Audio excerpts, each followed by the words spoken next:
Longhorns' success, and you think of a guy like Jay Witt coming back for one more ride and what he's going to get to do. And Jalen Ford, he could have gone to the NFL after his amazing season last year. And so, yeah, that is a fitting group of four to go out there, hopefully for the second to last time this season. So, the Longhorns come out for the toss of the coin.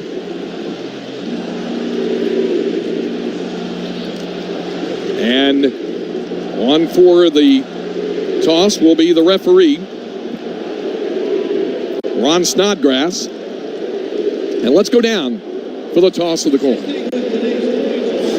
Well, captains come in and greet each other.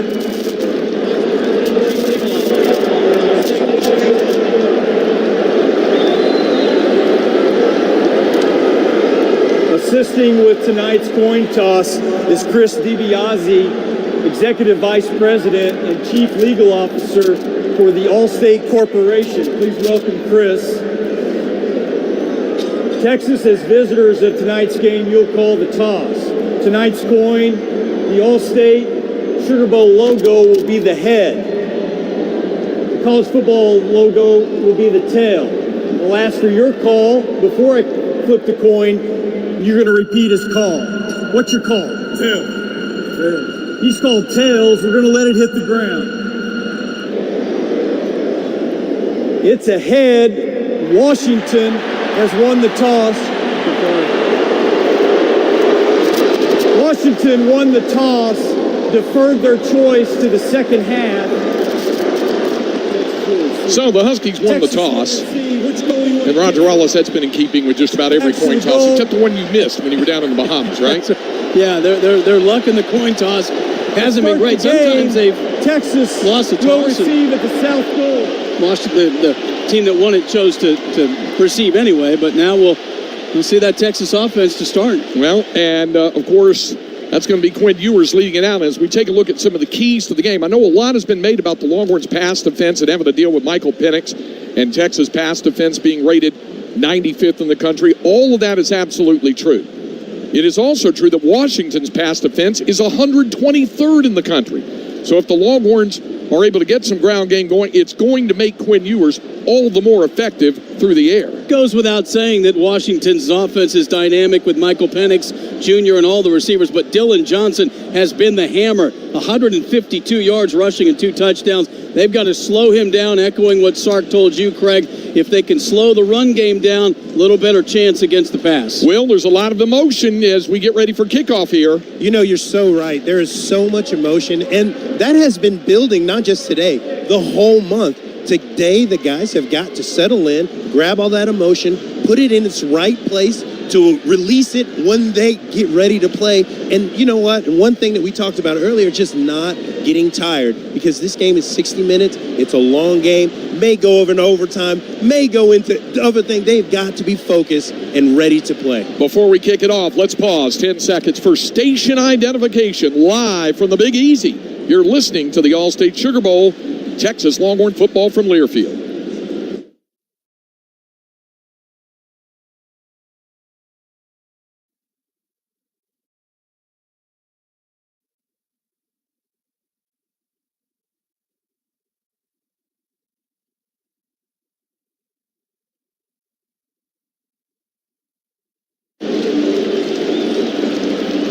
Kicking it off for the Huskies to get this one started will be Grady Gross. He's a 5'11", 209-pound sophomore from Scottsdale, Arizona. He is both the place kicker and the kickoff man. And back deep to receive it for Texas, Savion Red, who has been returning some kickoffs of late, and Jane Blue, who has never returned a kickoff for the Longhorns. But with Keelan Robinson's hand injury, he may be limited to only punt block service and kickoff coverage service.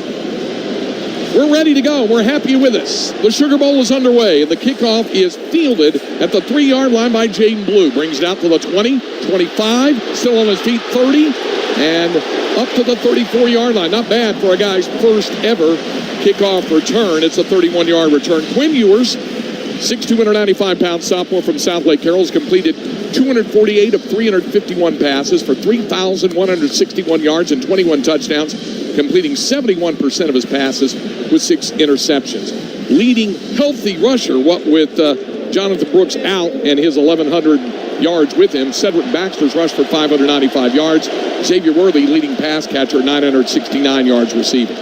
On first down and 10, the Longhorns will send 2 receivers out wide right. The tight end, JT Sanders, shifts in motion.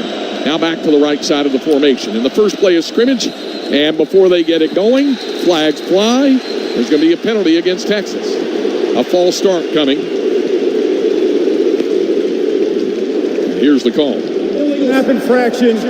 Offense, number 65. 5-yard penalty. First down. All right, that's a snap infraction called against Jake Majors for sliding the football, and he's discussing it with the official right now. But no matter, it's still going to be a 5-yard penalty, and it's back to the 29, so it's first down and 15. Baxter is the running back, offset to the right side of Ewers. 3 receivers out wide right. Out of the shotgun. Now the first play from scrimmage is Ewers off play action, fires it out, and it's incomplete. He got tipped at the line of scrimmage. He was looking for Adonai Mitchell, but that pass got tipped. It's incomplete, and it's second down and 15. Well, this is to Will's point. Got to settle in here. You start off with a penalty. Now you're behind the chain, second and long. It looked like Ulomo Ale was the one who tipped the ball at the line of scrimmage.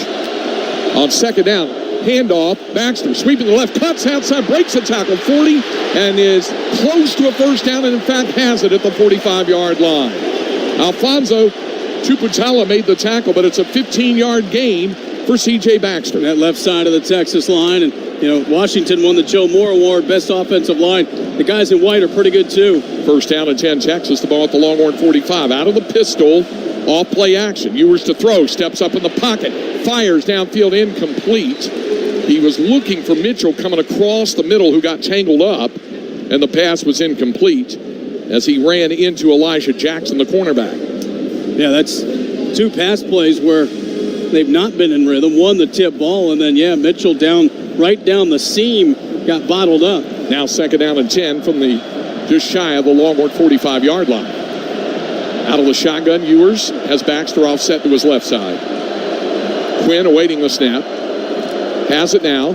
Turns. Play action. And the pass was tipped and incomplete. Another pass. Batted at the line of scrimmage again. Attempted for Adonai Mitchell, who was open across the middle. But that pass is incomplete, and now it's third down and 10. That's one of Texas's go-to plays, that quick slant. But again, Washington, no pass rush there, but just got the hand up. That time, it was hit by Dominique Hampton, the strong safety. So it's now third down and 10 from the Longhorn 44. Ewers from the gun. Quinn with a long count. Now movement. No movement on the Texas side, only on the Washington side. Play clock under 5 now. Quinn sets himself down to 2, down to 1. Got to hurry, has the snap. Back to throw. Ewers sends it across the middle, incomplete. A little bit too far out in front of Jordan Whittington, who was covered by Dominique Hampton, and it brings up fourth down. Well, the nice run by C.J. Baxter, but nothing out of the pass game. I think they were changing their protection. Washington had 7 on the line. They did protect well enough, but just couldn't hook up on again, over the middle pass this time to Jordan Whittington. Ryan Sanborn, 6'3", 211-pound grad transfer, the senior from San Diego, California, transferred in from Stanford, averaged nearly 46 yards per punt this season. Jeremy Bernard back deep to receive it for Washington. Here's the kick. High kick, and angles for inside the 20, takes a Texas bounce inside the 15, and it'll roll down to the 11-yard line, where it's a 54-yard punt, and that's where Washington will go on offense. Michael Penix Jr., what a season he's had. 6'3", 213-pound senior from Tampa, Florida, has completed 307 of 466 passes for 4,218 yards, 33 touchdowns, and 9 interceptions, completing 66% of his passes. Dylan Johnson is a 1,000-yard back, 6', 218-pound junior, and has carried it for 1,113 yards and 14 touchdowns. And a leading receiver, Rome Odunze, the consensus All-America, with 1,428 receiving yards. First down and 10 from the Washington 11-yard line. And Johnson is the running back. There are more Longhorn fans, significantly more Longhorn fans than Washington fans, and they're making noise here right out of the gate. Out of the shotgun, Penix to take the snap. And on first down and 10, Penix with the snap, immediately throws it there. There's a flag down, and up to the 14-yard line is Jalen McMillan. Johnny Bear made the tackle. Now, I saw Baron Sorrell jump in, and maybe he got into the neutral zone. Here's the call. Offside. Defense, number 88. 5-yard penalty. First down. And that's it. Yeah, I got something like that. So, a little bit jumpy here, and the Longhorns will be moved back 5 yards. Let's go down to the sidelines, check in with Will. You know, these are these kinds of things that we were talking about, kind of being able to take the day and get past the jitters. These guys got the jitters. They got to move quickly and let these penalties brush away. So, the ball is up to the 16-yard line, and so now it's first down and 5 for the Huskies with 2 receivers out wide left. And they'll send the tight end Westover over there as well. But the handoff coming to the right, Dylan Johnson cuts it up the middle. The Longhorns stop him short of the first down. He's at the 19, a gain of 3.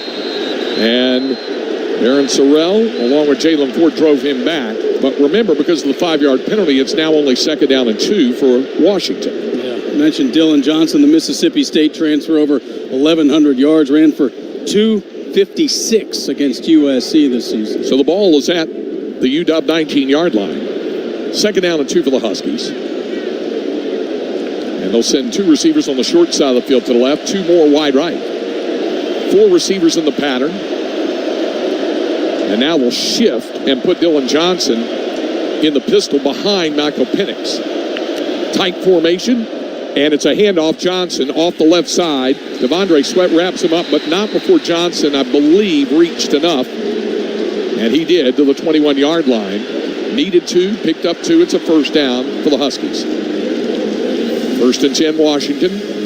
Longhorns picked up 1 first down before punting. Now, Washington with the ball at its own 21-yard line. Early stages of this one, 2.5 minutes into the contest. No score here in the All-State Sugar Bowl, the national semifinal of the college football playoff. The winner will meet the Michigan Wolverines next Monday night in Houston for the national championship. Dylan Johnson lines up offset to the right side of Michael Penix. 2 receivers on the short side of the field, split to the left for Washington. 1 is out wide right. Out of the shotgun, blitz look from the Longhorns, and Penix is back to throw. Blitz coming. Penix hangs it up deep downfield. The ball is caught down the sidelines. Inside the 25, breaking the tackle. Jalen Polk to the 15, to the 10, to the 5, and finally run down by Terrence Brooks.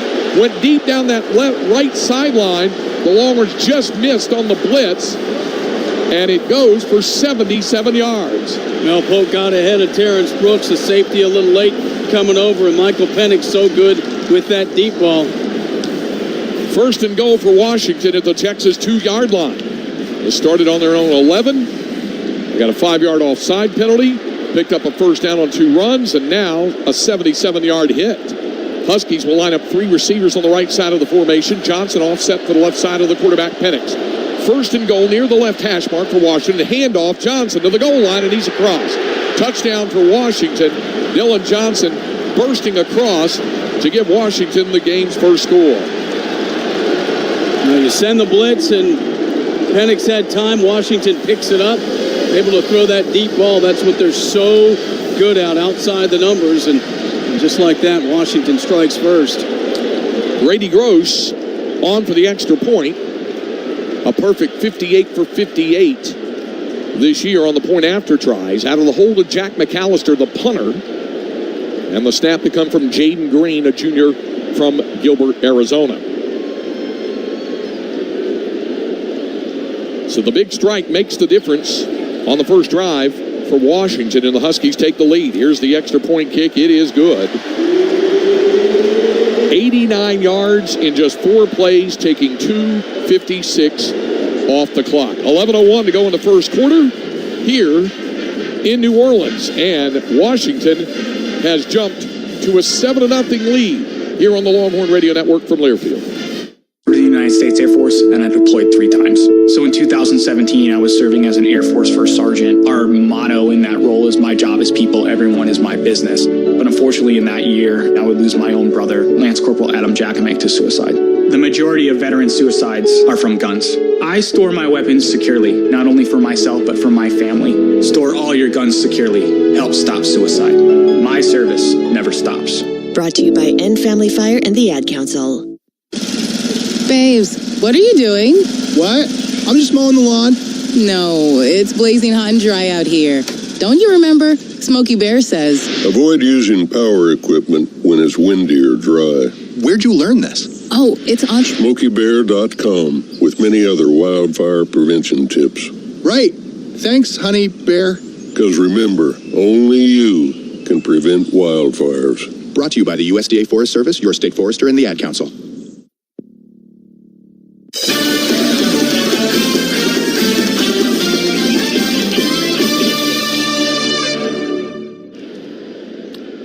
Texas falls behind 7-0 as Washington moves at 89 yards in 4 plays. And the scoring drive was 2 minutes and 56 seconds.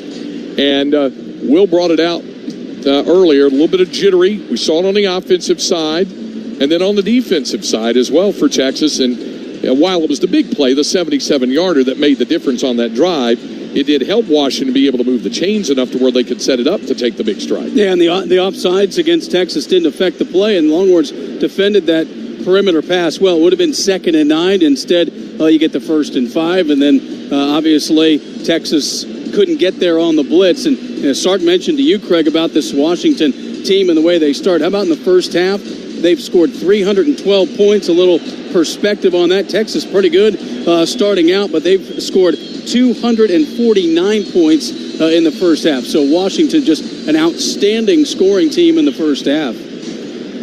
Well, Will, you brought it up, the thing about getting past a jitter or two. And I guess, first of all, once you give up a big play like that, all of a sudden you're behind. That'll help whatever jitters are there get out of the way, won't it? It really will. And, Coach Sark talked all year to the guys every time about adversity and how it's going to strike. You could be up, you could be down, but you can't allow what's going on to dictate how you're feeling inside. The guys have to remember their why. They got to go back to their John Wick. John Wick, no matter what's happening, he gets it done. And those guys got to be ready to do that tonight. Grady Gross will kick it off again for Washington. And again, the difference for the Longhorns, couple of early penalties and giving up the 77-yard strike to Jalen Polk, who used to wear the purple and white for the Lufkin Panthers in high school and then started off at Texas Tech before transferring to Washington. Here's the kickoff from Gross. It'll be fielded by Jaden Blue at the 3-yard line.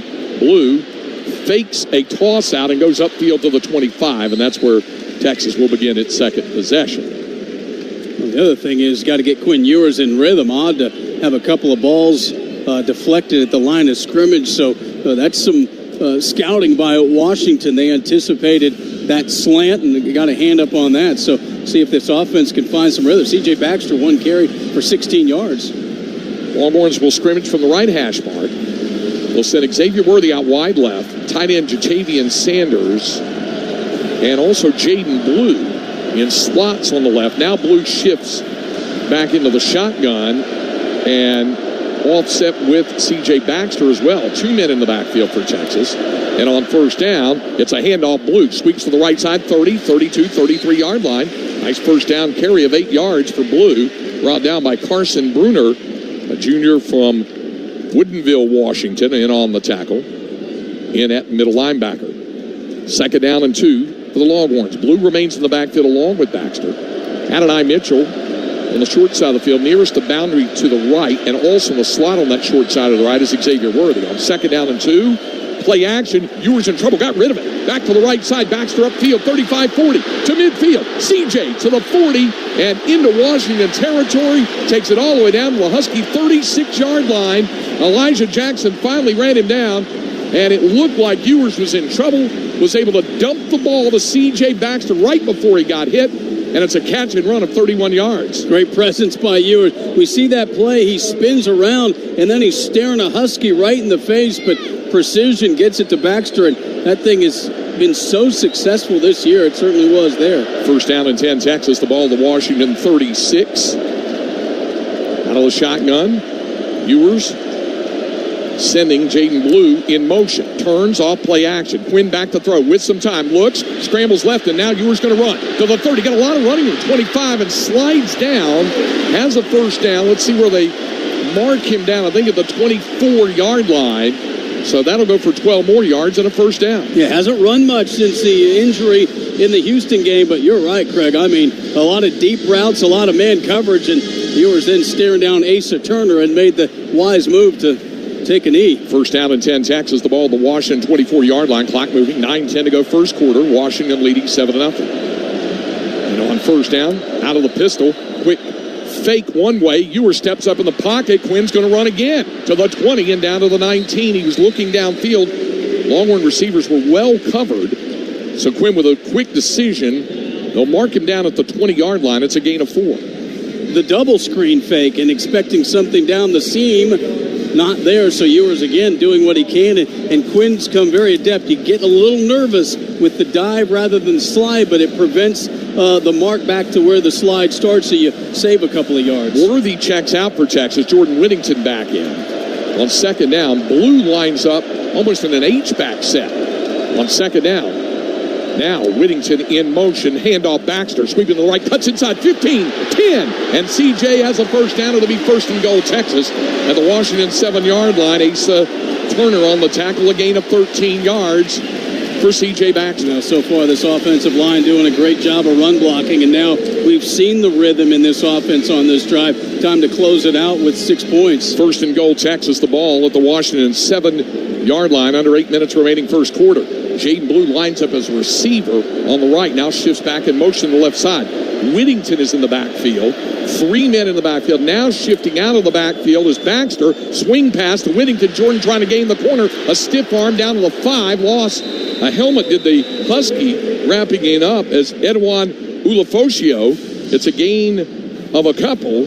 It'll bring up second and goal at the Huskies 5-yard line. Yeah, the stiff arm took the helmet off because Ulafosio was engaged. Normally you got to get out of the play if you lose your helmet, but he had no choice, hanging on without a helmet. So second and goal for Texas at the Washington 5-yard line. Worthy's back on the field. Adonai Mitchell is out wide right, and a slot right is Xavier Worthy. Jaden Blue and Cedric Baxter both offset to either side of Quinn Ewers. From the shotgun, Quinn to take the snap on second and goal at the Washington 5. Has the snap, hands it to Blue. Cuts inside to the 5, to the goal line. Touchdown, Texas. Jaden Blue turned it inside, and Jaden Blue a big factor on this touchdown drive for Texas. Now, how about the power by Jaden Blue? He has been such a great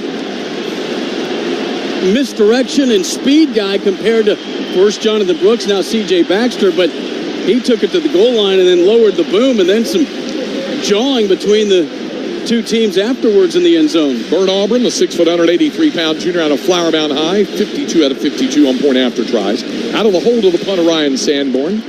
The snap to come from Lance St. Louis, the 6', 219-pound sophomore from Gilbert, Arizona. So Auburn looks to tie the score. Good snap and hold. Bert Auburn's kick is good. And the Longhorns march it right back down the field after giving up the early touchdown. They go 75 yards in 7 plays, taking 3:50 off the clock. And the 5-yard touchdown run from Jaden Blue levels the score. It is Texas 7 and Washington 7. Longhorn football continues in a moment. Fly to Philly, take off to Tampa, depart for Denver. Following your team on the road is more rewarding with the American Airlines Advantage program. Your flights and everyday spend not only earn you miles toward your next trip, but also loyalty points toward Advantage status. All the more reason to purchase both a home and away jersey. With status comes great benefits like priority boarding, free check bags, and complimentary upgrades. Not a member? Enroll for free today at AA.com. American Airlines, you are why we fly. Terms and conditions apply. Champions never give in. That's why Cadence Bank is the teammate to help you get the extra yardage you need to secure victory in your financial journey. Whether you're saving for a dream home, starting a business, or just need to tackle everyday life, we have the teammates, tools, and strategy to help you stay in the game. Dreams are in reach for those who never give up. Visit cadencebank.com to learn more. That's cadencebank.com. Your team, your cadence. Cadence Bank, member FDIC. Longhorn football is brought to you in part by St. David's Healthcare, an official healthcare provider of Texas Athletics. St. David's Healthcare, an official healthcare provider of Texas Athletics. The best is here. Craig Way, Roger Wallace with you upstairs high above the field here at Caesar Superdome in New Orleans. Will Matthews is down on the field where he just witnessed a Longhorn response. You know, that was absolutely incredible. And that's what we were talking about. You know, shake off the jitters, shake off the penalties, get in a rhythm. Quinn settled in. But what they really did is they changed tendency. They came out in 21 personnel, which means there's 2 running backs and a tight end. They moved those running backs, those tight ends. Jay Witt was running around, just kind of putting Washington on their heels, which gave them the opportunity to give the ball to Blue and to Baxter and get in the end zone. I love that, keeping them on the heels, and let's see what happens with this defense. Well, the Longhorns will kick off for the first time in this game, and that means it'll be Will Stone getting his first action. A 6 foot, 194-pound sophomore out of the Regent School in Austin, the left footer to kick it off for Texas. Now that the Longhorns have made the response drive, we'll probably turn it back over to the defense and see about the adjustments made as Washington gets ready to possess the ball for a second time. Yeah, and you know, Michael Penix has thrown 1 pass for 77 yards, so hard to get a feel of what their offense's rhythm is, other than that they can strike from anywhere on the field. But again, if Texas tries to bring heat, they have got to bother Penix and can't leave those corners out on an island like they did there. So Will Stone to kick it off. Back deep to receive it for the Huskies is Daniel Nagata. He stands about a yard deep in the end zone. Here's the kickoff from the left footer, Stone, and he just drives this one out of the back of the end zone. So Huskies' second possession will begin from their own 25-yard line.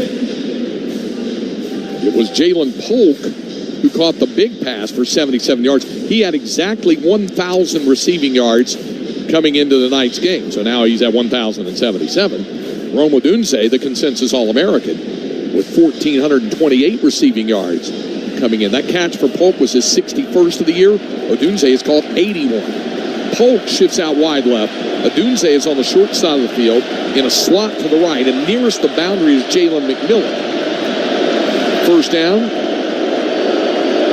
McMillan shifts in motion now, and back to throw is Penix. Looks, swings it out. Ball caught out of the backfield by Johnson. Nice open field tackle by Ethan Burke. It goes for 5 yards out to the 30-yard line. Oh, Anthony Hill coming on the blitz, and Penix able to step up. Penix not a big runner, but he can move around in the pocket and buy time. And that's the 19th catch of the season out of the backfield for Dylan Johnson. The lineup in the pistol now, will the Huskies.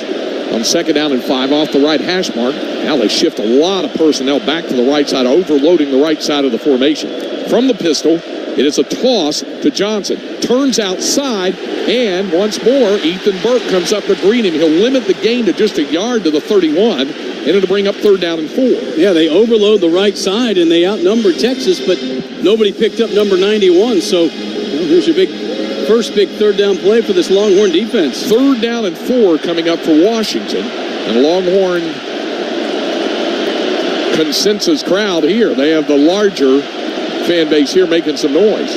Wide left, Rome Odunze. And a slot left is Jalen McMillan. Now McMillan shifts in motion back to the right and now back to the left. Jalen Polk is on the short side of the field, split right. Play clock down to 2, down to 1, and Penix just able to get the snap back to him in time. With time, looking to throw. Now scrambles left, being chased, throws on the run, and it's incomplete. Looking for the tight end Jack Westover, but the pass thrown low, and it's skipped off the turf. It'll be a 3 and out, and Washington will have to punt. That time Texas sends 4, so they drop 7 into coverage. Barron Sorrell forces Penix out of the pocket. and he forces a low throw. Trill Carter in there, he slipped on his pass rush, or might have caused some more problems. Jack McAllister, 6 foot, 216-pound sophomore from Edmonds, Washington. He's punted 37 times, averages 41 yards per kick. Xavier Worthy awaiting the punt, standing back at the Texas 30. Here's the punt.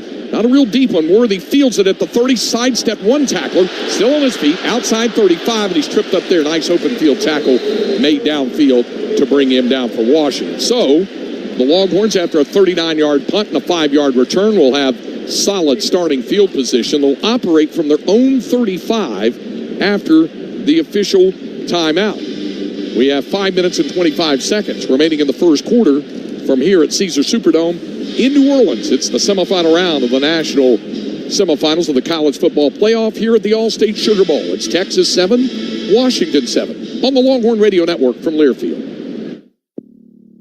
Wouldn't it be great if life came with a remote control? You know, you could hit pause when you needed to, or hit rewind, like that time you knocked down that wasp's nest. Uh-oh. Well, life doesn't always give you time to change the outcome, but prediabetes does. With early diagnosis and a few healthy changes, you can stop prediabetes before it leads to type 2 diabetes. To learn your risk, take the 1-minute test today at doihaveprediabetes.org. Brought to you by the Ad Council and its prediabetes awareness partners. When might you be buzzed? When you suddenly love everything. You guys, I love this song. I love these nachos. I love our kickball league. Ugh! I love this guy. What's your name? You know what I'd love? A ride when it's time to head out. If you see a buzzed warning sign, call for a ride when it's time to go home. Buzz driving is drunk driving. A message from NHTSA and the Ad Council. I love your car. Is this real leather?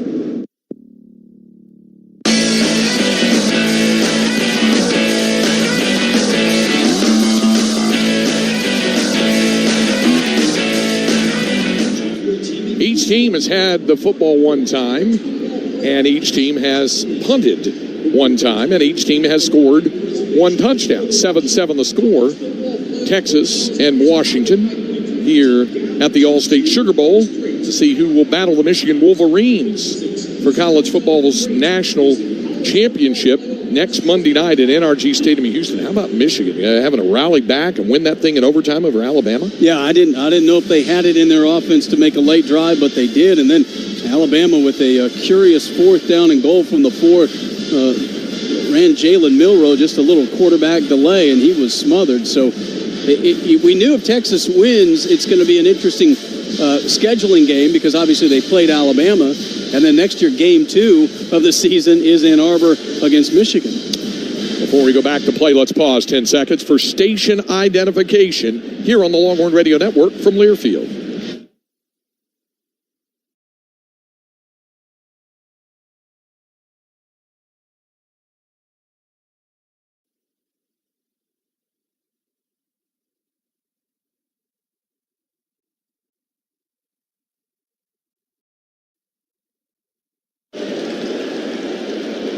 Longhorns operate from their own 35. C.J. Baxter in the backfield, offset to the left side of Quinn Ewers. Now he shifts out to create an empty set. 5 wide receivers, no running backs. Ewers out of the gun off the right hash of the Texas 35-yard line. On 1st down and 10, Quinn has the snap, looks to throw, steps up in the pocket, and he's sacked. Coming to get him, Braylon Trice, the junior edge rusher. It's a loss of 6. No, he's their guy off the edge. Braylon Trice with 9.5 now tackles for loss and his 6th sack of the season. So it is 2nd down and 16 back of the Texas 29-yard line. Interesting, because Texas spread them way out, so Washington had to cover basically sideline to sideline, rush 4, and still got home. Adonai Mitchell on the short side of the field, split to the right along with the tight end, Jatavian Sanders. Now JT shifts back toward the formation.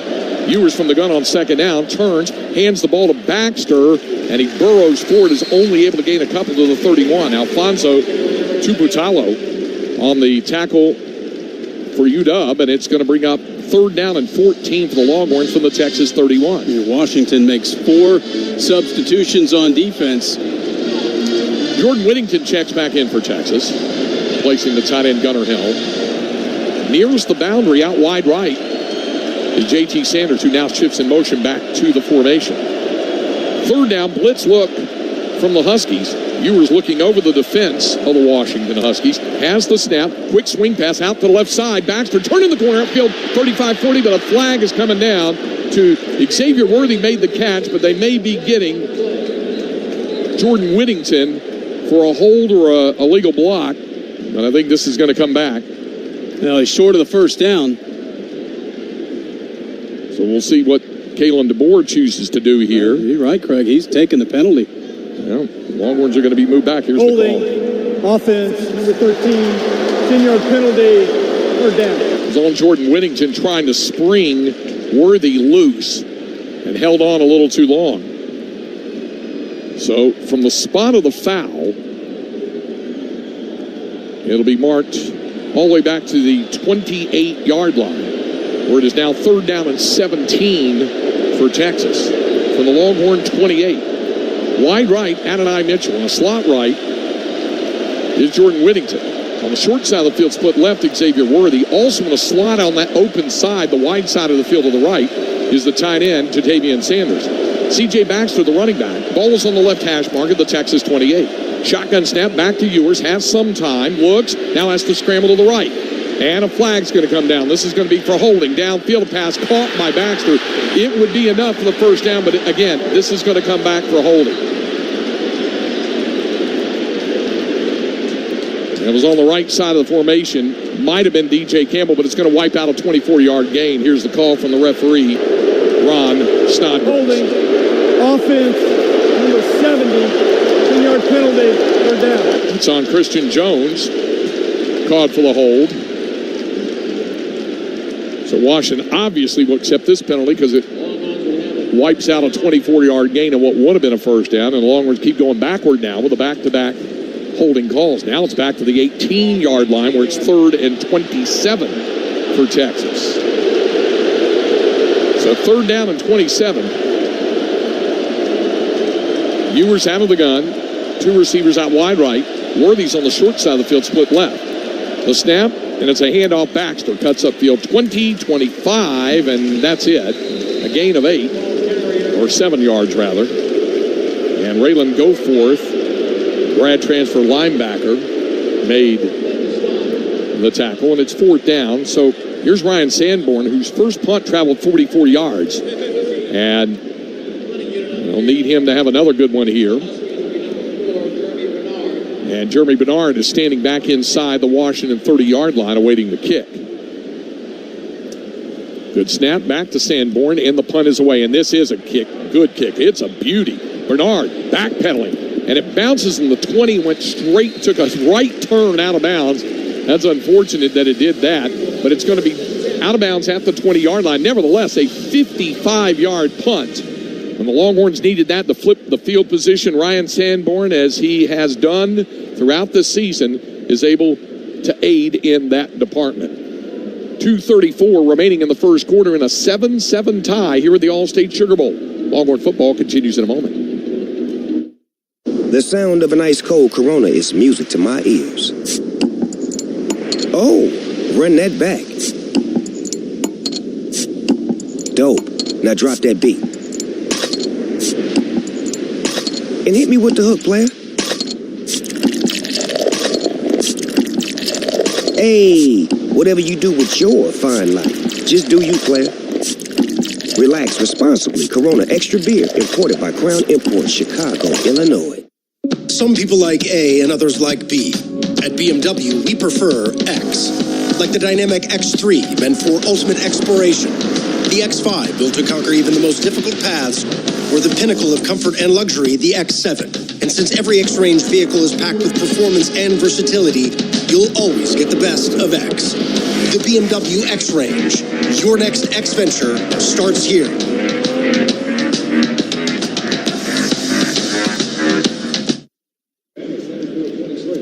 7-7 the score here with 2:34 remaining in the first quarter here in the All-State Sugar Bowl. I want to thank you for joining us for our broadcast tonight all across the Longhorn Radio Network here on this New Year's night. Such outstanding radio stations as Sports Talk 790 in Houston on KBME. Of course, the big powerful blowtorch in San Antonio. WOAI 50,000 watt AM 1200. Speaking of 50,000 watts, News Radio 1080 KRLD in the Dallas Fort Worth Metroplex. Down in the Rio Grande Valley in McAllen on KVNS AM 1700. Out in Abilene in the Big Country on KWKC AM 1340 and HD3 KTJK 101.7 FM. In the Concho Valley out in San Angelo on KKSA AM 1260.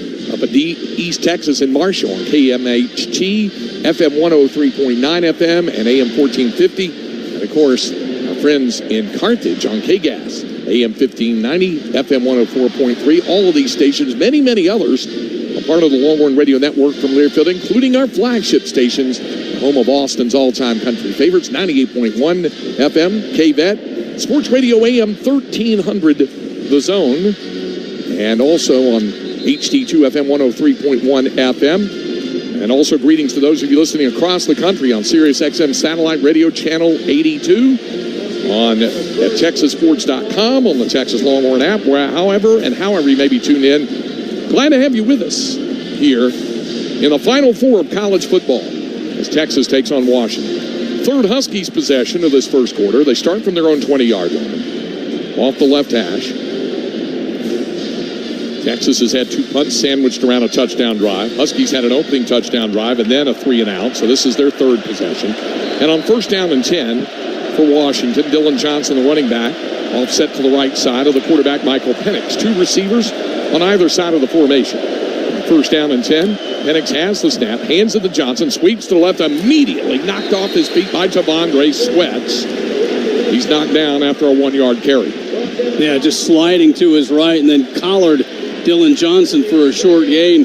Keep watching that matchup with Odunze. Right now it's Manny Muhammad on him out there on the far side from Penix to his right. Second down and 9. It is Odunze wide right, and a slot right is Jalen McMillan. On the short side of the field, split left, Jalen Polk. Offset to the right side of the quarterback, Penix is the running back, Dylan Johnson. On second down and 9, shotgun snap, back to Penix, swings it out left, down the boundary, and that pass is caught. What a catch made by Jeremy Bernard. Got hung up with Ryan Watts and pulled it in. It's a 29-yard gain and a first down for Washington at midfield. Yeah, enough time for Penix with the blitz, and Watts never got turned around. First down and 10 from the 50. Now Penix out of the gun on first down. Has Dylan Johnson offset to his left. Wide right is Rome Odunze. On the short side of the field, nearest the boundary left, is Jeremy Bernard, along with Jalen McMillan. On first and 10 from the 50. Shotgun snap. Penix looks left, rolls right. Now under pressure, still looking, and then lofts it deep downfield, and that pass is way out of bounds. It was intended for Giles Jackson, a senior from Antioch, California, but the Longhorns had him covered, and the pass was, I don't know if it was thrown away on purpose, but it was definitely out of play. Well, they got Penix rolling to his right, so he had to throw it kind of across his body. A lot of contact, but it was so far out of bounds. Keaton Crawford on the coverage. That's a good point. As Penix rolls to his right, the left-hander thrown across his body, so it's second down and 10 from midfield. Johnson offset was right side in the backfield. From the shotgun, Penix now shifts Johnson in motion. An empty set. A snap back to Penix. Under pressure. Escapes. Throws across the middle, and the ball is caught by Odunze. Inside the 30 and has a first down. Down to the Texas 26-yard line. Just did escape the sack, but it goes for 24 yards and a first down for the Huskies. Yeah, so effective. They rushed 4, and it looked like they might get to Penix for the first time. A little slide, and then Odunze over the middle for a big gainer. First and 10, Washington into Texas 26. Under a minute to go in the first quarter, and the game tied at 7. Ball is on the left hash. Now in the backfield is Tybo Rogers. He shifts out of the backfield now. It's an empty set again. And 4 of the 5 receivers are out wide right. Now the running back Rogers starts to shift. Shotgun snap. Back to throw Penix. Looks over the middle. Ball is caught. And then sliding forward, but it's only a gain of about 3 to Odunze. He slid off of Jalen Ford, then Ethan Burke wrapped him up. Yeah, a lot of window dressing, and then they set up that little middle screen for Odunze. Pretty well defended by Texas. Second down and 7. the Washington 23 at the Texas 23-yard line, and they'll carry that action forward to quarter number 2. We've come to the end of the first quarter here in the All-State Sugar Bowl, the national semifinals of the college football playoff. With the score, Texas Longhorns 7, the Washington Huskies 7. You're listening to Longhorn football from Learfield. When you're high, you feel different. You think different, you talk different, you draw different, you listen to music different, but you probably knew that. Problem is, you also drive different, and not in a good way. That's why driving high is illegal everywhere. So if you're high, just don't drive. Make a plan to get a sober ride. Because if you feel different, you drive different. Brought to you by NHTSA and the Ad Council. Sometimes I just cannot believe all the storms we've gone through here. I can only hope that we'll be able to leave this house to you one day, baby. You're our legacy. Planning for these disasters will make sure we're safe, and is the best way to protect that legacy. Protect your legacy. Visit ready.gov/plan for the tools and tips you need to start your emergency preparedness plan today. Brought to you by FEMA and the Ad Council.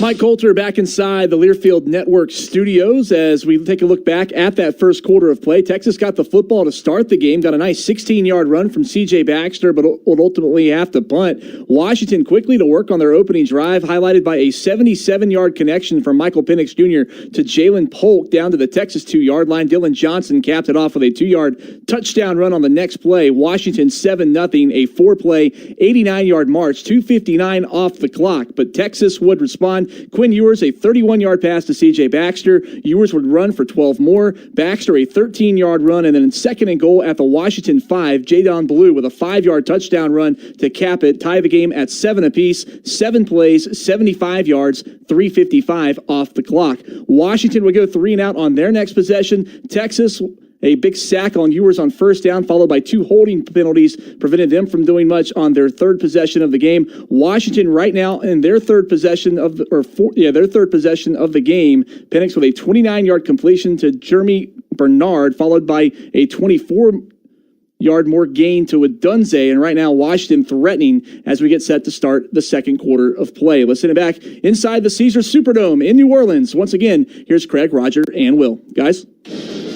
Mike, thanks very much. Washington moving right to left here in quarter number 2, north to south. Ball is at the Texas 23-yard line. It'll be 2nd down and 7 for the Huskies. Game tied at 7, but Washington's come up with a couple of big pass plays from Penix, including that 24-yarder to give them the first down. Now on 2nd and 7 of the Texas 23. Double wing set out of the shotgun for Penix. Has the snap, turns, hands the ball off, breaking out of a tackle is Rogers inside the 20, the 15, and inside the 10. Should have been stopped in the backfield, but he got away and took it all the way down to the 6-yard line. It's a gain of 17. It'll be 1st and goal for Washington. Yeah, Ethan Burke smacking himself on the head. He read that perfectly, but just at the last moment, Rogers got away from him as Penix held at mesh point just long enough. So it's 1st and goal, Washington, at the Texas 6. Ball's on the left hash. Jeremy Bernard is in the slot right. And 2 more receivers wide right for the Huskies. Now, Bernard shifts back into a wildcat set to take the snap, turns and fakes a handoff back behind him, cuts inside the 5. A flag goes down, and Bernard is down to the 3-yard line, but this may be coming back anyway. Ethan Burke and Alfred Collins in on the tackle. There was a lot of motion there, but we'll check what the call is going to be from Ron Snodgrass, the referee. It's going against Texas. Well, that didn't help. Personal foul, illegal low block, defense number 6. Half the distance to the goal, first down. Ryan Watson, and I know this is probably going to confuse some Longhorn fans, is how can a defensive guy be blocking? It's called a block if you go low to try to make the play, whether you're actually blocking or not. And he just collided really with the Washington lineman who was out there. I don't know that it's actually a block per se or the low block. It doesn't matter now. It's 1st and goal. Huskies. The ball inside the Texas 2-yard line now. That's the 5th penalty on the Longhorns here so far. 1st and goal for Washington inside the Texas 2. Johnson offset to the left side of Michael Penix. On 1st and goal, it is a handoff. Dylan Johnson stood up. Keaton Crawford, one of the guys to reach him, along with Jaron Thompson. They'll mark him, I think, at the 1. It'll bring up 2nd down and goal. Yeah, Alfred Collins coming off the edge also got a hand on him, but asking Texas' defense a lot, but this would be a huge stop if they can force a field goal attempt. I'm not sure Kalen DeBoer would even try one from this distance. 2nd down and goal to go. Washington at the Texas 1-yard line. Double wing set out of the shotgun. Now the Huskies shift. And under center, Penix to take the snap. The deep back, Johnson on 2nd down and goal. Penix has it. Handoff. And there's Johnson in. Lined up in the H-back and went straight across for the Washington touchdown. Yeah, they brought that motion from Odunze there just to give the defense one other thing to look at. And Dylan Johnson has his 2nd touchdown. Again, penalties playing a big part in this drive. That and that big pass to Bernard of 29 yards and another one of 24 yards along that march. So, on for the conversion, Grady Gross. Washington has moved back in front here early in the 2nd quarter. Good snap and hold. The extra point kick is good. And with 13:08 remaining here in the first half, it is Washington back in front. The Huskies lead the Longhorns 14-7 here at the All-State Sugar Bowl. Longhorn football continues in a moment.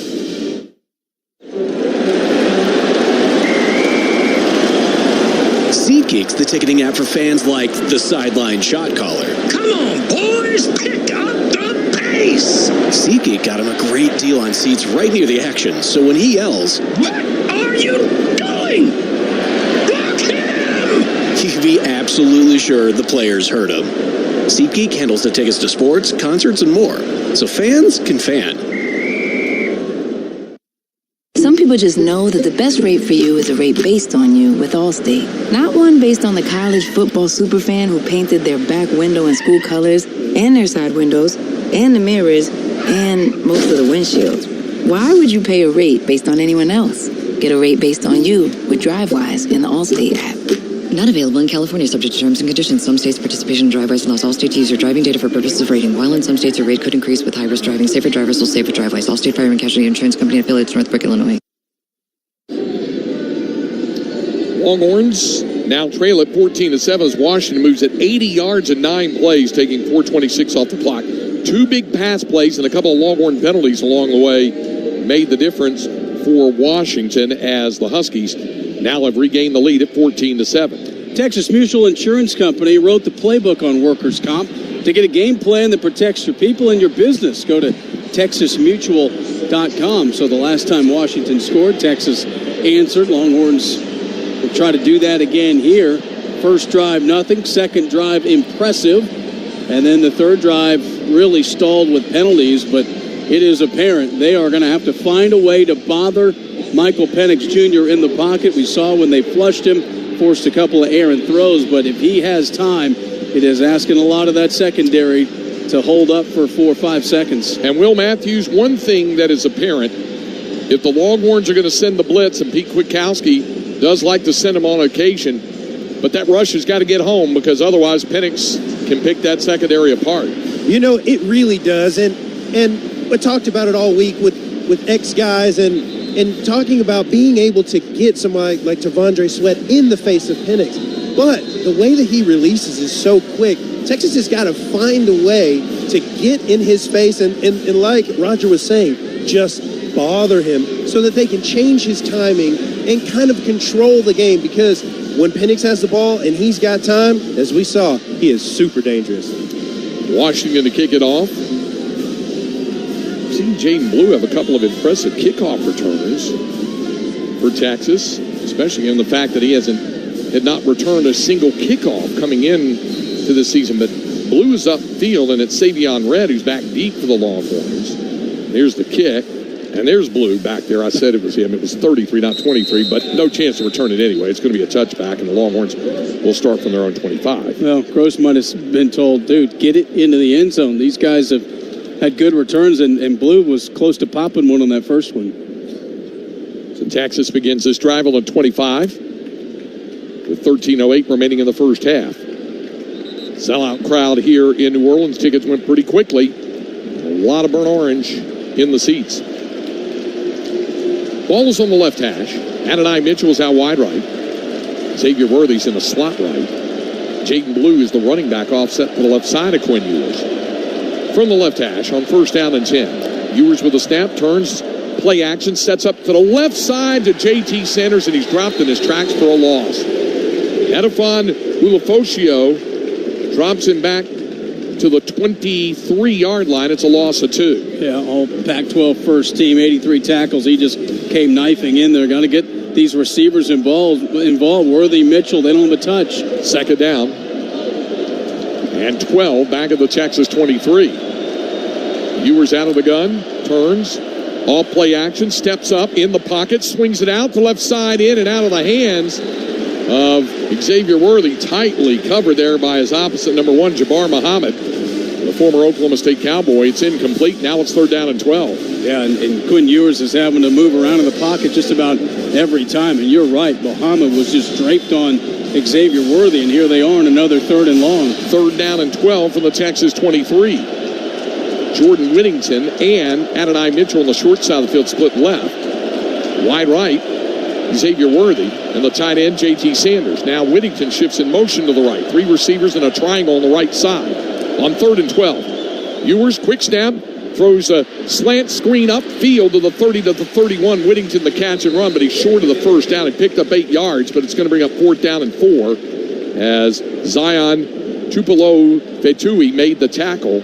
And it's 4th down. The Longhorns are going to have to punt again. Washington's showing a lot of different looks on the front. They put 7 on the line of scrimmage, and a lot of times they'll drop 3 of those 7, but making Quinn Ewers maybe a little bit less certain on what he wants to do with the ball. 4th down and 4. We mentioned that Keelan Robinson not really eligible to handle the ball, but he's down there on special teams. And here's the punt. That's away by Sanborn. High kick, another good one, and it is fielded and fumbled. Ball's loose, picked up. Longhorns have it. Mo Blackwell recovers the fumble at the Washington 21-yard line. Well, Jeremy Bernard was in trouble from the start because you could see him reach out to make the catch, and he couldn't make the catch. And then Maurice Blackwell with a great play. Sometimes those balls don't get recovered. He made a diving recovery, though, and maybe that's the break the Longhorns need. Well, Keaton Crawford was bearing down on him. They'll mark the ball at the 22-yard line of Washington, and that's where Texas will have it now. So out of the Husky turnover, 1st and 10 Texas at the Washington 22-yard line. 11:45 remaining first half. It's 14-7 Washington. Adonai Mitchell is out wide left. Jordan Whittington in the slot left. Xavier Worthy is on the short side of the field, split to the right. C.J. Baxter, the running back, offset to the left side of Quinn Ewers. From the right hash mark of the Washington 22-yard line on 1st down and 10, it's a handoff to Baxter. Up the middle, breaks a tackle, 15, and close to a 1st down, picked up 9 to the 13-yard line.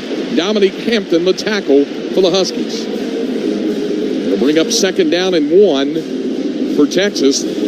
Ball's at the Washington 13-yard line. A lot of times they'll go fast in this situation, but this time taking a long look to the sideline. Whittington lines up nearest the boundary on the short side of the right, with Worthy in a slot on that short side of the right. Adonai Mitchell wide left. 2nd and a yard to go. Ewers out of the gun. Has the snap, turns, hands it to Baxter, sweeping left, cuts inside the 10, down to the 5. It'll be 1st and goal Texas at the Washington 5-yard line. Alfonso Tuputala made the tackle, an 8-yard pickup for C.J. Baxter. It's 1st and goal Longhorns. Again, that left side, Kelvin Banks, Hayden Connor. Longhorns have had the most success running the ball, and here's another flag. Shift, number 0 in the right guard, offense, 5-yard penalty, 2nd down. Now, an illegal shift called as J.T. Sanders and D.J. Campbell, he said the right guard, were both moving. And I didn't see it. But It's a 5-yard walk-off. So the ball now is back to the 18-yard line. And on 2nd down and 6, pass over the middle, caught by Whittington inside the 5 to the 2 to the 1-yard line. Jay Witt on the quick slant across the middle, takes it down inside the Washington 2. It'll be 1st and goal, Texas. Yeah, Whittington over the middle, and then he was fighting as hard as he could, trying to get into the end zone. A lot of times that's the A.D. Mitchell throw, but that time Whittington, and they erased that penalty, and they've got 1st and goal. You know, it looked like the Washington defender grabbed Whittington by the hair to try to get him down. 1st and goal, Texas. The ball at the Washington 1-yard line. Devondre Sweat and Byron Murphy line up in the backfield as blocking backs. It's a handoff to Murphy. Byron Murphy's across for a Texas touchdown. The big fella from DeSoto powers across the right side, and the Longhorns have Byron Murphy's 2nd touchdown of the season. Yeah, it's not a gadget. Murphy, 300-pounder in gunner helmet motion, paved the way too, so they turn that turnover into points. So for the conversion, Bert Auburn. Ryan Sanborn to hold. Lance St. Louis to kick it. The Longhorns cash in the Washington turnover. Jeremy Bernard dropping the punt at the UW 22-yard line, and the Longhorns take it in from there. The extra point kick is good. It's 22 yards in 3 plays. Takes a minute 37 off the clock. And it's a tie game. With still most of the second quarter still to come. 10:08 remaining in the first half. Here in New Orleans, it is Texas 14 and Washington 14. Longhorn football continues in a moment. Looking for the ultimate barbecue experience? Look no further than the Texas Monthly Barbecue Club membership. Members enjoy exclusive benefits all year round, including special perks at the TM Barbecue Fest, exclusive online content, 12 issues of the Texas Monthly Digital Edition, a fan-favorite barbecue free cat, and much more. Visit TexasMonthly.com/TMBBQ Club to learn more. I think we've been challenged as a society, a country, and certainly individually. I'm Jim Springfield, president of Blue Cross and Blue Shield of Texas. We were never promised an easy path. So the more I think about what we've gone through this year, I'm struck by how we've come together through this pandemic. The lesson from all this is that relationships do matter. So I think that's a simple way to say it. We care for individuals in a very individualized and humanistic way. Blue Cross and Blue Shield of Texas, a division of Healthcare Service Corporation, a mutual legal reserve company. Longhorns cash in the Washington turnover. They move it 22 yards in 3 plays, overcome another penalty. And that slant was a quick one. And Will Matthews, one thing, when the Longhorns were called for the double shift there, the illegal shift with J.T. Sanders, and he said the right guard, so that would be D.J. Campbell. I didn't see it looking at a replay, but in any event, credit the Longhorns quickly to the line of scrimmage there, Will, and then hitting Whittington on the slant that took it down to the 1-yard line. You know, that's such a special thing. And like you said, that's been an Adonai Mitchell play. Well, coach has been able to put different guys in similar positions and allowing them to step up to it. And you know what? We have got to talk about Byron Murphy's touchdown. I'm just going to say he's a fullback. He's been in all year blocking. He's got a couple of touchdowns, one through the air and one on the ground. And he was, get out of my way. I love it. I love what coach is doing. He's getting a lot of people the ball and keeping Washington on their heels, especially when Texas is putting the pedal to the metal and getting over those penalties. You know, I was watching ESPN's College Game Day this morning from Pasadena. They were doing it, and they were, doing the matchups on this game. And one thing that Desmond Howard said, you see the big fellas there getting involved. And, of course, Devondre Sweat with a touchdown catch in the Big 12 championship. Murphy with a touchdown catch against Wyoming. And then, of course, Byron with the touchdown run. He said a lot of people think those are gadget plays. And Sark said, no, those guys earned it. They earned it. And we want to get the ball in their hands because we know they can deliver. Yeah, I don't think the college football playoff's a time for gadgets. I think Sark thinks that was a great option at that point, and obviously it worked well. It's a proven commodity. And the game is now tied at 14. 10:08 remaining in the half. Will Stone to kick it off for Texas. Here's the kickoff from Stone, and that will be another touchback. And the Huskies will operate from their own 25-yard line. And let's pause 10 seconds for station identification here on the Longhorn Radio Network from Learfield.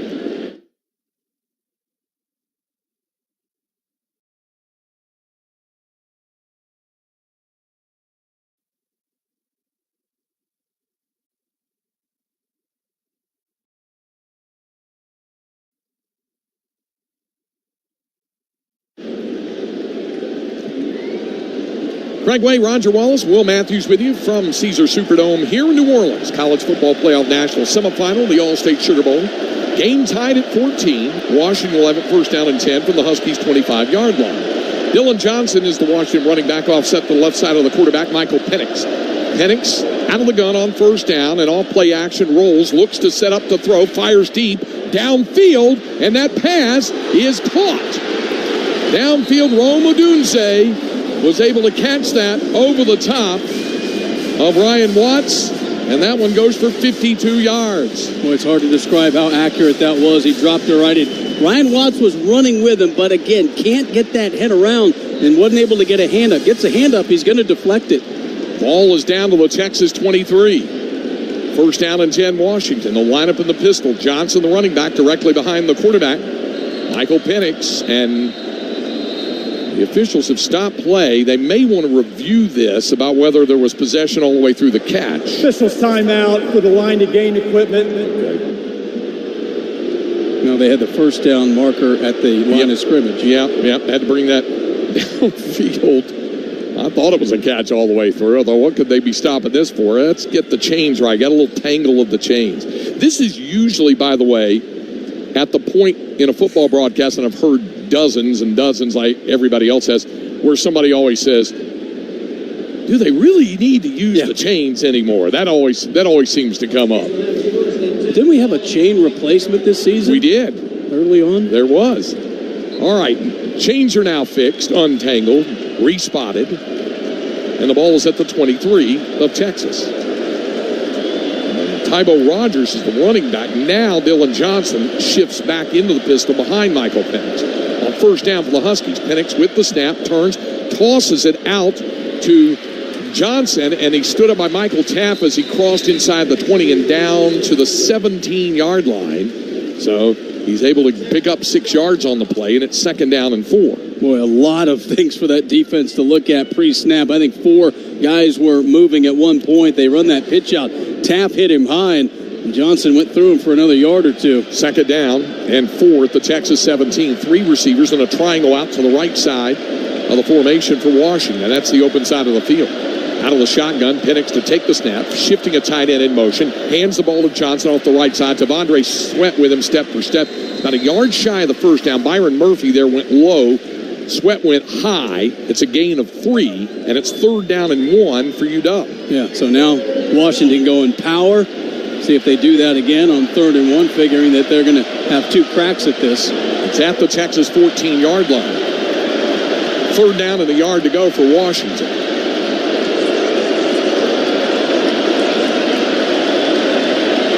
Huskies break the huddle. And on third down, Penix has the snap, turns, hands it to Johnson. He's met and driven back. He'll lose yardage. Well, they may give him back the line of scrimmage, the 14, but nothing more than that.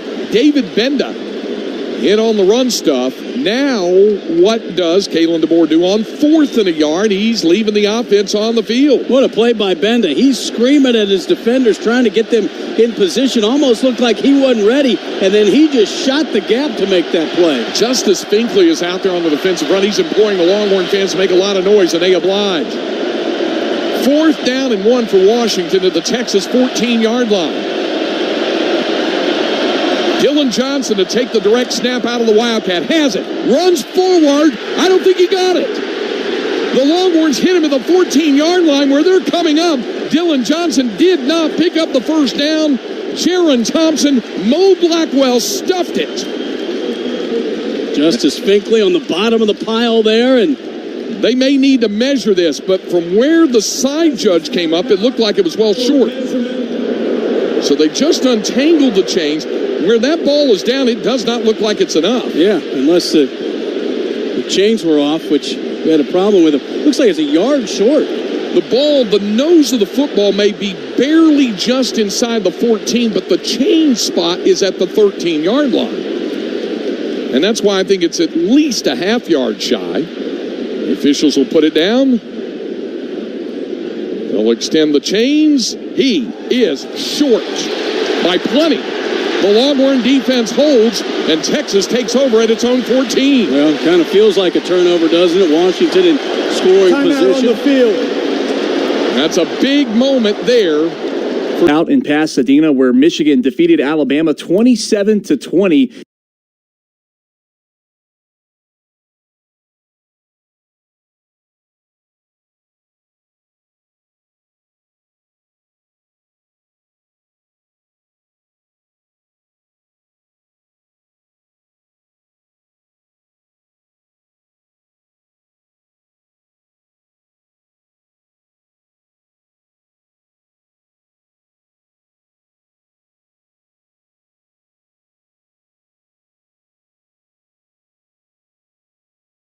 Final days of Toyotathon. Celebrate this year-end. Coming to Washington, Bo Nix, 353 yards passing and 5 touchdowns. In the ReliaQuest Bowl, it was number 13 LSU knocking off Wisconsin 35-31. They finished their season at 10-3, Wisconsin at 7-6. Garrett Nussmeier, the big game for LSU at quarterback, 395 yards passing and 3 touchdowns for him, obviously filling in for Heisman Trophy winner Jalen Daniels, who opted out of the bowl game. And one other bowl game final earlier this afternoon in the Citrus Bowl, number 21 Tennessee blanks number 17 Iowa by a score of 35-0. The final, Tennessee wraps up their season at 9-4, Iowa at 10-4. Tennessee was led by Dylan Sampson, who had 133 yards on the ground, and the Tennessee defense holds Iowa to 173 yards of total offense. Let's send it back now inside Caesars Superdome in New Orleans. Once again, here's the voice of the Longhorns, Craig Way. Craig? Mike, thanks very much. Longhorns with the big defensive stop. To this point in the game, Texas has but 134 yards of total offense. 73 on the ground, 61 through the air. Washington, 230 yards of offense, 40 rushing, 190 passing. But the fact that they were held to stay at 40 on that 4th down play for no gain was huge, and now the Longhorns start from their own 14. Texas will have 2 receivers on the short side of the field, split to the left. Jaden Blue is the running back. He's offset to the right side of Quinn Ewers. Xavier Worthy is out wide right. 1st down and 10, Texas. Moving left to right, south to north here in quarter number 2. On 1st down, handoff Blue. Sweeping the left, cuts back up the middle. Breaks the tackle 20, 25, and has a 1st down.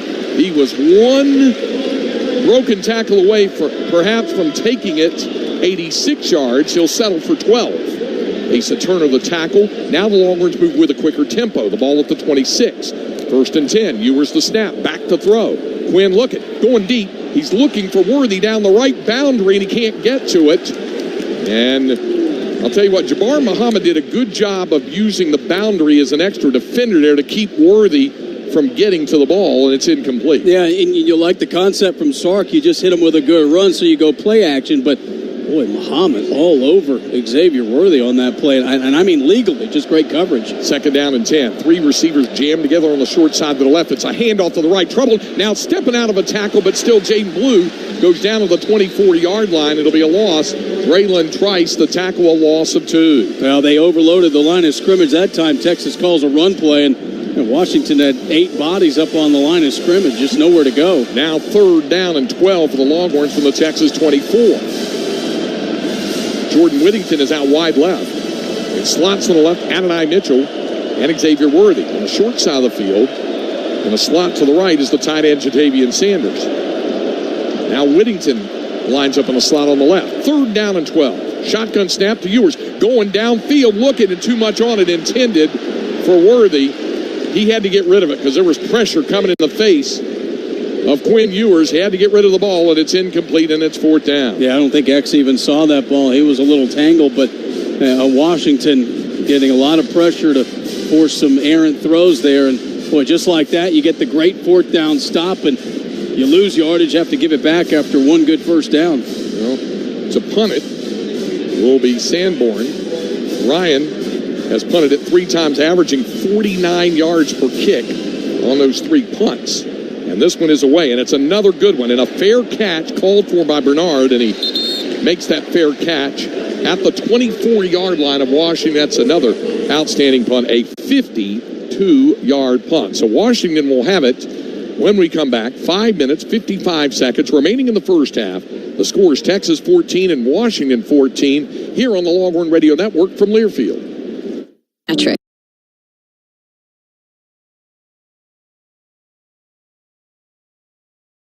Watching my nieces grow, play, and learn is amazing, but not every child gets to be carefree. 1 in 6 kids in the U.S. are hungry. This breaks my heart, and it's something that Feeding America is working to change. Each year, the Feeding America network of food banks rescues billions of pounds of good food that would have gone to waste and gives it to families in need. To help, visit feedingamerica.org. Brought to you by Feeding America and the Ad Council.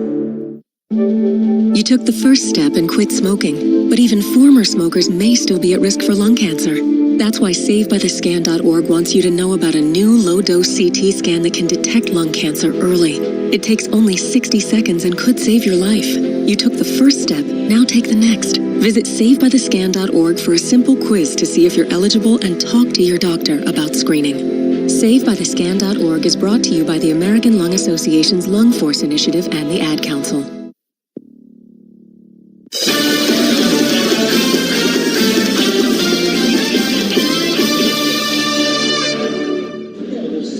Well, we always say we appreciate everybody who tunes in all across the Longhorn Radio Network from Learfield on our radio station affiliates and those listening on Sirius XM satellite radio. Tonight it's on Sirius XM Channel 82. But also, we mentioned this in the pregame, wanted to bring it up again, as part of their College Football Playoff Megacast production, ESPN is presenting the hometown audio feed. So the fans are able to listen to our broadcast while watching the telecast synced up with ESPN's presentation. You can watch it either on your television if you have Longhorn Network, or you can watch it on the ESPN app. It's our broadcast synced up to the telecast, the College Football Playoff Megacast from ESPN. The feed is made possible in conjunction with the Longhorn Radio Network powered by Learfield. So thanks to everybody who teamed up on that. And to those of you who are watching the feed on Longhorn Network or watching the feed on the ESPN app and listening to our broadcast, we do thank you for doing that.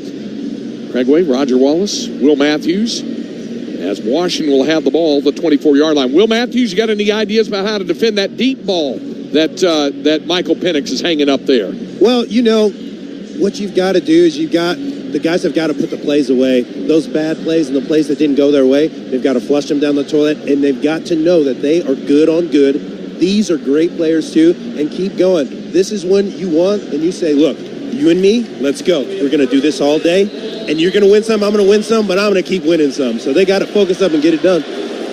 Trill Carter and Vernon Broughton in the middle of the defensive front for Texas. Aaron Terrell, Ethan Burke are the ends. First down and 10, Washington. And on first down, it's a handoff sweep and left. So it'll be a throwback, and it's incomplete.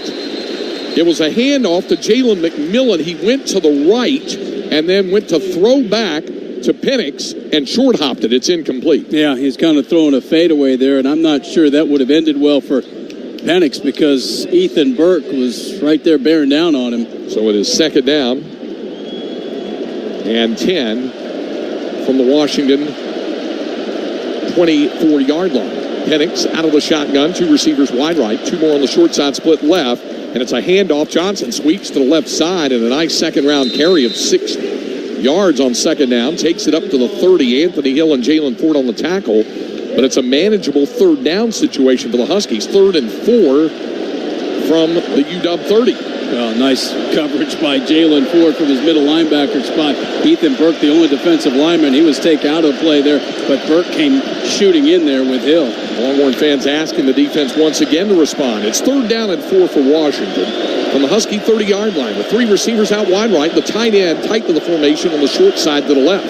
Out of the shotgun, the snap goes back to Penix with some time, sends it over the middle. Ball is caught, but it's short of the first down. Well, I think they're going to mark forward progress enough. Jalen McMillan was driven back by Jade Barron, but he had enough. The line to gain just barely reached it. A pickup of 4, and it's a first down for the Huskies. Yeah, just right at the sticks. And again, Panic's quick release. Pressure was coming from the middle, but had enough on it to make that little fadeaway throw. Well, I'll tell you, it's the second down run from Johnson that made that possible. Now, 1st and 10. They may review this. Sark may have challenged it. Rolling on the field as the receiver made the line to gain. The play's under further review. So they're reviewing this now. There's no doubt he was driven back by Jade Barron, and Sark is talking about it with the line judge on the side. He didn't have his shoulder turned, is what Sark's I think he's saying the ball wasn't. Yeah, the ball was not turned because the shoulder had not turned enough toward the line to gain. Barron is bearing down on McMillan. The question is, does the football reach the line to gain? Jade hits him around the thigh, and from that slow motion angle, that's not enough. Yeah, if that's a good, accurate down the line angle, but he's got the ball in his right hand, and so that's kind of his back arm, and Jade just submarines him. Which, of course, brings up the eternal question: is it enough to overturn the call on the field? Yeah, because you have to make a mid-air decision on where the ball was. Yep. Now they're showing about 16 different views on the Jumbotron. Yeah, they got the grid up there, or as they like to call it here during Saints games, the Gumbotron. Well, your head could spin trying to watch any one of those 16. You had any gumbo since you've been down here? I've not. I've let my wife take care of that. Okay. I've stuck with the basics. I had some red beans and rice and some mock shoe and all that stuff. It's good stuff. Here's the call. After review, the receiver is short of the line to gain. It's 4th down. Okay. Heads up by the replay crew. Does Kalen DeBoer go for it on 4th and a half yard? Wow. They were 11 of 15 coming into the game on 4th and then missed out, but it sure looks like they're going to at least send the offense out. Well, it's going to be crucial for the Texas defense to stay disciplined. Especially late in the first half. Texas has to kick it off to start the second half. Washington will line up as if to go for it on 4th down and about a half yard needed for the first. Huskies race to the line of scrimmage. We'll see if it's a ploy to get Texas to jump. Penix runs up under center, barks, signals, bobs his head, races another back up to the line, still barking signals. Nobody's moving on the Texas defensive front. Still barking the signals, and Washington has to call a timeout. When Dylan Johnson raced up to like an H-back, there's nobody behind Michael Penix, so chances are he's not going to take a snap because the only option was a sneak unless they want to risk throwing the ball. So nice job by the Texas defense. When penalties have hurt this team in the first half, they stay disciplined there. Smile on the face of Jalen Ford there as he looked up. And the Jumbotron caught him with a smile on his face as he and his teammates stayed at home. And so Washington spent a timeout, their first timeout, a 30-second timeout. So they'll now come out of it. Well, let's see. They are not sending the punt team out there. Like that. So here they come. So Longhorns looked to the sideline and said, hey, they're going for it. Yeah, Kalen DeBoer had a chance to look at what Texas was in. Okay. Down to the line of scrimmage. Now Dylan Johnson out of the Wildcat. Lines up in the backfield next to the quarterback, Penix. Penix has the snap, hands it to Johnson. He has the first down across the 35-yard line. Got great blocks in front of him. Took it up to the 38. A gain of 4 in Washington. After all of that drama and spending a timeout, moves the chains. Yeah, interesting move by Kalen DeBoer to use the timeout and still go for it. First down and 10. Huskies from their own 38. They'll go empty now. 5 receivers, no running backs. Penix from the gun has the snap. Back to throw. Steps up in the pocket. Scrambles. Looking. Throws on the run. Ball caught by Johnson up to midfield. And that'll be another first down. Jade Barron made the tackle. It goes for 13 yards. Yeah, Johnson just kind of snuck over on the sideline as the last outlet. And again, Michael Penix choosing to keep the play alive, and then dumps it off for a big first down now, and all of a sudden, Washington on the move. 3:23 and counting remaining in the first half. Game tied at 14, and now Plays under further review to determine if the quarterback was beyond the line of scrimmage. I knew it was We'll review close. the play. The question is how close? Well, he was. I don't know if his arm was, if that black line means anything. Right. It's where the ball is, not the body. Oh, this is, again, right down the line. And this one, I'm not sure if they have enough. We'll take a look at it and see on another review here.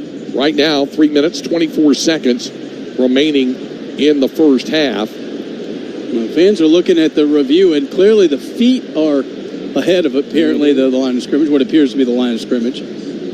But was the release? Yeah. Where is the position of the football at the time? Yeah. That is really close. Each fan base thinks they're right, so. Well, and a lot of that could be fans not understanding or remembering that it's not where the body is, it's where the football is. So that could be the initial excitement. Here comes the explanation. After review, the ruling of the field stands. First down. Yep.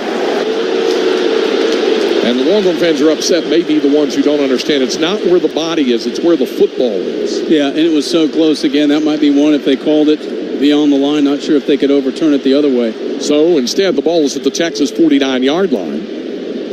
With 3:24 remaining in the half, now the clock will be put in motion. Ball is on the left hash mark of the Texas 49. Jalen Polk will line up in a bunch set to the right side along with Jeremy Bernard. And right now, Rogers, the running back, on first down, and then Odunze off the quick hit out to the 44-yard line. Ethan Burke on the tackle. Yeah, problem with that play, pretty well defended by Texas, and he still picks up 5 yards. Second down and 5. Now Dylan Johnson checks back in for Tybo Rogers.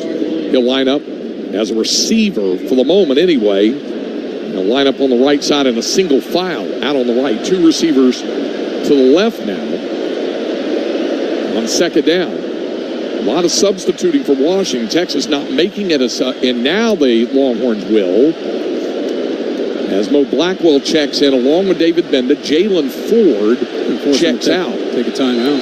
And there's some good strategy employed by Sark as Washington has to use its second timeout here. Yeah.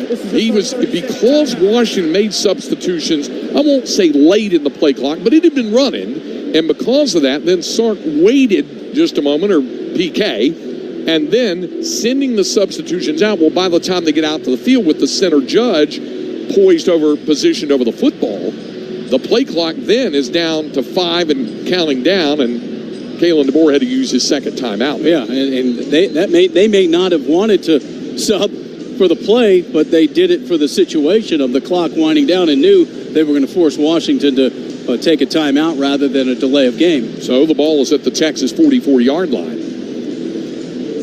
And it'll bring up second down and 5 for Washington. Game tied at 14 with 2:17 remaining in the half. The winner to face the Michigan Wolverines next Monday night in Houston for college football's national championship. Michigan winning in overtime over Alabama at the Rose Bowl today, 27-20. Out of the timeout, second down and 5. Jalen Polk, the receiver. Now, Dylan Johnson lines up in offset to the right side of Michael Penix. Shifting in motion, Roma Dunze. And off play action, back to throw, pass over the middle, and it is caught. First down by the tight end, Jack Westover, down to the 29-yard line, a gain of 15. Yeah, you get through all those receivers, and then Westover comes up with his 36th catch. Again, ball gets out of Penix's hands so fast.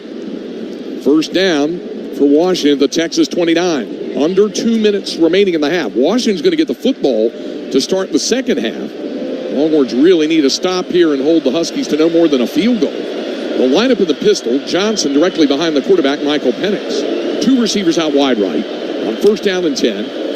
Off play action, back to throw with some time. Penix going deep downfield, and that's too much on it. He was looking for Devin Colt, the other tight end. Too much on that. It is incomplete, and the clock is stopped with 1:33 remaining in the half. Yeah, that's the first deep ball Penix has just missed on. Culp had a step, just overthrew it. Jalen Ford trying to keep up with him.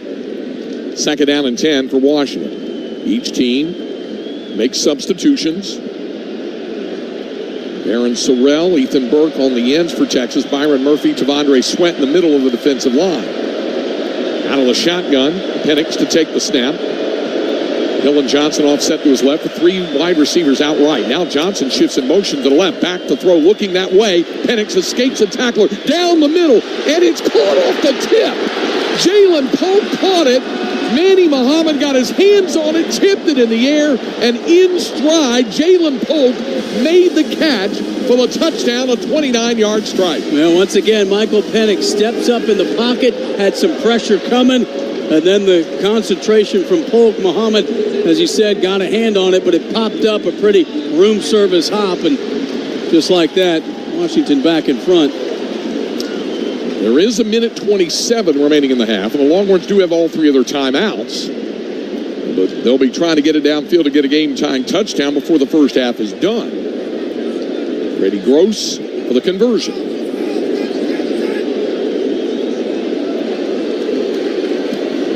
And that kick is good. 76 yards and 9 plays. It takes 3:38 off the clock. And that included that 4th down conversion for Washington, where the Huskies spent a timeout, then came back and went for it anyway. Got it. And then had the big pass with the tight end, Jack Westover, across the middle. And then that 29-yard touchdown pass. Manny Muhammad got his hands on it, but it tipped in the air, up in the air, and not down to the turf. And staying in stride was Jalen Polk to pull it in for the score. And the 4th down conversion after coming to the line of scrimmage, trying to draw Texas offside, taking a timeout, then something that I can't remember seeing, coming back out and then going for it, and they convert. And again, Texas does not have a tackle for a loss in this first half, a stat that usually they are very effective at creating negative plays for the opposing team's offense. Just not able to do it. So, Washington to kick it off again.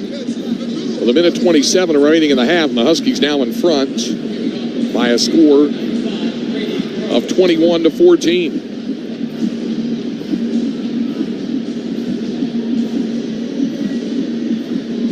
So to kick it off will be Grady Gross, Savion Red, and also Jaden Blue back deep to receive it for Texas. Think of that stop on 4th down after Texas scored. They get the ball back, bunch of momentum, and then quickly have to punt it right back to Washington. One of the big moments in this first half. Gross ready to kick it off for the Huskies. This one is returnable, and it'll be Jaden Blue from the 1-yard line. Brings it out over the 10, 15, turns it up center field, 20, 25. And he goes down at the 28-yard line. We'll see if that's where they spot the ball. Longhorns will have it here with 1:20 to go in the first half. The officials still trying to decide where to spot the football. Looked like he went down right around the 28. And that's going to be the case. So Texas will have it on its own 28. So 1st down and 10 with 1:20 remaining. And the Longhorns do have all 3 of their timeouts. So viewers from the shotgun. 3 receivers out wide right for Texas. Sanders on the short side of the field, split left. Jaden Blue is the running back.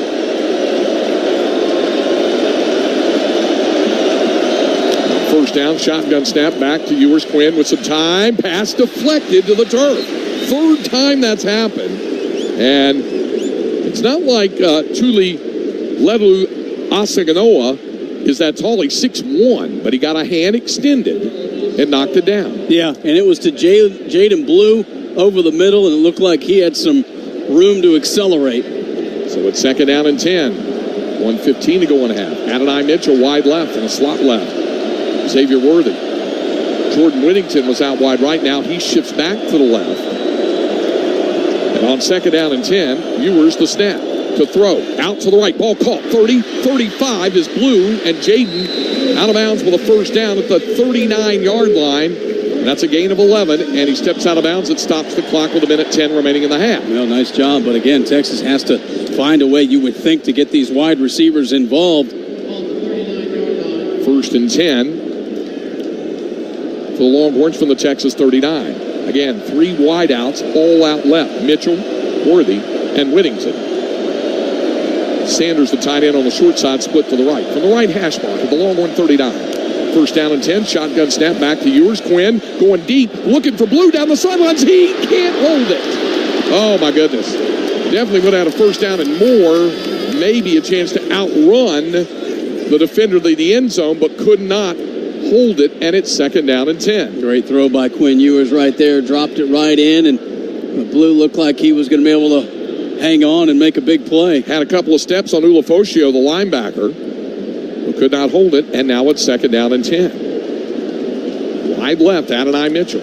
Slots on the left, Jordan Whittington and Xavier Worthy.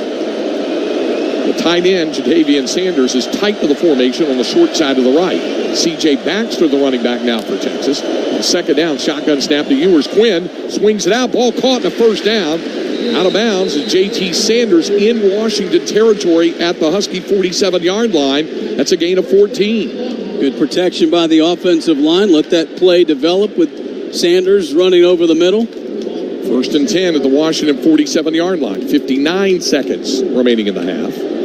Worthy is on the short side of the field, split to the right. Wide left, Adonai Mitchell. On the slot left, Jordan Whittington. The running back is Baxter. First down, handoff, C.J. Baxter up the middle, 45. And the Longhorns may have to use a timeout here. They will.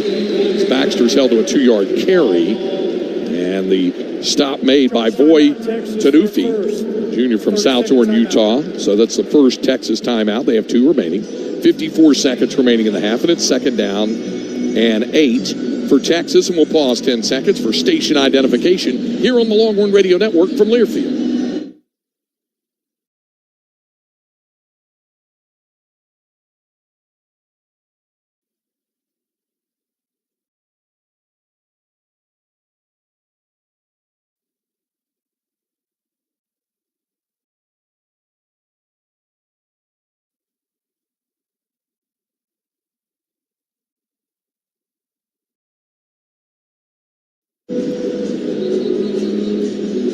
.54 seconds remaining in the first half of the All-State Sugar Bowl, the semifinal of the college football playoff. The winner to meet the Michigan Wolverines next Monday night in the national championship game at NRG Stadium in Houston. Michigan winning in overtime over Alabama 27-20. Here, the Texas Longhorns trail the Washington Huskies 21-14. Longhorns will face a second down and 10, or excuse me, second down and a long 7 needed. The ball inside the Husky 45-yard line. Quinn Ewers from the shotgun has the snap. Quinn back to throw, sends it over the middle. Ball is caught. J.T. Sanders, he should be right at the line to gain for the first down. Tuputalo made the tackle. It is enough. They'll stop the clock to move the chains with 48 seconds remaining in the half. Now the clock is put in motion. Ewers out of the gun on first down and 10. Has the snap, back to throw, looks, pressure coming, swings it out, ball caught by Whittington, and Jordan steps out of bounds at the 33-yard line, so it's a 4-yard catch. Clock is stopped with 37 seconds remaining in the half, and it's second down and 6. Nice job by Ewers. He had that backside pressure. The clock in his head went off, and he was able to get positive yardage to Whittington and stop the clock. Second down and 6 at the Washington Husky 33-yard line. 37 seconds remaining in the first half. Longhorns have 2 timeouts remaining. Texas trailing Washington 21-14. They'll bunch 3 receivers on the short side to the left. Adonai Mitchell, Jordan Whittington, and now Xavier Worthy goes back in motion to the right. Jaden Blue is the running back. Shotgun snap, Ewers being chased. Scrambles to the right, looks, still looks.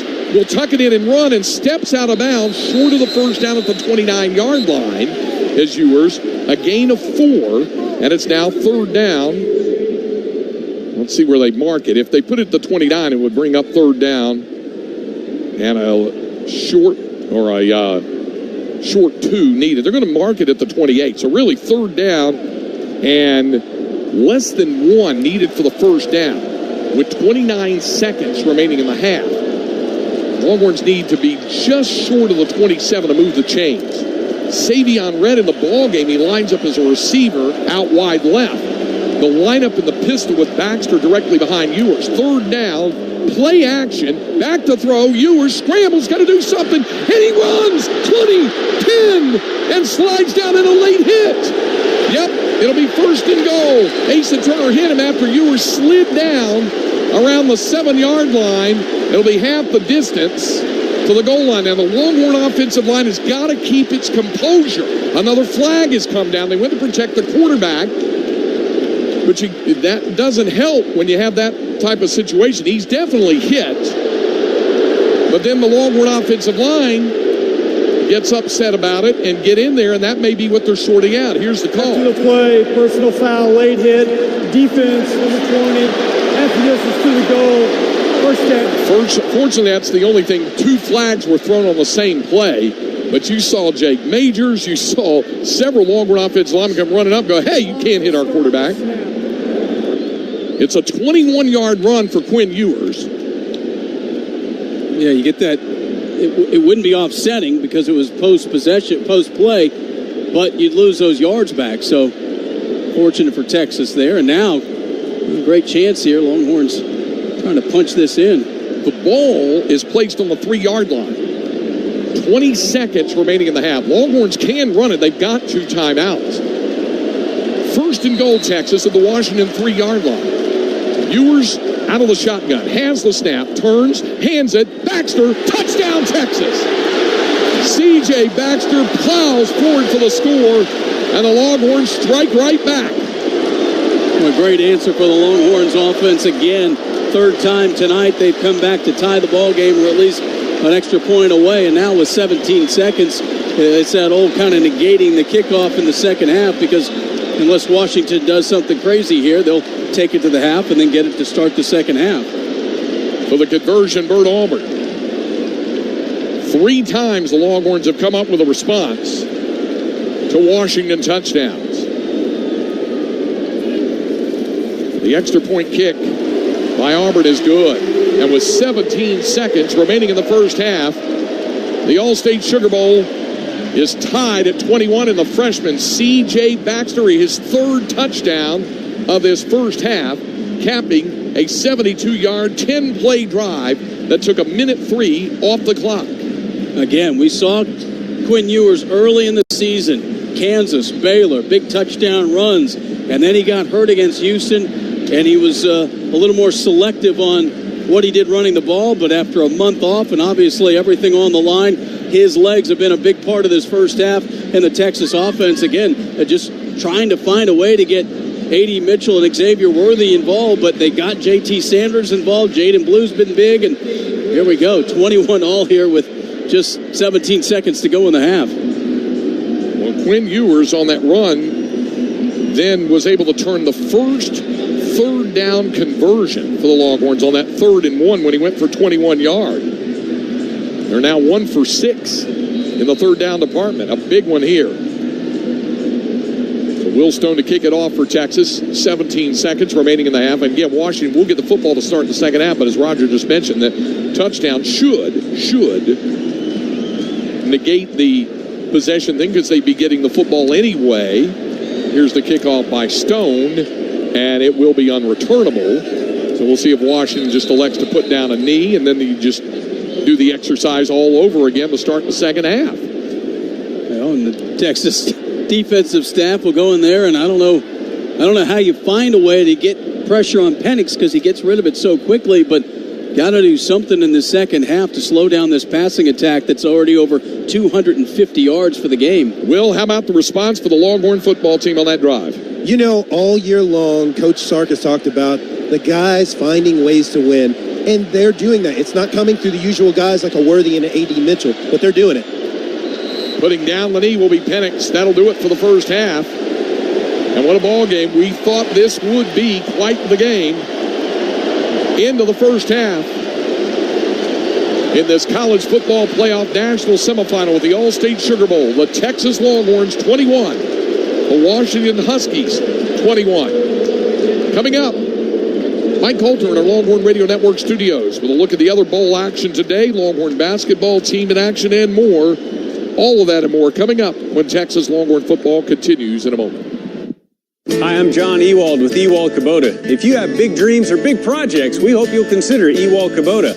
From small Kubota compact tractors to construction equipment, Kubota is a name you can trust. Or if you aren't committed to buying just yet, we have a full line of equipment you can rent by the day, week, or month. We can even deliver it to your work site.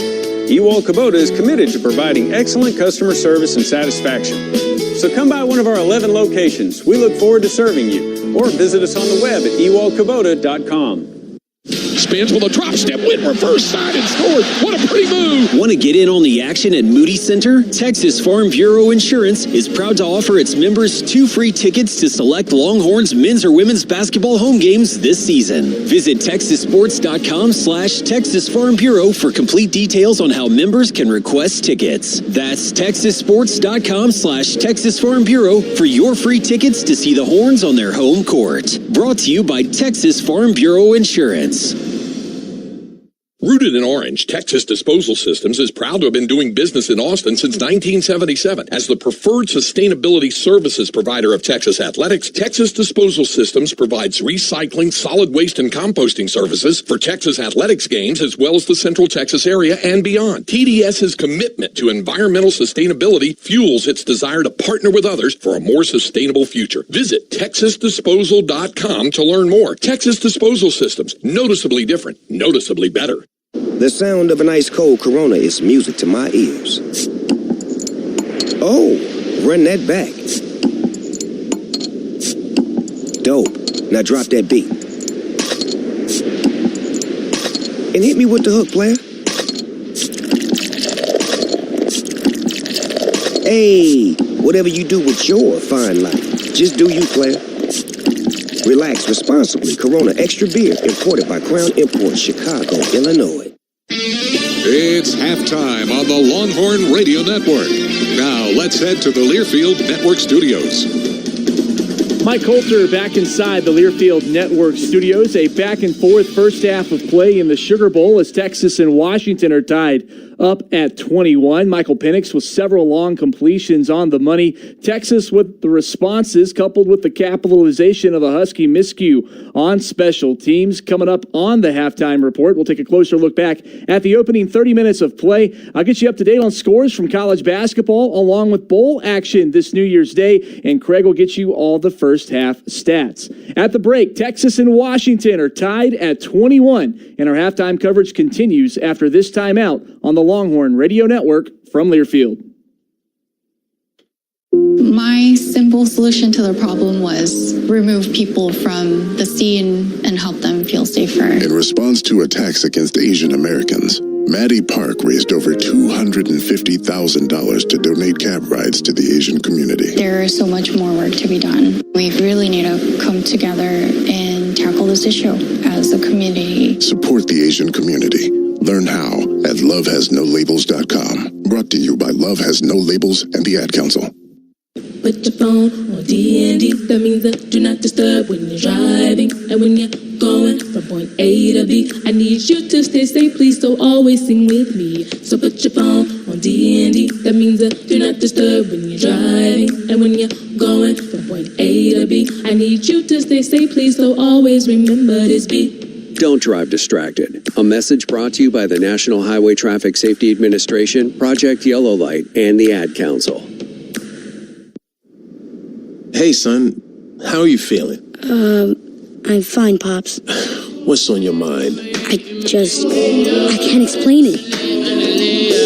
Navigating without a compass, eyes waiting, started to wander. Metamorphosis, loss of who you thought you was. When your kid can't find the language, help them find the lyrics. Listen to the Sound It Out album and get tips and tools to start a conversation at sounditouttogether.org. Brought to you by Ad Council and Pivotal Ventures. Adoption of teens from foster care is a topic not enough people know about, and we're here to change that. I'm April Dinwiddie, host of the new podcast, Navigating Adoption, presented by Adopt US Kids. Each episode brings you compelling real-life adoption stories told by the families that live them with commentary from experts. Visit adoptuskids.org/podcast or subscribe to Navigating Adoption, presented by Adopt US Kids. Brought to you by the U.S. Department of Health and Human Services Administration for Children and Families and the Ad Council.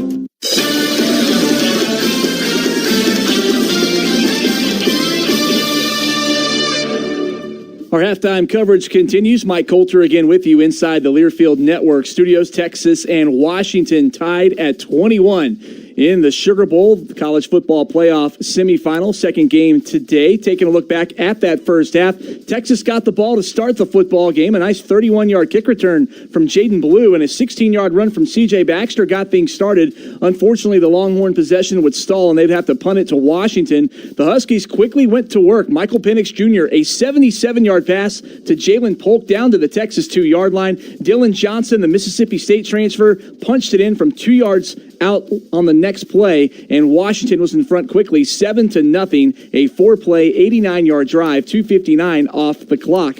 Texas, though, as was the theme in the first half, with the response. Ewers, a 31-yard completion to C.J. Baxter, followed that up with a 12-yard run later on in the drive. Baxter again with a 13-yard run, and then second down and goal at the Washington 5. Texas leaned on another true freshman running back. From the shotgun, Quinn to take the snap on second and goal at the Washington 5. Has the snap, hands it to Blue. Cuts inside to the 5, to the goal line. Touchdown, Texas. Jaden Blue turned it inside, and Jaden Blue a big factor on this touchdown drive for Texas. Tied the game at 7 plays, 75 yards, 3:55 off the clock. Texas and Washington would both go 3 and out on their next two possessions. Washington's third possession late in the first quarter, Penix with a 29-yard completion to Bernard, followed it up with a 24-yard gainer to Adunze as they began the second quarter of play. Tyber Rogers, a 17-yard run, got it down to the Texas 6, and Dylan Johnson, a 1-yard touchdown run, his second of the day, put UW back in front 14-7, 9 plays, 80 yards, 4:26 off the clock. Texas went 3 and out on their next possession, punted it to Washington, who muffed the punt. Texas recovered at the 22-yard line. Jordan Whittington, a 17-yard catch down to the 1-yard line before Texas would lean on a defensive lineman at the goal line. First and goal, Texas. The ball at the Washington 1-yard line. Devondre Sweat and Byron Murphy line up in the backfield as blocking backs. It's a handoff to Murphy. Byron Murphy's across for a Texas touchdown. The big fella from DeSoto powers across the right side, and the Longhorns have Byron Murphy's second touchdown of the season.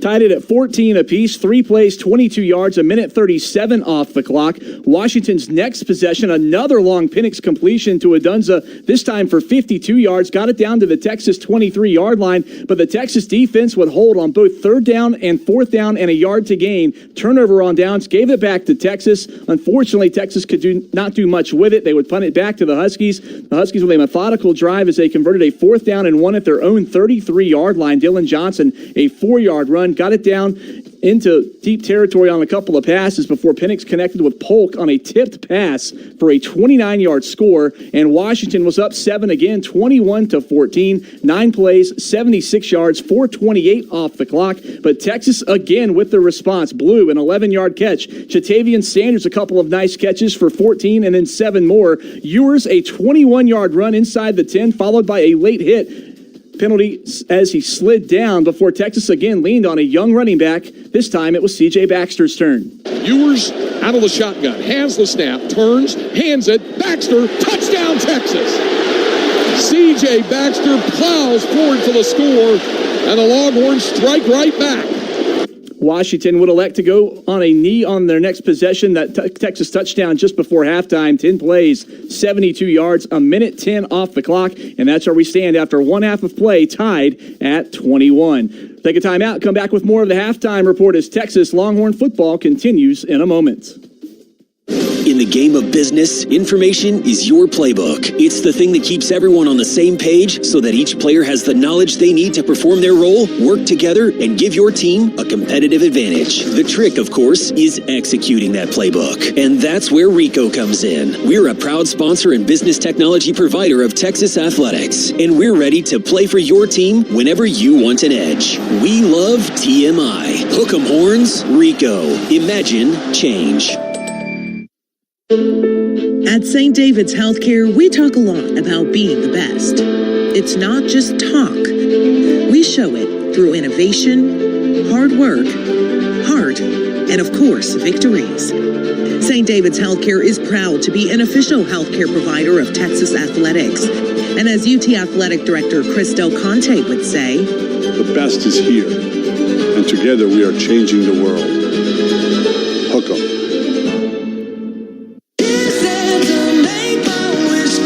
It's the final days of the Make the Holidays Bright sales event at your local Ford dealer.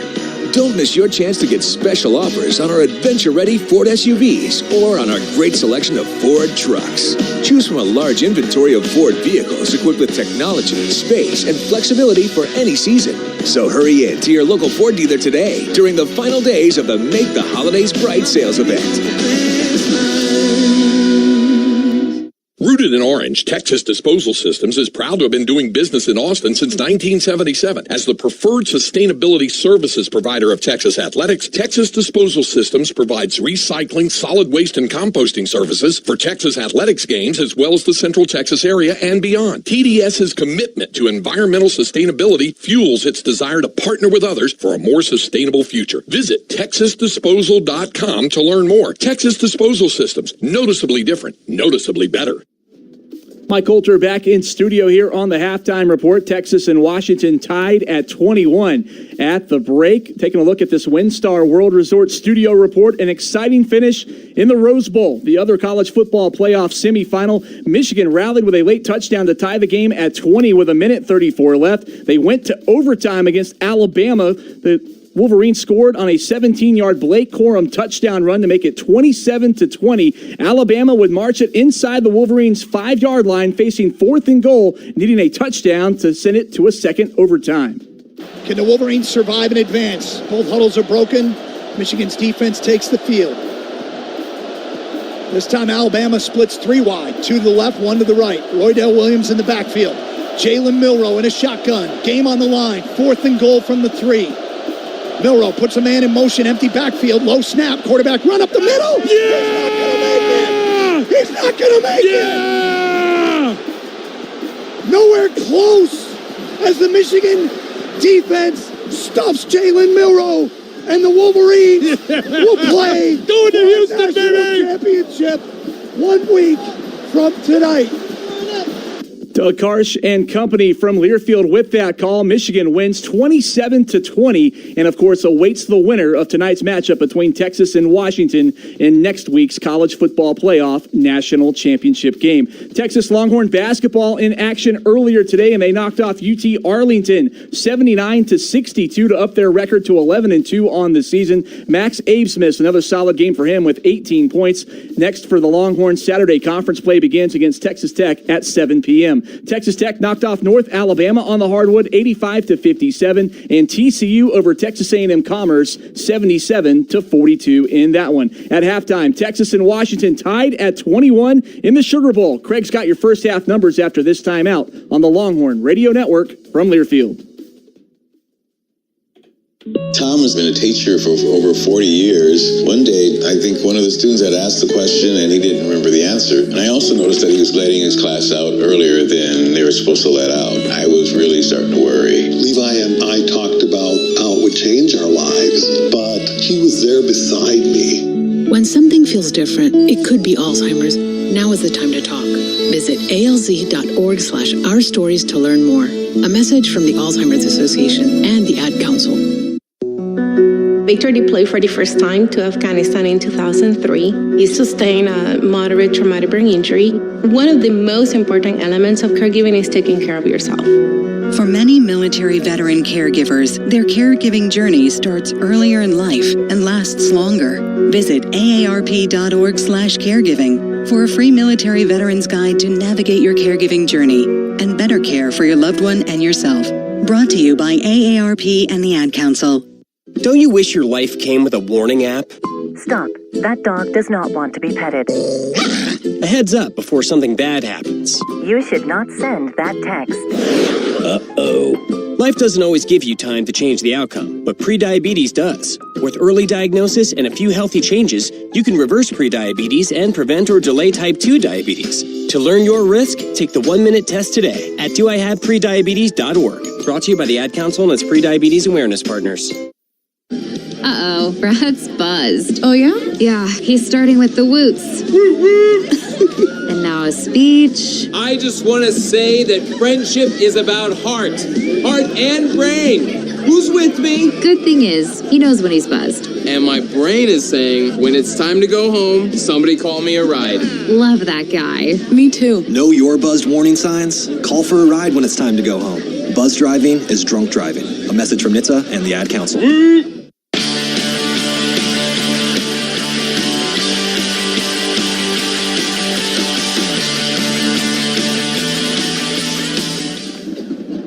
Halftime here in the Caesar Superdome in New Orleans. Game tied at 21, the Texas Longhorns and the Washington Huskies. Take a look at the first half numbers in this one, and they definitely favor Washington, mainly through the air, as the Huskies have 305 yards of total offense to 213 for Texas. 255 of those have come through the air, only 50 rushing. Longhorns, conversely, only 97 passing, 116 on the ground, but the first downs are even at 11. The Longhorns are 1 out of 6 on third downs. Washington is 0 for 3 in the third down compartment. The Huskies converted 1 out of 2 on fourth.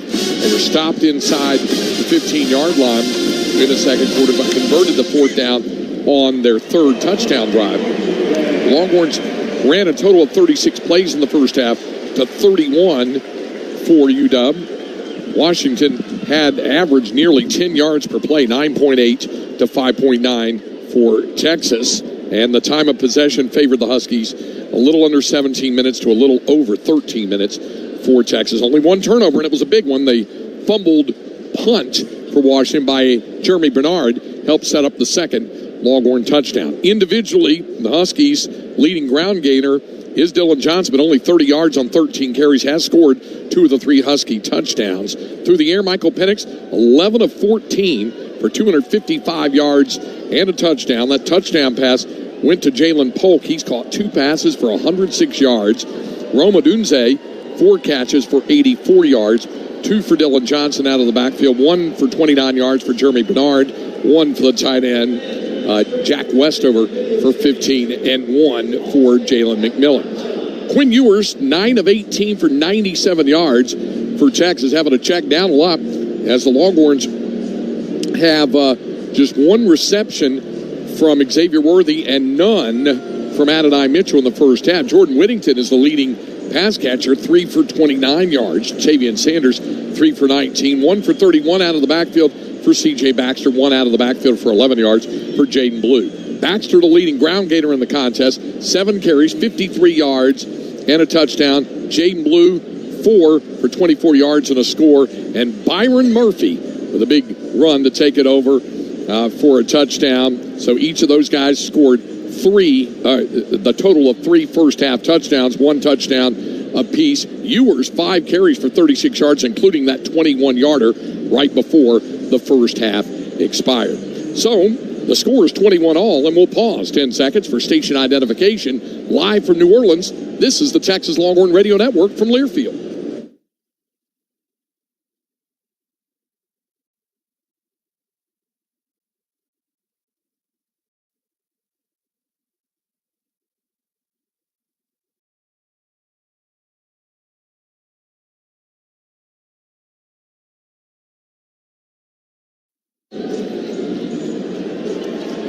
Halftime here in New Orleans with a score: the Texas Longhorns 21, the Washington Huskies 21. Second half of tonight's national semifinal of the college football playoff of the All-State Sugar Bowl is coming up. Texas Longhorn football continues in a moment. When the game goes into overtime. But goes into overtime. The choice to enjoy is easy. Bud Light, easy to drink, easy to enjoy. Order Bud Light online today. Enjoy responsibly. Anheuser-Busch Bud Light Beer, St. Louis, Missouri. At Cadence Bank, we're here for all 4 quarters and overtime in your financial journey. Whether you're investing for the future, saving for a dream home, starting a business, or just needing to tackle life's financial challenges, we have the teammates, tools, and game plan to help you win. Experience a financial partner that comes in clutch. Visit cadencebank.com to learn more. Cadence Bank. Your team, your cadence. Member FDIC. If you love H-E-B, but don't always have the time for shopping at H-E-B, try our free curbside pickup. Let us cherry pick the produce, get selective with the seafood, choose the choicest cut beef, and gather your groceries galore. H-E-B has everything needed to bring more food, more flavor, and, well, more everything to your table at a great price, too. Download the My H-E-B app today and start shopping. Subject to availability, prices may vary from at or in-store. This copyrighted broadcast is an exclusive presentation of Learfield under the broadcasting rights granted by the University of Texas. Reuse of this presentation is prohibited without the expressed written consent of the University of Texas and Learfield. Announcers are provided by Learfield and approved by the University of Texas. We get ready to start the second half. Texas Longhorns and Washington Huskies tied at 21 here at the All-State Sugar Bowl. Craig Way, Roger Wallace, Will Matthews with you from Caesars Superdome. Glad to have you with us. And Washington definitely had the first half total yardage edge and big plays on offense. But the Longhorns came up with a couple of big plays, Roger. And Quinn Ewers, a big run.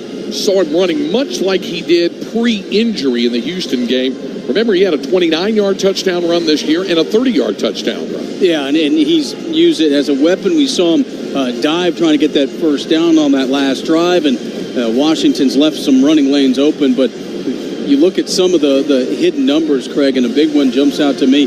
Washington has 5 pass breakups. So of the 9 incompletions, they've forced 5 incompletions with pass breakups. Longhorns have no pass breakups. They have no QB hurries. And obviously they have no sacks, don't have any tackles for losses. So can they do something different in the second half to throw Washington off their rhythm? They've done a nice job against Dylan Johnson, 30 yards, averaging just over 2 yards per carry. But Penix has been lights out, just 3 incompletions, 255 yards on 11 completions. So we get ready to start the second half. Will Matthews, did you see what I saw there right before the start of the second half? Derek Williams, yes, I did. Warming up now that he's eligible to play in half number 2. Well, Derek Williams came out a little bit earlier than the group. He was over with the trainers, warming up, getting himself ready, doing some drills, catching the ball, and just getting himself ready to play. And I'm excited to see him. We need him. We need that extra spark. We need that extra little bit back there to hopefully defend this passing offense from the Washington Huskies. Maybe the native of New Iberia, Louisiana, can help stem the tide in the secondary for the Longhorns. He's going to get an opportunity probably pretty quick because Texas is going to kick off to start this second half from left to right, from south to north, and it'll be Will Stone to kick it off for Texas. 21 all with 1 half to go to decide an opponent for Michigan in the national championship next Monday night in Houston. Stone places the ball on the tee. Now will take his paces back to the 26-yard line, measure off his steps, and now ready to approach the ball on the 35 and put the left leg into it. Here we go, second half underway, and again, it'll drive through the end zone and a touchback, so Washington will start from its own 25-yard line. One thing Sark told us was apparently there's a flag down as well. Offside, kicking team, number 28, 5-yard penalty, first down. Well, the second half starts like the first for Texas with a penalty. And that's an unforced error there. Yeah, just kind of got ahead of Stone there, Jaron Thompson. Stone will be put down at the 30-yard line, and that's where Washington will begin this march. 1st and 10 from the 30. 2 receivers out wide right. Johnson, the running back, offset the left side of Michael Penix Jr. Penix with the snap and back to throw on 1st down. Swings it out left side. Ball caught by the tight end Westover. And a nice 1st down catch. Andy Muhammad forced him out of bounds, but Westover, his second big catch. That one goes for 9 yards. And if he goes quick like that to the short passes, well, you better hope you can just make a play on defense. 2nd down and a yard to go from the Husky 39. The lineup of the pistol. Dylan Johnson directly behind Michael Penix, the quarterback. Shot time for Washington. Now they'll go empty. 3 receivers on the short side of left. Well, I said that, and now Dylan Johnson shifts back into the backfield. Offset to the left side of Penix. And a quick pass goes outside Jalen Polk. It's enough for the 1st down. Over the 30, Manny Muhammad forced him out of bounds at the 33-yard line. A gain of 4 and a 1st down for Washington. Ball is at the UW 33. Derek Williams is out there now. And he is at boundary safety. Michael Taff at the other safety spot. Terrence Brooks, Manny Muhammad the corners right now, and Shade Barron the star back. Tybo Rogers, the running back now for Washington, offset to the right side of Penix on 1st down and 10 from the Husky 33. Penix has the snap, turns, takes off up the middle to midfield and slides down. He's got a 1st down. Now, that's the first time we've seen him do that, a design run upfield, and takes it for 12 yards into Texas territory at the 45. I think he saw Jalen Ford ready to tee off, and that left a big opening right in the middle. 1st and 10 Washington at the Texas 45. Huskies on the move again. And on 1st down, Longhorns make some adjustments in the formation defensively. The lineup of the pistol will the Huskies. Tybo Rogers, the running back, directly behind Michael Penix. Handoff. Rogers cuts to the middle and ran right into Jalen Ford and also Byron Murphy. It's a gain of 2 to the Texas 43. 2nd down and 8 coming up for Washington. Washington hasn't converted a 3rd down. They've only had 3 attempts. Of course, they turned one of those into a 4th down conversion, one of those into a 4th down fail. 2nd down and 8 at the Texas 43. Wide right is Roma Dunze. And slots on the right are Jalen McMillan and Jalen Polk. Tybo Rogers remains the running back. The tight end, Jack Westover, on the short side of the field. Tight to the left. Shotgun snap. Back to Penix with some time. Swings it across the field. Caught by Rogers. Got around Jalen Ford, but then he slipped and fell. And it winds up being no gain on the play. He cut inside. Jalen slipped. But as he cut inside, he also slipped. Did Rogers no gain on the play. Now it's 3rd down and 8. Well, especially in the pass game, you see why that offensive line gets the accolades. Anthony Hill coming on the blitz. They picked it up. Again, Penix has just not been bothered by the Texas pass rush on almost all the times he's dropped back. Ryan Watts and Gavin Holmes are on the corners now. On 3rd down and 8 for Washington. Out of the shotgun, Penix, 2 receivers to either side. Has the snap, back to throw, swings it out right. It's caught, a 1st down. McMillan caught it in front of the secondary. The ball is down to the Texas 32-yard line. That's a gain of 11. The time Dylan Johnson stayed in to pass protect on the blitzing Hill, and that's right where Penix saw the blitz coming from and able to make the quick throw and catch. 1st and 10, Washington, Texas 32. Opening drive of the 2nd half. Huskies on the move. That's their first 3rd down conversion. So at the Texas 32. 2 receivers out wide left. 2 on the short side of the field, split right. The running back shifting is Bernard, and a quick pass goes out to Polk in the slot. 30, breaks a tackle, 25-20, and has another 1st down at the Texas 19. Michael Tapp able to wrap him up, but enough blockers in front on that receiver screen to carry 13 yards. They stressed the defense in so many different ways in this pass game. That time they spread him out, just a quick swing pass, and set up a nice alley for him. Alfred Collins, Trill Carter check in on the defensive front. 1st and 10 Washington off the left hash mark of the Texas 19. Shift now in the backfield. Dylan Johnson offset to the left side. of Michael Penix. Three receivers bunched together on the short side to the left, one out wide right. Shotgun snap, Penix. He's looking right. He'll fire deep over the middle. Caught, touchdown. Jalen McMillan right in between two Longhorn defenders, and the Texas secondary having a difficult time tonight against Michael Penix and this Husky passing attack. And that Husky offensive line in the pass game, another blitz, that time by Jet Bush, but Penix did not have to move in the pocket and just threw a dart. Washington back in front for the fourth time in the game. They led 7-0. Longhorns tied it at 7. Washington took a 14-7 lead. Longhorns tied it at 14. Huskies moved back in front 21-14. Longhorns tied it just before the first half ended at 21. Now on the first drive of the second half, Washington marches downfield to reclaim the lead. And the extra point kick by Gross is good. 70 yards and 80 in 8 plays. 70-yard drive in 8 plays, taking exactly 4.5 minutes off the clock. A 19-yard touchdown pass. Michael Penix to Jalen McMillan. 10.5 to go third quarter. Huskies are back in front. It's Washington 28, Texas 21. Longhorn football continues in a moment. When the game goes into overtime. But the game goes into overtime. The choice to enjoy is easy.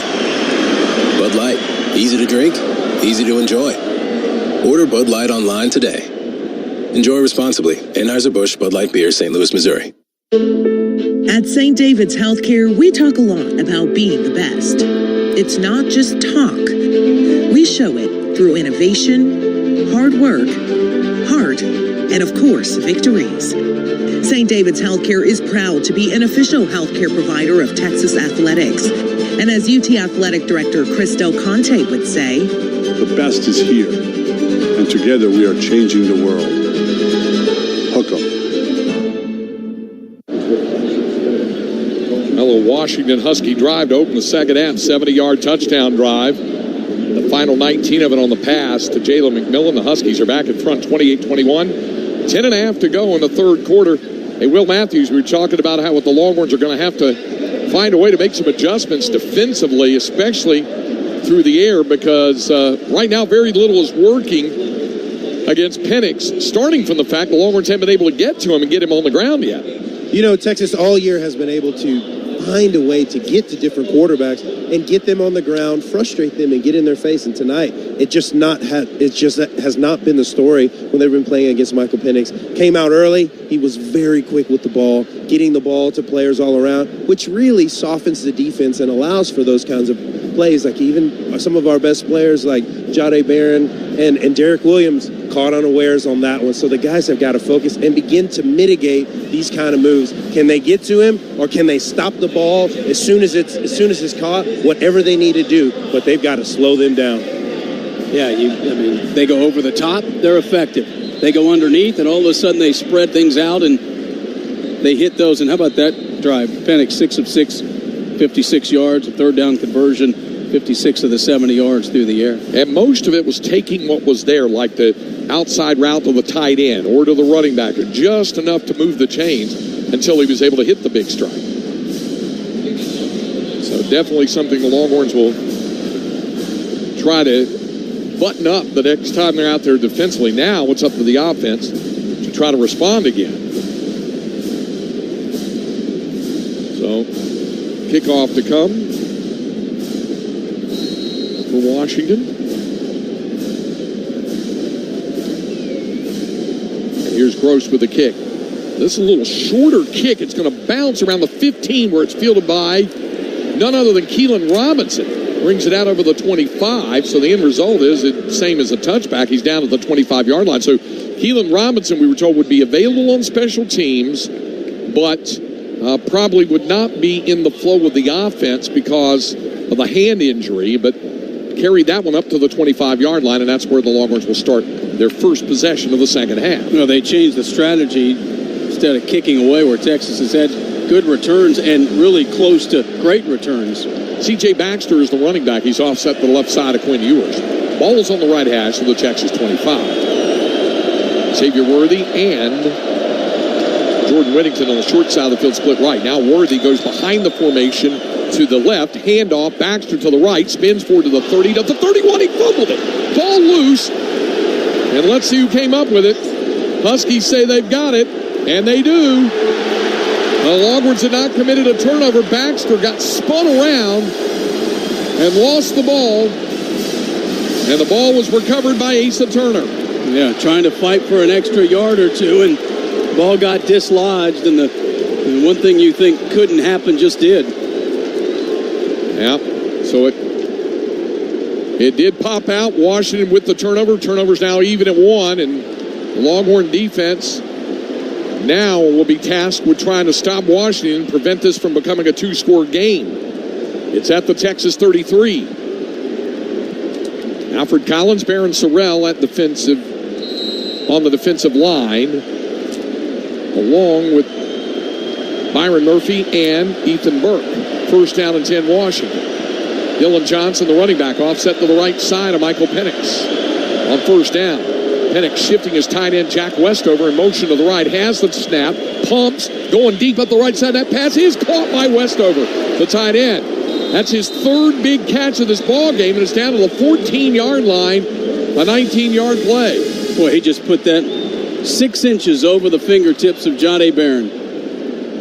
Great touch on the pass from Michael Penix as Barron went leaping for it. Manny Muhammad knocked down Westover, but not before he picked up 19 yards and a first down to the Texas 14. First and 10, Washington. Bunch formation as they jam in the receivers tight and shift the running back Johnson around to the right side of Penix. He's still motioning teammates around. The play clock under 5. Sending another man in motion. Now Penix ready for the snap. Has it. Hands it to Dylan Johnson. And he's down to the 10 to the 9-yard line. A 5-yard gain. Ethan Burke, the tackle for Texas. Well, now you see if you can stiffen up down here in the red zone and force a field goal attempt. We haven't had a 2-score lead yet, but Washington poised to do just that unless the Horns can come up with a turnover. Odunze tight to the formation on the right. And now they'll shift receivers and backs around to the left side. Odunze shifts further toward the boundary. Out of the pistol on second down. It's a toss to the left side of Johnson. Cutting outside and then goes forward and down to about the 7-yard line. Baron Sorrell, Derek Williams, the two Louisiana natives team up on the tackle, a 2-yard carry. Now it's third down and 3 for Washington at the Texas 7-yard line. Williams doing a nice job of forcing him back inside, and that's where Sorrell was able to clean it up. Sweat and Murphy back in the interior of the defensive line. Burke and Sorrell the ends.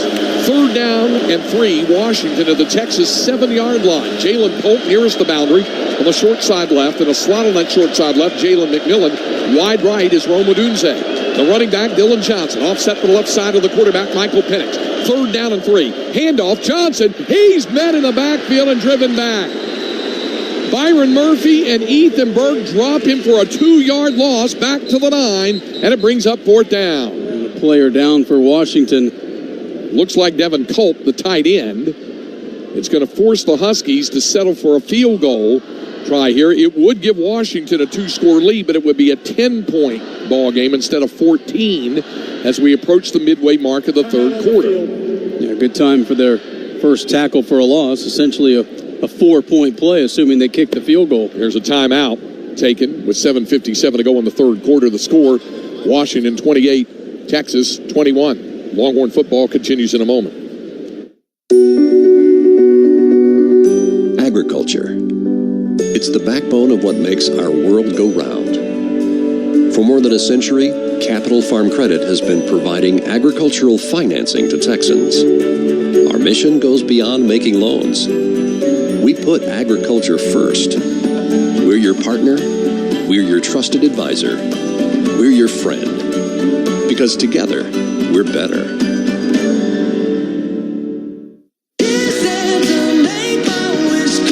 It's the final days of the Make the Holidays Bright sales event at your local Ford dealer. Don't miss your chance to get special offers on our adventure-ready Ford SUVs or on our great selection of Ford trucks. Choose from a large inventory of Ford vehicles equipped with technology, space, and flexibility for any season. So hurry in to your local Ford dealer today during the final days of the Make the Holidays Bright sales event.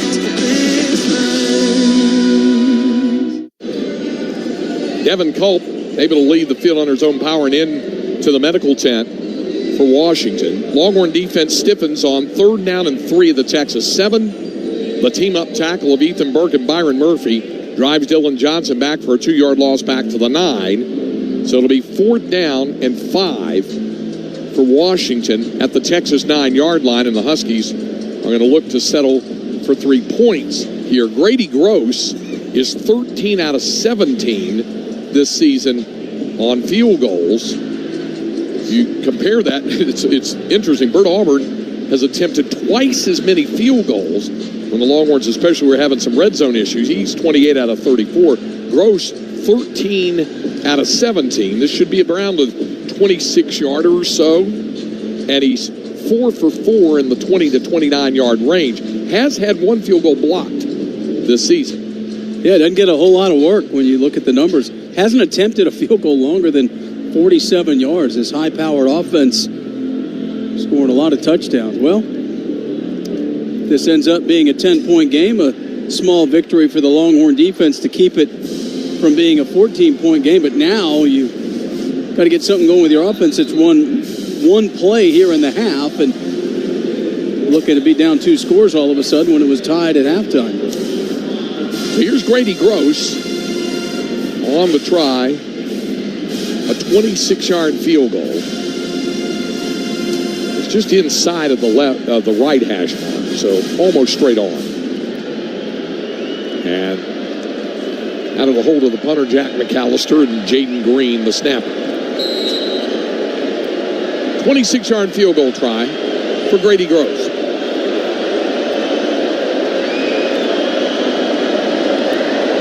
There's the snap, the spot, the kick is up, and the kick is good. And so Washington now extends its lead to 10 points here at 31-21 with 7:44 remaining in the 3rd quarter as the Husky scoring drive after the fumble by C.J. Baxter, a short one, and Texas able to stiffen and limit the damage to 3 points, 26 yards in 5 plays on that drive. And so Washington now leads it 31-21. It took 2.5 minutes to do that. So that's the good news is that the Longhorns were able to limit the damage, but they've got to get something going with the offense now. Well, yeah, now you're a little bit up against it because of the way Washington's moved the ball. You need to answer here. Just a 3rd recovered fumble for Washington this season. Kind of an unusual stat through 13-plus games, but now for the first time it's a 2-score game, and see if they go with that little pooch down there again to at least try to avoid more so a big return. Keelan Robinson is standing back in the end zone. Savion Red is out around the 7 or 8 yard line in case it is a shorter kick. This one is not. And Robinson will field it a yard deep, and he fumbled it and then picked it up to the 10, 15, turns it outside to the 20, and just dropped it. I think he was in a hurry to get going upfield and just dropped the ball. So Longhorns kind of have to start from further back than normal after what would be a touchback kickoff. This one, possession will start at the Texas 20-yard line. They're going to put it right at the 20. So right just shy of the midway mark of the 3rd quarter. The Longhorns are down 10 and need to get something going here. Yeah, need to play clean. 7 penalties already in the ballgame compared to just 1 for Washington.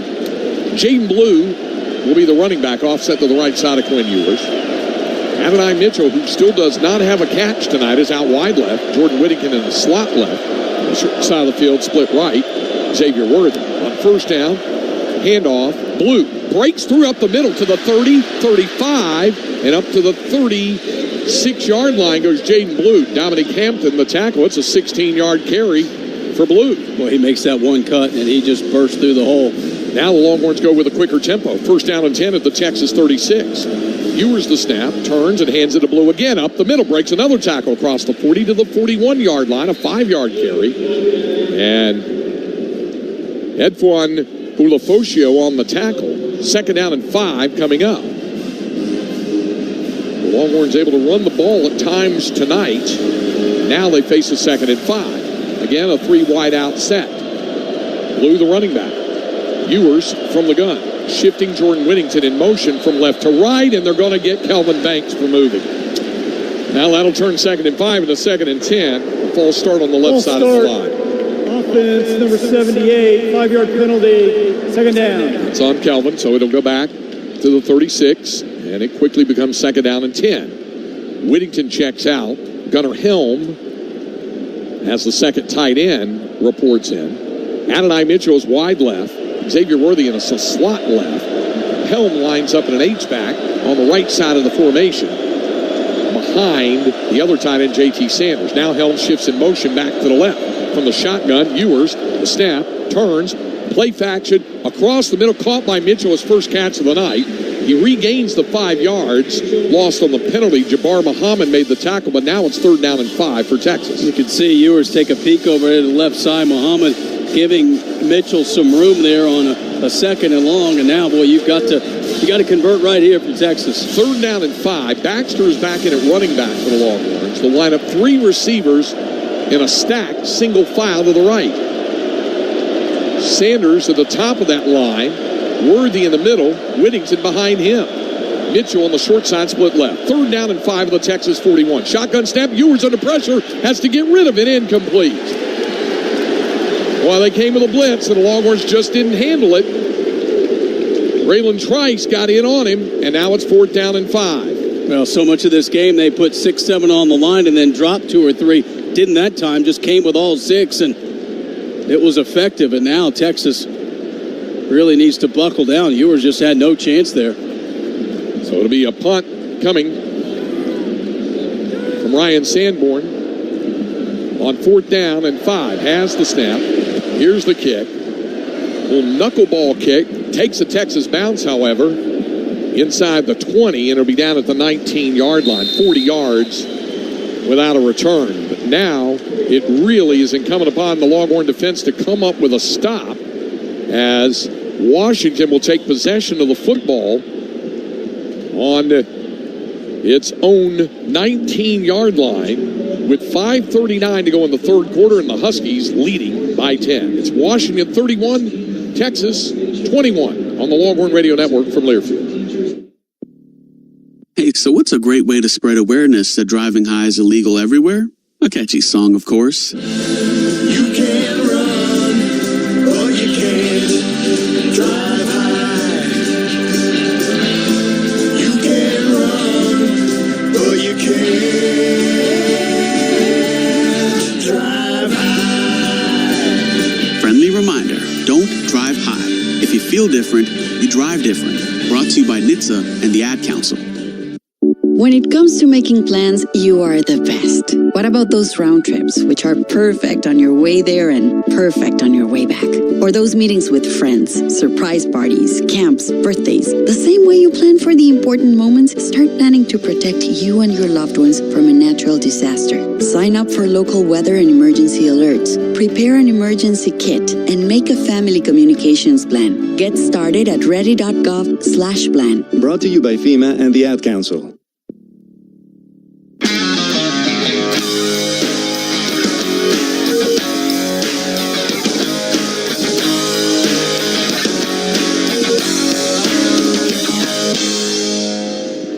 Texas Mutual Insurance Company wrote the playbook on workers' comp. To get a game plan that protects your people and your business, go to texasmutual.com. Craig Way, Roger Wallace, Will Matthews with you from Caesars Superdome in New Orleans.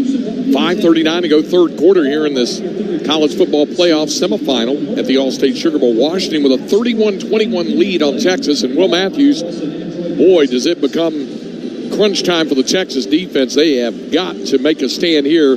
This team can ill afford to give up another score, especially a touchdown, and fall behind by 3 scores. Oh, you're so right there. And this is what you want as a defense. You need somebody to rally around. You need somebody to take the reins of the defense and be the guy that makes that play.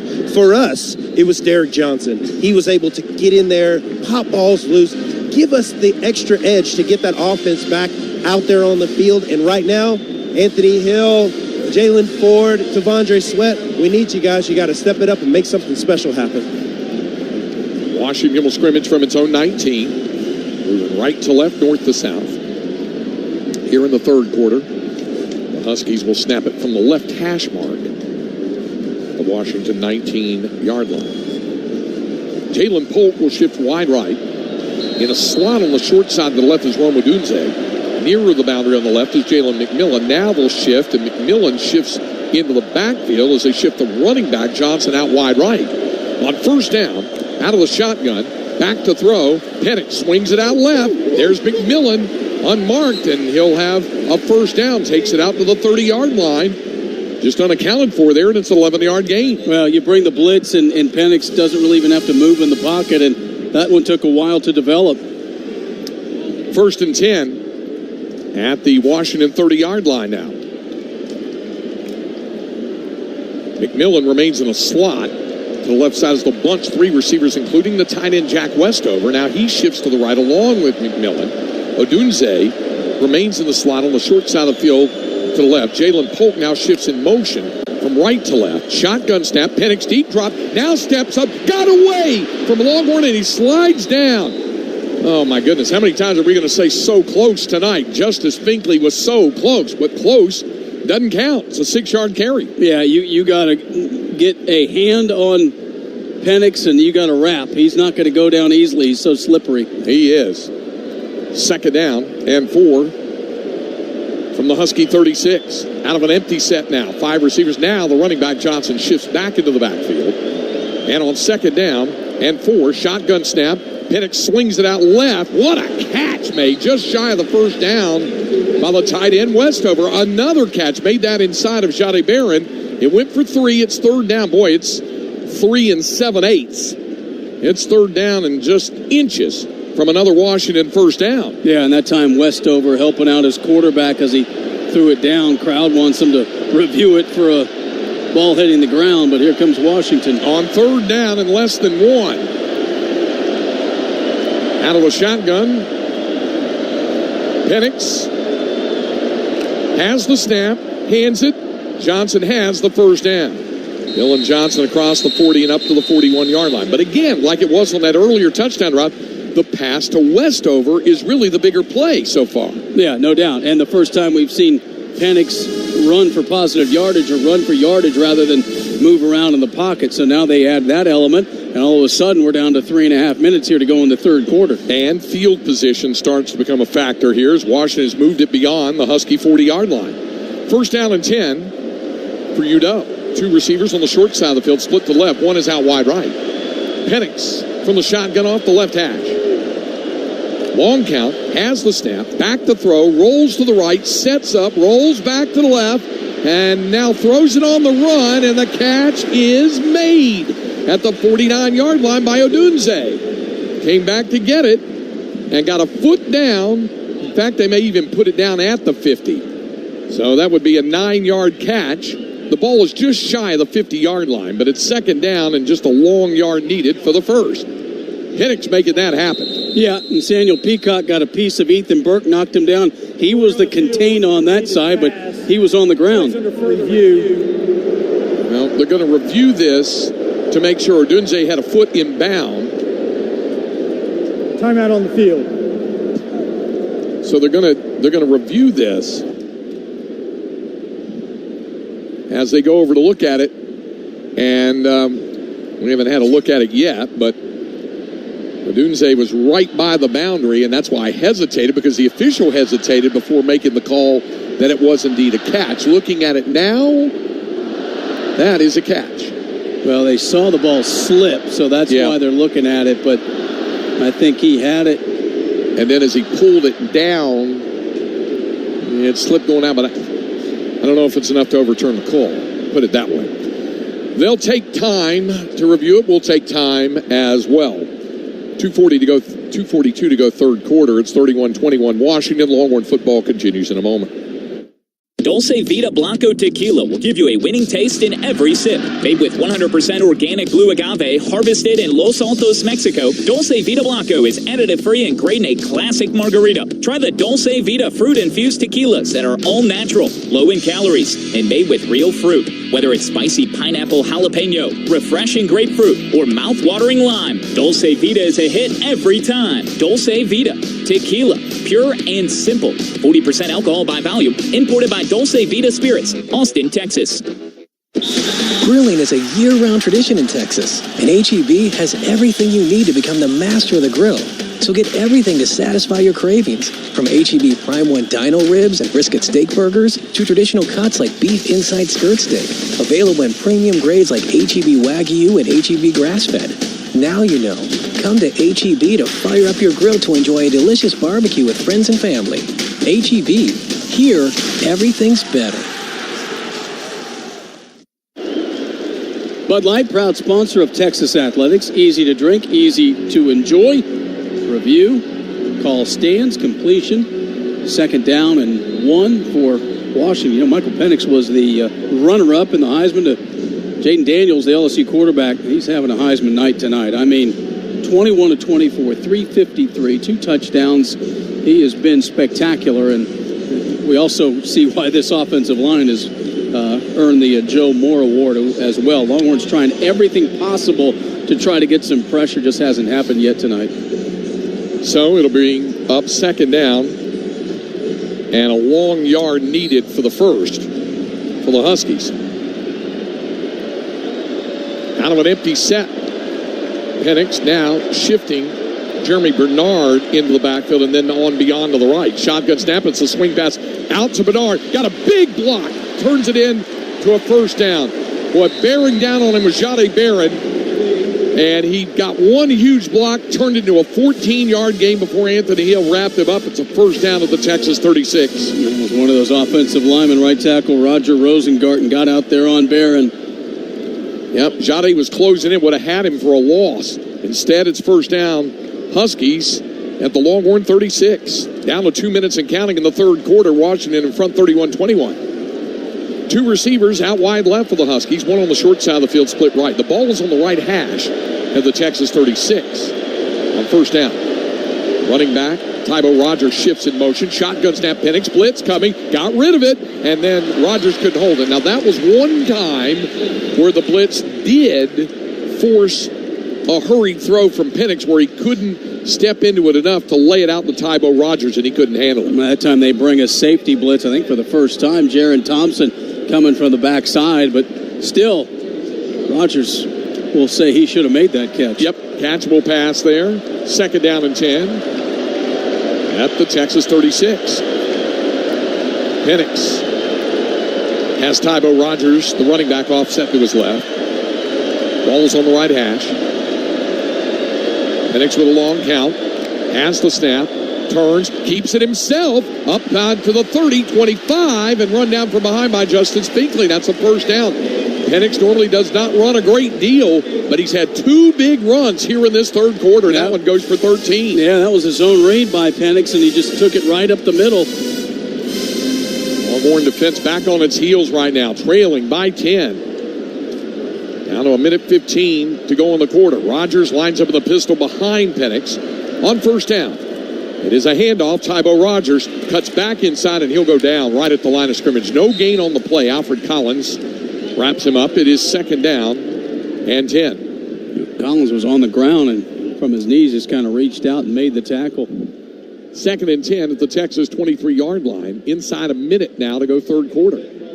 Washington's had the ball twice and scored 2 times in this third quarter and bidding for a third scorer before the third quarter is done. 2 receivers out wide left. One on the short side of the field, split right. Dylan Johnson, the running back now.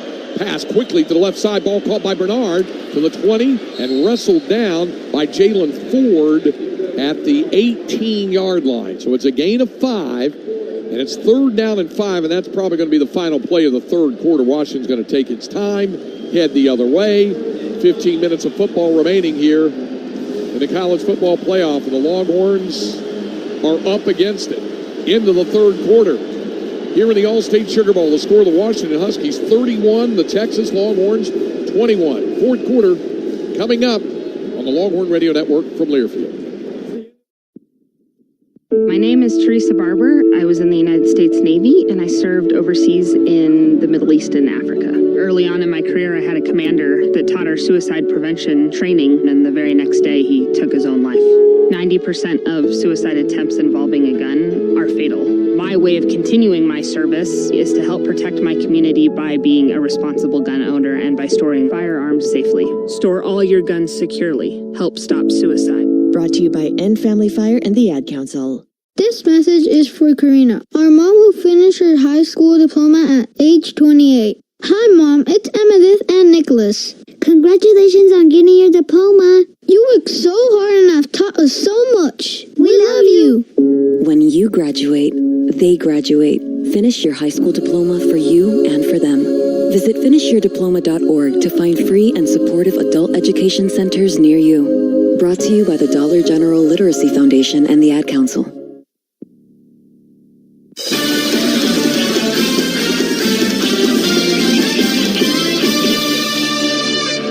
Mike Coulter back in the Learfield Network studios as Texas and Washington were tied at 21 at halftime, getting ready to start the second half of play. Washington got the football first, and Penix with a bunch of 10 to 15-yard completions before hooking up with Jalen McMillan for a 19-yard touchdown. Made it Washington 28, Texas 21, an 8-play, 70-yard march for the Huskies. Took 4.5 minutes off the clock. Texas unfortunately fumbled it away on their next possession. Washington started at the Longhorn 33-yard line. Washington a 19-yard completion to Penix. Jack Westover with a catch down to the Texas 14. On 3rd down and 3, Texas defense with a tackle for loss. And Washington's Grady Gross, a 26-yard field goal was good. And Texas trailed 31-21. That was a 5-play, 24-yard drive, 2.5 minutes off the clock for the Huskies. And they were in front by 10. Texas's next possession, Jaden Blue, a 16-yard run got it started, but nothing more, and Texas would have to punt it away. Washington in the midst of a 10-play, 63-yard drive as we get set to start the fourth quarter of play. Let's send it back now inside the Superdome in New Orleans with Craig, Roger, and Will. Gentlemen. All right, Mike, thanks very much. Yep, 10-point lead for the Huskies, and through 3 quarters, Washington with 462 yards of offense to 247 for Texas. And really and truly, the crux of the season may come down to how the Longhorns can defend 18 more yards of real estate, because if they give up a touchdown and go down 17 points, coming back would be at the very least extremely difficult, if not completely impossible. A field goal would make it a 2-touchdown deficit, but still you have hope that maybe you could turn around. But they've got to get a limit Washington here. Starting right now. So it's 3rd down and 5 for the Huskies at the Texas 18-yard line. Off the left hash, Penix to take the snap on 3rd down. Has it, back to throw, a flag coming in. This will be a false start, and it'll move the Huskies back 5. False start. Offense number 71. 5-yard penalty. 3rd down. That's only the second penalty of the night against Washington. Their first offensive penalty. The other was the late hit on Ewers on the late first half touchdown drive, which only amounted to 3 yards. So now it's back to the 23, and it's 3rd down and 10. Penix out of the gun.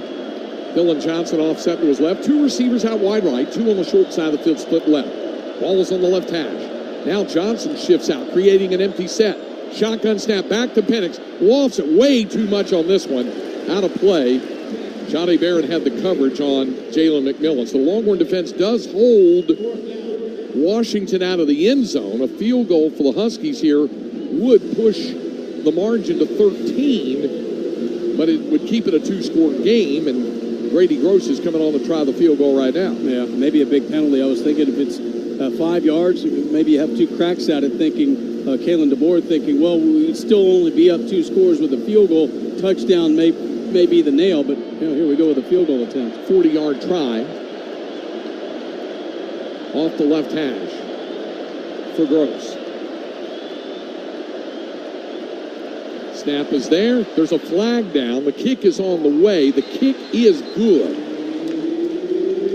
Here's the flag. It's going to be offsides against Texas, but I think Washington will keep the points on the board. Offside, defense, number 41, penalties decline. The score is good.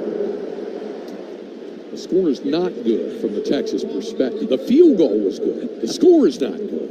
It's 34-21 on the field goal. 58 yards and 12 plays to drive. 5:39 off the clock. And it is a 40-yard field goal by Grady Gross. So 34-21 the score now with 14:51 to go. And if you're going to find a way to get to the national championship, it has to start right now with the offense here down 13. Yeah, most likely with a touchdown. And as a Texas offense, that's run a total of 5 plays here in the second half. They had the fumble on the first play after Washington scored, and then just 4 more plays after that. So, Washington to kick it off. Keelan Robinson nearly out of the back of the end zone. He would love to have a chance to return it or get a running start up on a return. He's standing back near the top of the block letter T in Texas, which is about 8 yards deep in the end zone. Gross to kick it off. Savion Red, the other Longhorn back there deep. Here's the kick. It's another one of those shorter pooch kicks.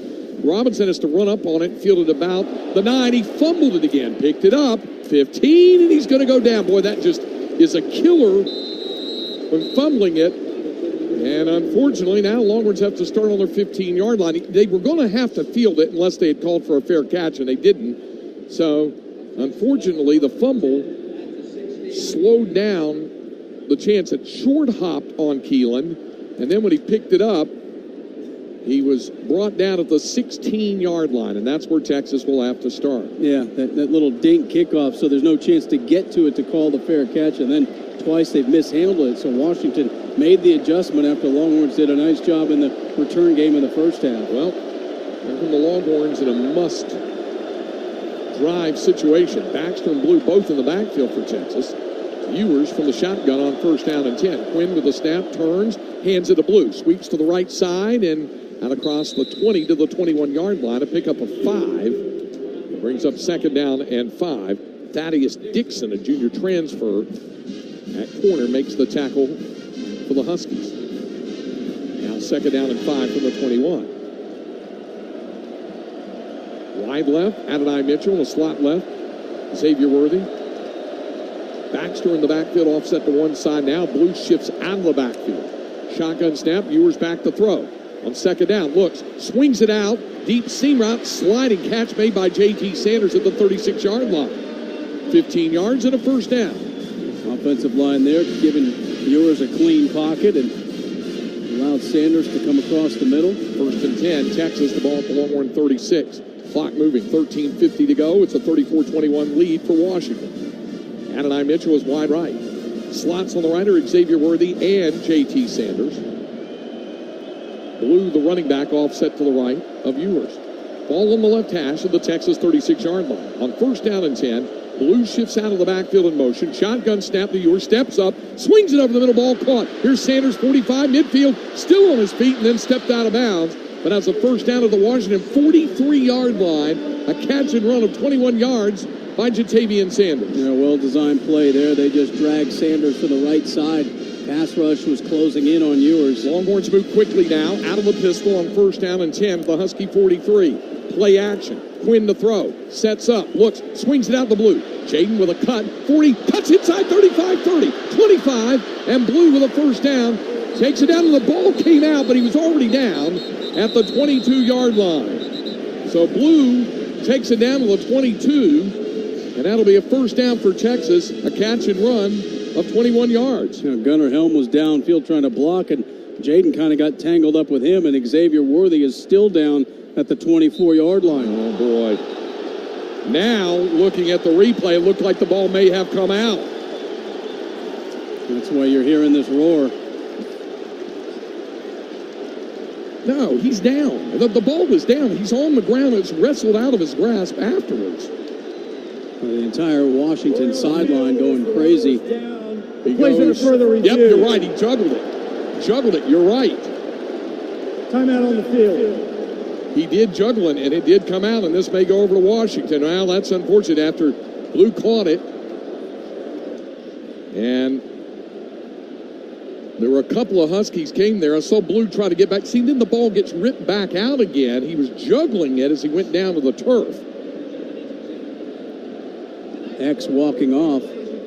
Carson Bruner was one of the ones. Meanwhile, Worthy with that sore ankle, of course, now back up, and it had some time for it to heal after the Big 12 championship, but that looked to be the same thing again, and now they're going to review this. Well, and they said runner down. He was not down. The question is, did he recover his own bobble, and then was he down? That's what I thought I saw when I thought it came out, and then it came loose afterwards, and then Washington got on it, I think, after that. This is huge here. Texas driving inside the 25-yard line, but if this goes back to Washington with 12:47 to go.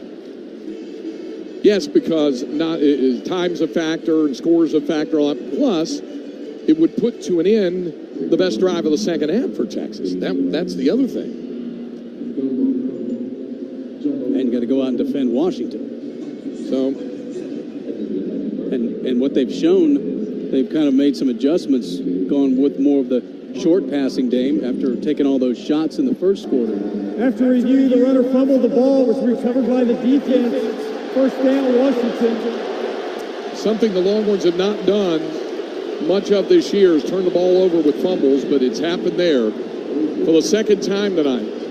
Once from Cedric Baxter, once from Jaden Blue, and now Washington will have it at its own 24-yard line. Yeah, 8th and 9th fumble lost this season. And again, Washington's only recovered 2 fumbles all year, so they've doubled that here in this Ball State Sugar Bowl. So now, Texas will have to get back to work defensively and try to keep Washington from advancing the football. SeatGeek is now the official fan-to-fan ticket marketplace of Texas Longhorns. Whether you're buying or selling tickets, SeatGeek is the place to do it. SeatGeek, so Longhorn fans can fan. The Longhorn women will be back at home to take on undefeated TCU on January 10th at Moody Center. Next action for the Longhorn men's team after they won today at home over UTA will be Saturday night, January 6th against Texas Tech.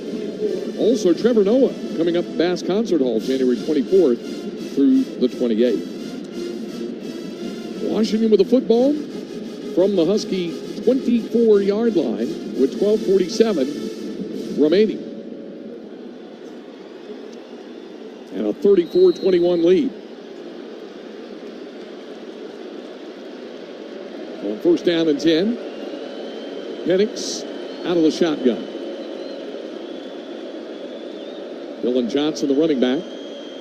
Penix on first down, off play action, rolls out to his left, still rolling, still looking, throws downfield, throws it away out of bounds. It'll bring up second down and 10. I mean, he had all kinds of time there. He was just standing back there surveying. Fortunately for Texas, they pushed him a little bit to his left, and then he threw it wide out of bounds. Had Odunze in the area, but threw it away there. And again, credit the secondary for being able to hold water for a while there as the pass rush just not getting home against this Joe Moore award-winning offensive line for Washington. Second down and 10 from the 24.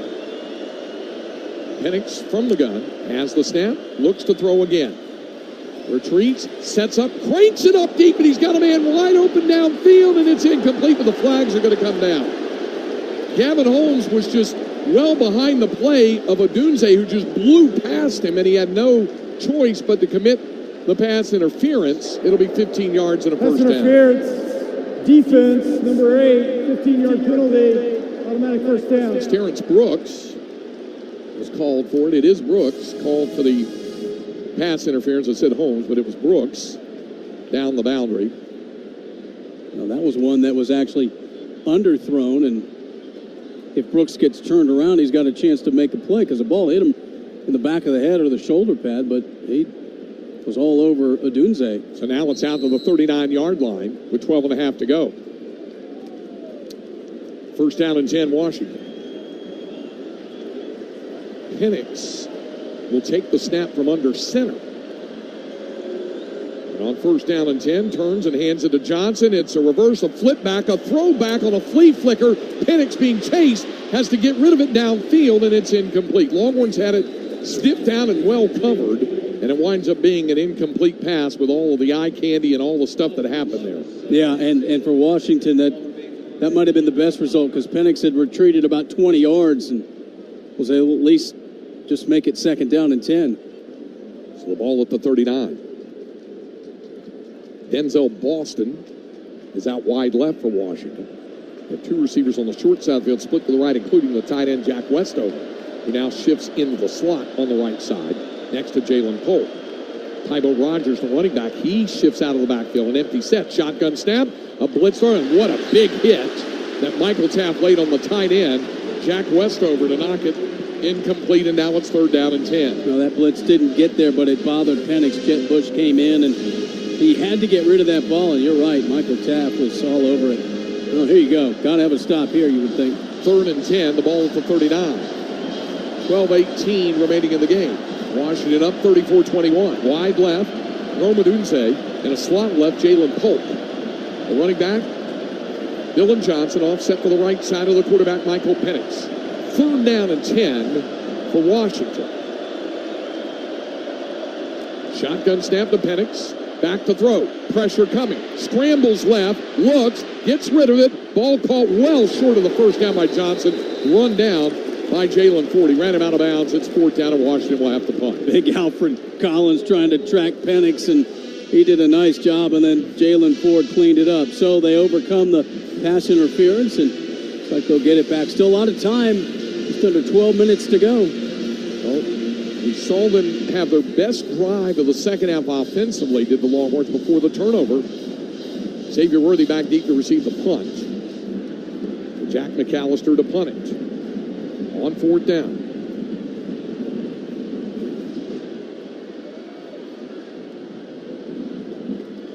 The snap and the kick is away. And Worthy fields it at his 21-yard line. Sidesteps a tackler up the sideline, 25, and then popped pretty hard around the 28, and then driven out of bounds. Wow. Texas fans wanted something flagged for that. There was no flag coming, and we have a timeout. 11:19 remaining in the All-State Sugar Bowl. It's Washington 34, Texas 21. Longhorn football continues in a moment. At St. David's Healthcare, we talk a lot about being the best. It's not just talk. We show it through innovation, hard work, heart, and of course, victories. St. David's Healthcare is proud to be an official healthcare provider of Texas athletics. And as UT Athletic Director Chris Del Conte would say, The best is here, and together we are changing the world. Hook 'em. WinStar World Casino and Resort is your place to feel like a star.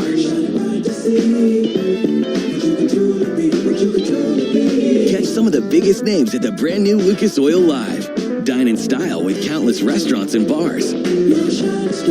Or pamper yourself in the new multi-story WinStar Spa. WinStar is the place to get the star treatment you deserve.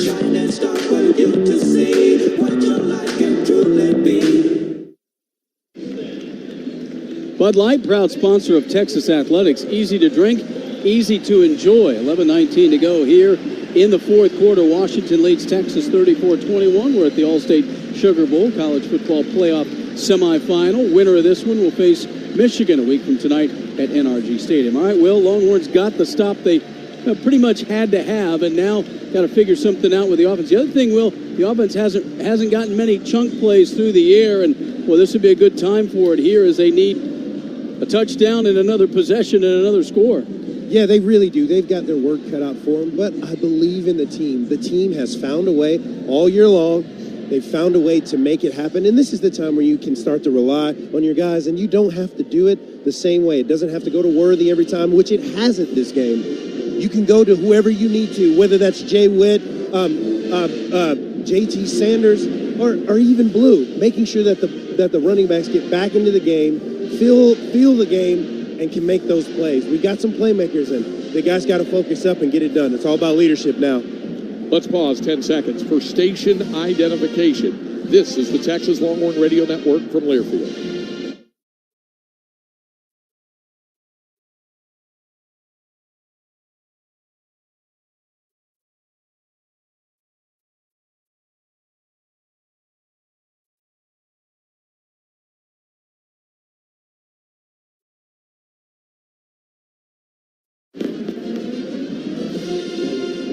Longhorns start this possession on their own 28-yard line, trailing Washington 34-21. 11:19 remaining in the All-State Sugar Bowl. C.J. Baxter back on the field for Texas. He's the running back offset to the left side of Quinn Ewers. Two receivers out wide left, one on the short side split right. The tight end, J.T. Sanders, lines up on the left side. On first down, handoff, Baxter, right side to the 30 and to the 31-yard line. A pickup of 3, Jacob Bandis, junior defensive lineman on the stop for the Huskies. Well, they've had good success on first down running, but that time Washington defends it well. Second down and 7, the ball at the Texas 31. Ewers from the gun. Jordan Whittington shifts in motion from left to right. And there's a flag down. It's going to be a false start against Texas. False start. Offense, number 52. 5-yard penalty. Second down. And this one on DJ Campbell. These penalties have really hurt tonight. It started on the first play of the game from scrimmage. So it turns down into second down. A shotgun snap back to Ewers. Swings it out right side. Ball called. Turning upfield. 35 and a 40 is Adonai Mitchell. AD's second reception of the night. He's up to the 41-yard line. A gain of 15 and a first down. First and 10 at the 41. Clock moving. 10:23 to go. It's 34-21 Washington. Jordan Whittington on the short side of the field, near the boundary. Split to the right. And a slot on that short side of the right is Adonai Mitchell. Wide left, Xavier Worthy. Ball on the right hash mark at the Texas 41. First down and 10. Whittington shifts in motion. Off play action. Ewers steps up in the pocket. Pressure coming. Down he goes. He stepped up feeling the pressure, but Braylon Trice was able to get off the block and drop Quinn for a loss of 3. Yeah, that time he just hung in there too long. I think he was looking at Mitchell on a deep route. He was covered up, and then Quinn couldn't get rid of it, at least force an incompletion. Now you suffer a big loss. Second down and 13, back at the 38. 9:43 in counting. 3 receivers bunched together on the left side. Baxter, the running back. Ball is on the right hash of the Texas 38. On second down, Ewers the snap. Swings it out to Baxter, the catch. Turning upfield, 40-45, and a stiff arm, and shoved out of bounds on the 46-yard line by Tuiputala. And he pulls up. It's a gain of 8. And it'll bring up third down. And he kind of paused there on the Washington bench, and now he's doubled over. He can't. Yep, C.J. Baxter is still down on the sideline, on the Washington sideline. And so they've stopped play here. It'll be third down and 5 coming up for Texas. The ball is at the Longhorn 46-yard line. Baxter down on the field right now. Let's take a timeout. The score is 34-21 Washington. Longhorn football continues in a moment. When the game goes into overtime. But the game goes into overtime. The choice to enjoy is easy. Bud Light, easy to drink, easy to enjoy. Order Bud Light online today. Enjoy responsibly. Anheuser-Busch Bud Light Beer, St. Louis, Missouri. Spins with a drop step, went reverse side and scored. What a pretty move. Want to get in on the action at Moody Center? Texas Farm Bureau Insurance is proud to offer its members 2 free tickets to select Longhorns men's or women's basketball home games this season. Visit texassports.com/Texas Farm Bureau for complete details on how members can request tickets. That's texassports.com/Texas Farm Bureau for your free tickets to see the Horns on their home court. Brought to you by Texas Farm Bureau Insurance. Shotgun snap back to Quinn Ewers on third down. Throws it down the sideline. Caught by Worthy and a first down. Xavier Worthy getting beyond Elijah Jackson on third down. Takes it for 38 yards and a first down at the Washington 16-yard line. Great throw by Quinn Ewers. Dropped it right into the hands of X, who hasn't had a chance to do much tonight. Big one there as the Longhorns now inside the red zone and still over 9 minutes to go. To be under 9 minutes when they take the snap. Jaden Blue is the running back as C.J. Baxter was able to walk off the field slowly with some assistance. First down and 10 Texas at the Washington 16. Blue offset to the right side of Ewers on first down. Quinn with a snap, back to throw, steps up, looks, dumps it, left side, ball caught down to the 10-yard line, and that's caught by Malik Agbo. In as the extra tight end, the redshirt freshman from Federal Way, Washington, just outside Seattle, with a catch down to the 10 in a game of 6. He just went down and kind of stopped and turned around, and Quinn Ewers nicely found him. Good check down by Quinn. It is 2nd and 4 at the Husky 10. Clock moving, 8:25 to go. Texas down 13 at 34-21. Ewers out of the shotgun, ball on the left hash of the Washington 10. Quinn with a snap, back to throw, looks, fires over the middle, incomplete. He threw it a little bit behind Worthy. X couldn't handle it, and so now it is third down. So third down and 4 for Texas at the 10-yard line. 8:14 remaining in the game. Out of the timeout. Whittington checks out. Gunnar Helm back in. And that throw back to Helm we've seen this season at Iowa State. Blue checks in. Baxter had come back onto the field, but now checks out. Third down and 4 Texas at the Washington 10-yard line.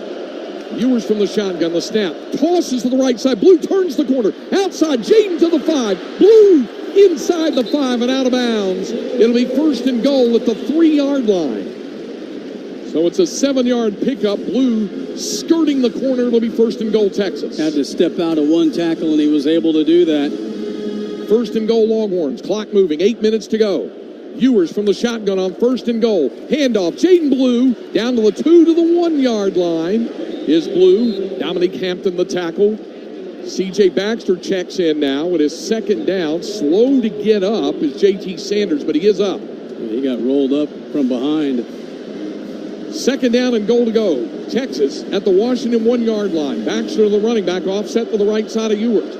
Quinn from the shotgun on second down and goal at the Husky 1. Ewers the snap, turns, looks, throws it for the end zone. It is caught. Touchdown, Texas. Adonai Mitchell pulls it down in the corner. A.D. spinning around to pull it down for a Longhorn touchdown. Thought he jumped too early, Craig. He kind of made the catch on the way down. And how about A.D. Mitchell? He's played in 5 playoff games. He's scored a touchdown in each one of the 5. The Longhorns back within a score. And an extra point coming from Bert Auburn that could make it a 6-point deficit with 7:23 remaining in the game. So Auburn for the extra point. Snap and hold. Bert's kick is good. 7 minutes, 23 seconds remaining in the game. It's now Washington 34 and Texas 28. Texas Longhorn football continues in a moment.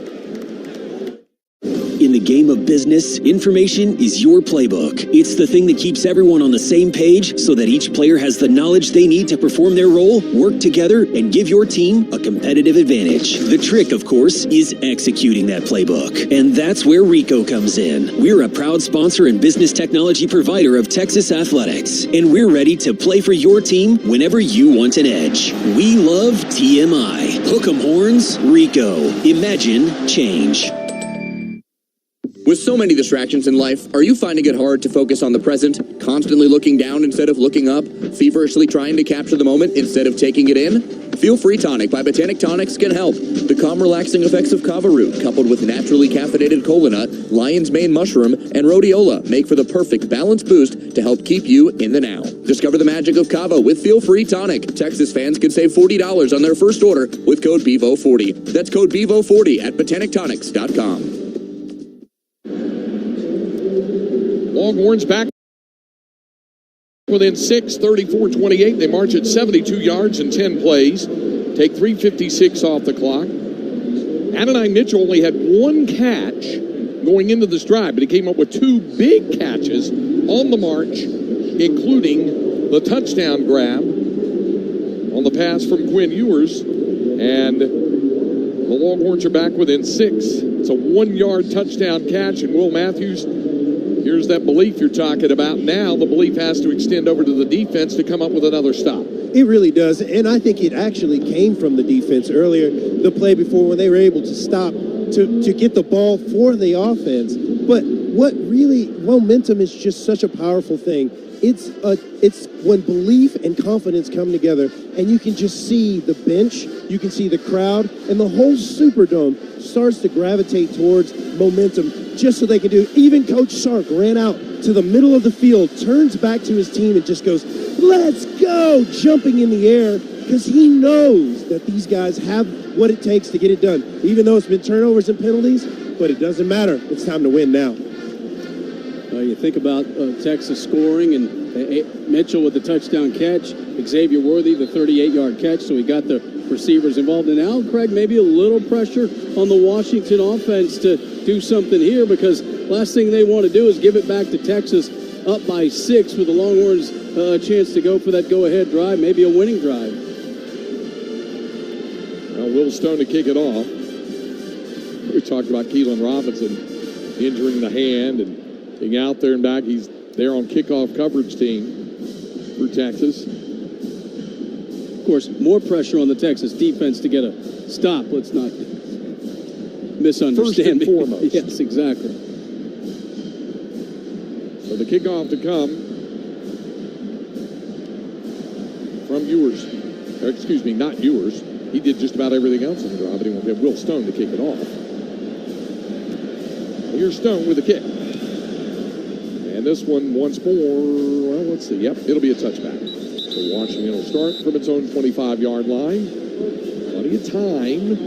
Nearly half of the last quarter remaining. But it starts with a couple of things. It's important, obviously, the Longhorn defense needs to stop. The other thing is not to give up a first down or two and start flipping the field position. Yeah, and Washington, I would guess they'll try to run the ball some. But you got to buckle up on the line of scrimmage, too. Texas fans trying to encourage him. There goes Washington from the Husky 25.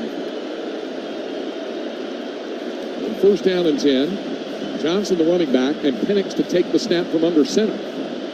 On first down, off play action, looks to throw, steps up, and then swings it out. Ball is caught, but this is behind the line of scrimmage. Caught by Jalen Polk. And did we have a late flag come in? A late flag has come in. Oh, boy. It might be Derek Williams. It was right at the boundary, and the officials are talking about it. Polk stepped around traffic. Polk caught the ball, and Derek Williams hit him right. It's right at the sideline. Nope. Tavondre Sweat is signaling against Washington. Well, there was also a possible push in the back. There is no foul on the play for the block in the back. Second down. Okay. So the flag was, we thought, for the block in the back, which didn't happen. So yeah.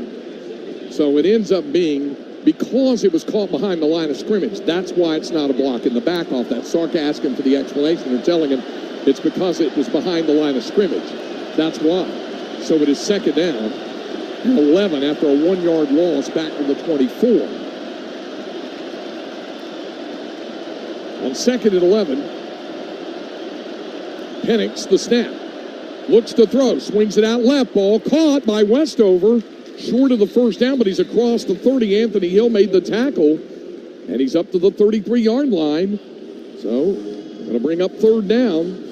That's a 9-yard catch, and it's 3rd down and 2 for the Huskies. Yeah, he slipped by Ryan Watts just to get a couple of more yards. And how many times has Jack Westover done that tonight? At least 3, where he's made a big 2nd down catch to bring up 3rd and short, and that's exactly what the Huskies have here. 3rd down and 2 for the Washington 33. 6:25 and counting remaining in the ball game. Double wing set out of the shotgun. Penix shifts one man in motion, has the snap, swings it over the middle, caught. 1st down, guess who? Jack Westover, the tight end, out to the 37, a gain of 4. But again, it's the 2nd down catch for 9 that makes that possible. Yeah, now you're going to tick the clock. I said they'd probably run the ball, so they've thrown it 3 times. 6 minutes to go. 1st down and 10, Washington, the ball at the 37. Leading Texas 34-28. Longhorns absolutely have to have a stop, and the sooner the better. 1st down and 10. Dylan Johnson, the running back, offset to the right side. And they'll line up McMillan on the left side of Penix on 1st down. McMillan in motion. Quick swing pass out to McMillan. Turns it upfield through a slot. A big block to midfield. The 1st down of the Texas 49. Michael Taft finally wrapped him up. But again, it only takes one little opening. He got one block and turned it upfield for 14 yards. Yeah, Longhorns had a couple of defenders right there, but he slipped through them, and just like that, another 1st down. And they're not running the ball, Roger. They're throwing the ball. Yeah, they're a little bit controlled, especially that one. 1st and 10, the ball of the Texas 49. This is Michael Penix at his best. The Heisman runner-up. 1st down and 10 at the Longhorn 49. Is down to 5 minutes and counting. Again, time now a factor. Longhorns have to have a stop. Field position also a factor now at the Texas 49. On 1st down and 10, Penix from the shotgun has the snap. Hands off, Johnson left side, and he gets a big 1st down gain. At a time when they needed a big run, they got it. Barron Sorrell, the tackle. That's a gain of 7 yards. Yeah, and that'll take it down to close to 4 minutes. Fell forward for an extra yard. 2nd down and 3. The ball just shy of the Texas 42. The lineup in the pistol. Johnson directly behind Penix to take the snap. He'll run some play clock down, and with good reason. He'll be down near 4 minutes, as Roger mentioned before this snap is taken. 2nd down and 3 for Washington. Penix has the snap, looking to throw, going deep, taking a shot down the sidelines, caught. Odunze made the catch over Ryan Watts. It'll be 1st down and goal to go, Washington at the 10. Well, we knew these corners had their work cut out for them tonight, and Michael Penix is so accurate, and again, Watts just not able to get that head spun around. Now it's to the point where any kind of score makes it almost impossible. It's a 6-point deficit right now, and the clock moving under 4 minutes. Tybo Rogers checks in a running back. 1st and goal, Huskies at the Longhorn 10. Washington has had the answer. Every time the Longhorns have fought back, Washington has fought back with a score. Looking to add to a 6-point lead. Rogers on the left side of Penix. It's a toss to Tybo Rogers. Turns it into the slot and picks up a couple to the 8-yard line. Yeah, now they'll run that clock down to under 3 minutes. Certainly no reason to throw it down because they could kick a chip shot field goal, make it a 2-score game here. Yeah, that's exactly right. Field goal pretty much is just as good as a touchdown at this point in the ball game. At the 8-yard line, it's 2nd down. And Sark may have to consider use of timeouts here if it's another running play. They'll run the play clock down and run the game clock under 3 minutes. On 2nd down and goal. Penix has the snap. Toss to the left side to Rogers. This time he's hit. Anthony Hill drops him down, and Sark says timeout. Timeout call with 2:50 to go. And it'll bring up 3rd down and goal from the 10-yard line. Michael Taft trying to dislodge that football there. Obviously a turnover would be monumental right here. So it's going to bring up 3rd and goal for Washington at the Texas 10-yard line. Conventional thinking, Will Matthews, would be that Washington would run the ball here, and if they don't get it in the end zone, force Texas to use a 2nd timeout, then kick a field goal to make it a 2-score game. That's conventional thinking, but Washington has done some of the unconventional tonight. You know, they have done a couple of times. They came out and going for the 4th down, and then call the timeout to get off, to go for the fourth down again. And then earlier on, Roger was talking about they're probably going to run, and they throw the ball 3 times. These guys are unconventional, and I think that's a part of the problem, and that is what has kept Texas on his heels all day. They're doing what they do well, and they're changing it around to make it difficult for Texas. Right now, Texas needs something special to happen. 3rd down and goal for Washington. The ball at the Texas 10-yard line. 2:50 remaining in the ball game. It's 34-28. Huskies with the lead. On 3rd and goal, out of an empty set.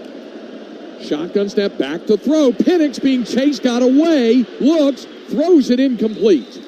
Well, that's a break for Texas. It stops the clock without the Longhorns having to use a timeout, but Washington is still well positioned to make this a 2-score game with a chip shot field goal here on 4th down. Yeah, if Jalen Ford gets to him, it's back to the 20, which makes it about a 37-yard attempt, but you're right, they'd have to burn a timeout.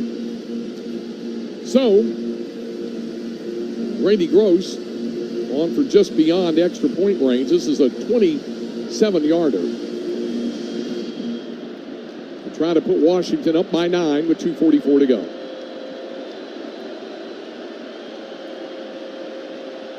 There's the snap. The kick is up. And the kick is good. And Washington leads by 9 with 2:40 remaining in the game. It's the Huskies 37 and the Longhorns 28. Now, how about Michael Penix on that drive? 5 for 6, including the big 32-yarder to get into scoring position. So, yeah, throw out conventional wisdom with this Washington offense. A lot of it was controlled passing, but they do 2 things. They score and they burn a lot of clock in the process. 65 yards in 10 plays, took 4:43 off the clock, and a field goal that makes it a 2-possession ball game now. Washington up 9 points and in really good position to win this ball game. The Longhorns obviously would have to score very, very quickly, and then you're looking at an onside kick in all probability, unless they were like return the kickoff for a touchdown, and even then they'd probably try it with only 2 timeouts remaining. Yeah, Michael Penix threw for at least 400 yards in each of their first 3 games. Didn't do it again, but didn't have to, obviously. They won every game, but now he's up at 430 yards on 29 and 38. 2 touchdowns, no picks. Huskies 527 yards of offense for 384 for the Longhorns. So now, the Longhorns pretty much in desperate straits. They need a very quick score with an onside kick that would come. It is possible if they could get it down, say, around the 35-yard line, if time grows really short, could kick the field goal, pull back to within 6, and then try an onside kick at that point. It's all about the time factor now with only 2 timeouts remaining and down 9 points. Yeah, that's right. If you kick the field goal, you give yourself a chance. Obviously, you need a touchdown, but going to need 2 scores. So first thing here is to, and they put Jordan Whittington back now. So again, they've struggled in the second half on returns when Washington's changed up the strategy, kind of that punch kick down in no man's land. See what they do here. I'd be surprised if they told Gross, get it through the end zone. We don't care if we pin them back, more so than giving them a chance for a big return. Yeah, they've been doing that, kick it short when Robinson was deep, kick it deep when Robinson was short. So now it's Whittington standing about 2 yards deep. I think we'll see Gross probably put full leg into it now.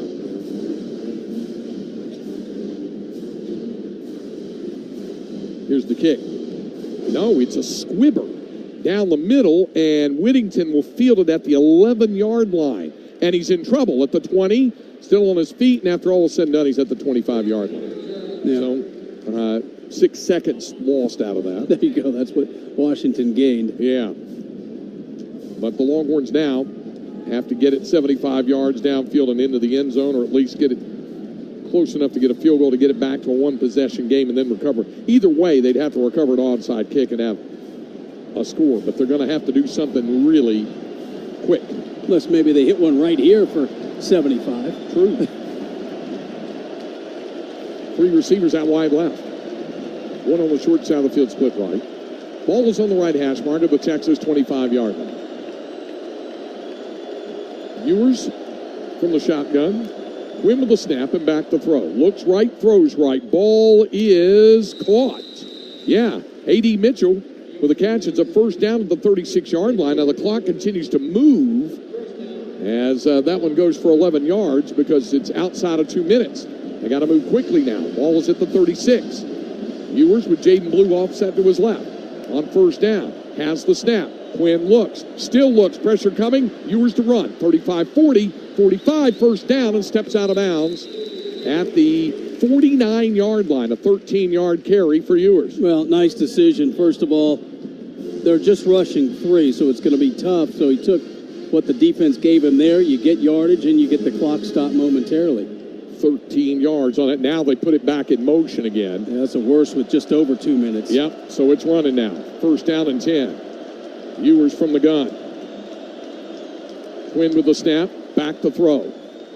Steps up in the pocket. Now scrambles out left. Looks to throw, chunks it downfield, caught by Sanders. And a first down. The clock will stop. He's at the 31-yard line of Washington, 20-yard gain. Dominique Hampton made the tackle. The clock will stop with 1:40 remaining in the ball game as they mark and move the chains for the first down. Now it's put back in motion. Texas needing a score quickly. First and 10. Clock moving. 1:35 and counting. Ewers from the gun has the snap. Quinn back to throw. Looking. Scrambles right. A flag is down. Ewers to the right. Still looking. He'll run. And he'll be short of the first down, but a flag is down. Yeah, that might be illegal contact. Well, and Xavier Worthy is hobbled in the end zone. And you got a player down and J.T. Sanders at the 25. Lord.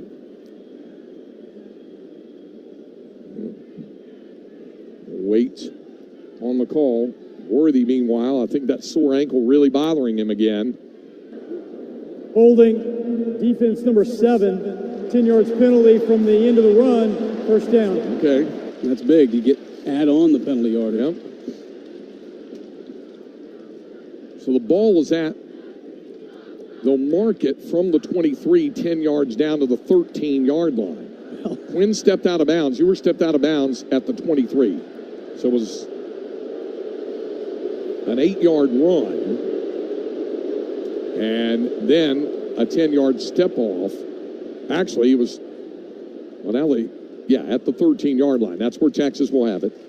An 8-yard run, and then a 10-yard penalty. Boy, I hate that. J.T. Sanders hobbled going off. You'd love to have that weapon in the red zone, tight quarters. Well, Longhorns have to have, at this point now, it's 1:24 left. And like we said, they're going to have to recover an onside kick anyway. Too much time's come off because they only have 2 timeouts left. So, need the touchdown if you can get it right now. At the Washington 13-yard line. Ewers out of the gun. Ball on the right hash of the Washington 13. Snap back to Ewers. Quinn steps up, looks right, throws right, caught by Gunnar Helm and forced out of bounds at the 7-yard line. It's a 6-yard catch. Dominique Hampton forced him out. 1:19 to go in the ball game, and it's second down and 4. So second and 4. Sanders right back on the field. Okay, so that's good. You got him down there in the red zone. There it is. Worthy stays out there as well. Whittington in a slot right. At the Washington 7 on second down and 4. Ewers has the snap. Quinn looks, lofts it in the end zone, incomplete for Mitchell. He's jammed at the line of scrimmage, and now it's third down and 4 with 1:15 remaining. Yeah, went for that fade again, but that time Mitchell never really got turned around to make a play on the ball. Thaddeus Dixon right there with him. Now it's third down and goal. Third and 4. Third down and 4, Texas at the Washington 7-yard line. On third down and 4, Ewers from the shotgun. Quinn with the snap, back to throw. Ewers looks, has a pass knocked to the turf. 4th time that's happened in the ball game tonight. And that one knocked down by Fatui Tuitele. Well, It happened on his first pass. You hope it didn't happen on his last pass, but they're going to go ahead and attempt the field goal. Yep, make it a one-score game. They'll go for the field goal, so Bert Auburn coming on for the field goal, where he is 28 out of 34. This will be a 25-yard try for Auburn to pull Texas back to within 6. Snap and hold. Bert's kick is up, and the kick is good.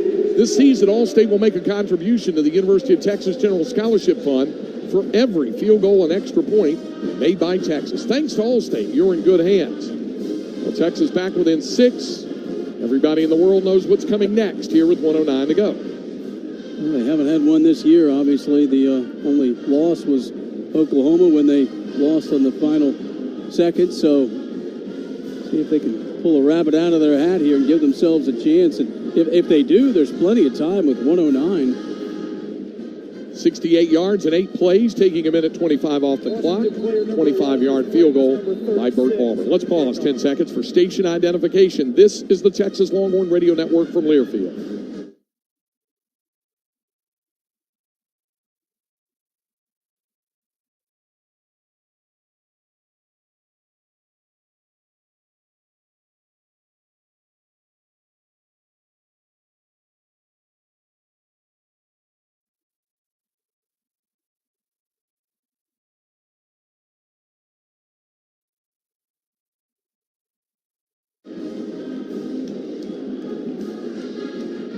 Greg Way, Roger Wallace, Will Matthews with you. Longhorns' last hope is coming up now with 109 remaining in the ballgame. Texas trails Washington 37-31. And the Longhorns forced to try their first onside kick of the year. If you've got a good one, now's the time to use it. Auburn sets it up.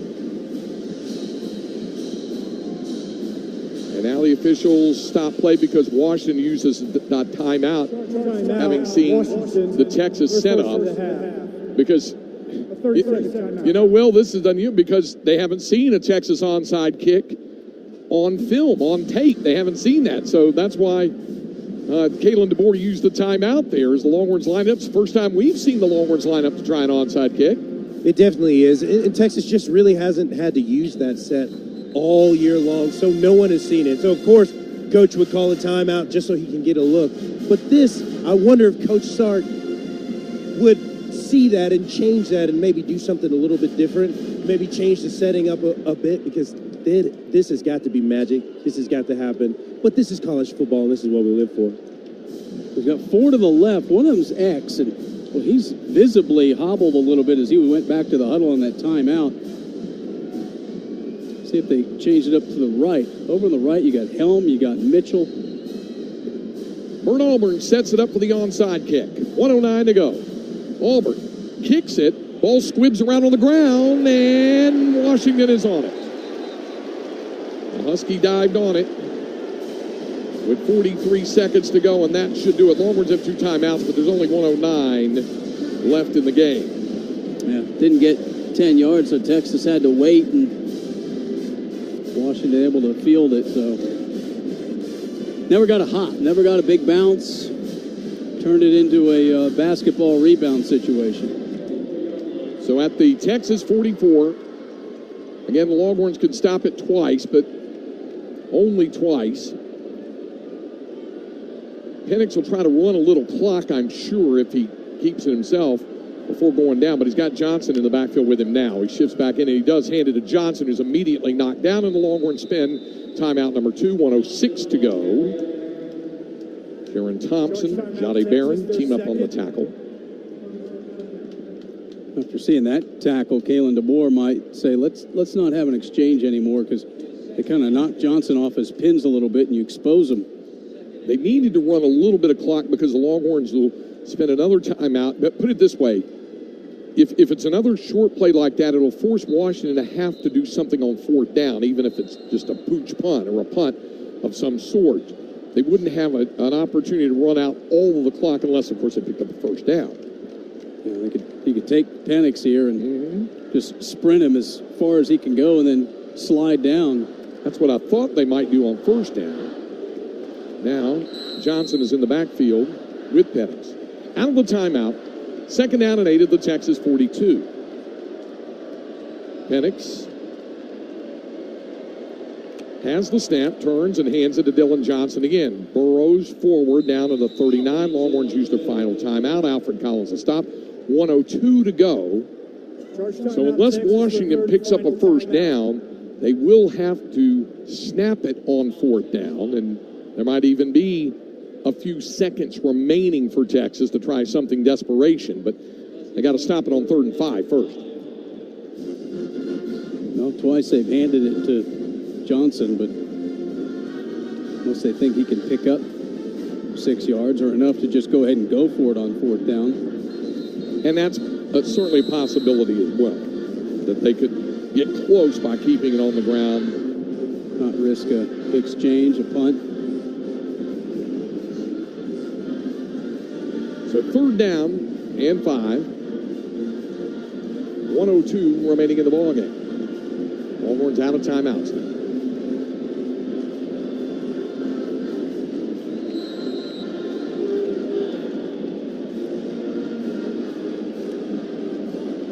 On 3rd down and 5, Washington will snap it from the Texas 39.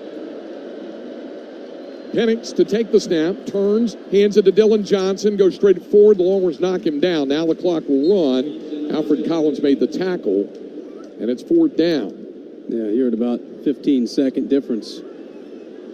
So there's a player down for Washington. Well, it's Dylan Johnson. Well, that's significant if it's significant. Well, he is down with 47 seconds left. The Huskies definitely do not need him to be banged up if they hold on and win this and go to the national championship game against Michigan. Yeah, that's what I was getting at. Yeah.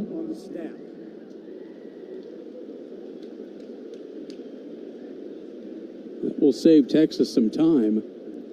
The Longhorns obviously will decline the 10-second runoff that would come inside, but once help from the field, they'll put the clock back in motion again.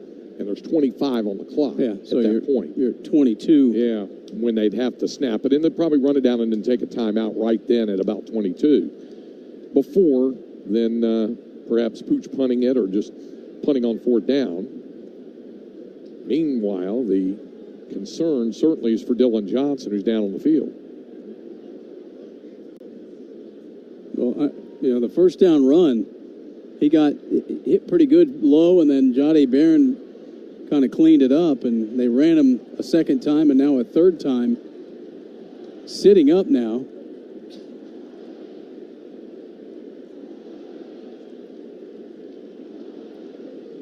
He is up.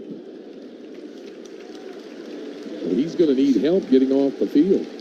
And again, because Texas hasn't been in the playoff, we haven't talked about all these things, but they go, the winner of this goes right into game mode. Yeah. And get home late and have to turn around and prep for what essentially is the same amount of time as a regular season game.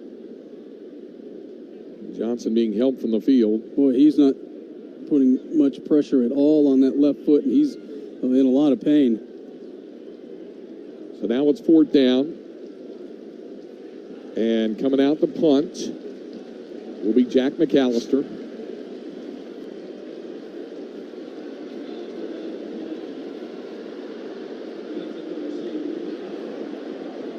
Game clock operator, please reset the game clock to 50 seconds. 5-0. Got 3 more back.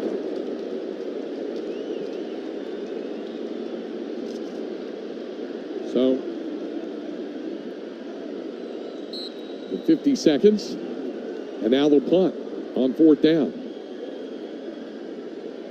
And now a flag comes down. Well, they didn't roll the... That's a false start. Right. There. So now it'll march them back. False start. Offense number 54, 5-yard penalty, 4th down. Well, because of the injury, they didn't roll the play clock as well. Yeah, you're right. They did not roll the play clock, and then it was a false start. Suddenly, Texas is going to have 40-plus seconds, you would think. So here comes the punt on 4th down. Whittington is standing back on the 10-yard line. Here's the snap, pressure coming, the kick is away. It's a little knuckleball, and Whittington runs under it, and a fair catch, and he's bumped. He is hit around the 15 or 16-yard line. And the Husky player who did it just kind of ducked his head going, oh no, like he couldn't believe he did it. Might have been the deep snapper himself, Jaden Green. CFA number 89.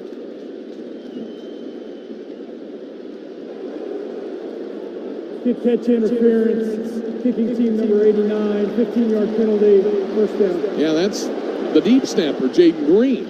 So it's going to move it up to around the 30. Yep, he ran right into Whittington. 70 yards in 45 seconds, no timeouts. We've seen crazier things. It's been done before.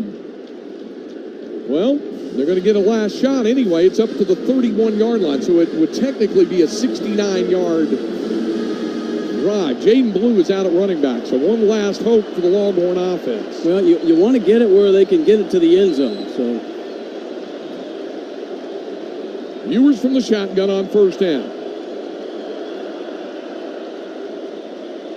Blue shifts out of the backfield in motion. Shotgun snap back to Viewers. Quinn, it's incomplete. He swung it around. J.T. Sanders got turned around and didn't turn back in time for the ball. It's incomplete. It's down to 41 seconds left, and it's 2nd and 10. Yeah, they were playing the sideline, just trying to pick up a chunk, get out of bounds, but he never got turned around where he could make a play on the ball. 2nd down and 10 for the 31.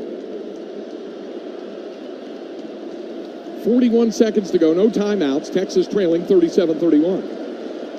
2 receivers wide right, one on the short side of the field, split left. Ball's on the left hash mark at the Texas 31-yard line. On 2nd down and 10, the shotgun snap to Ewers. Quinn looks, sends it over the middle, incomplete. He was looking again for Sanders, and again, JT a little delayed in getting turned, but some of that is because Quinn's having to get rid of the ball quicker. Yeah, had a defender on his hip, Dominic Hampton, but he had the outside position if Ewers gets that out there where he could make a catch. Yeah, I don't think he even saw it coming until the very last second. So now it's 3rd down and 10.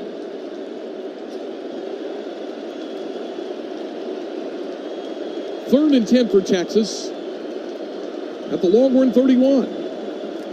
Ewers with the snap, back to throw. Quinn steps up. He's going deep, looking downfield, and that catch made by Whittington inside the 30-yard line.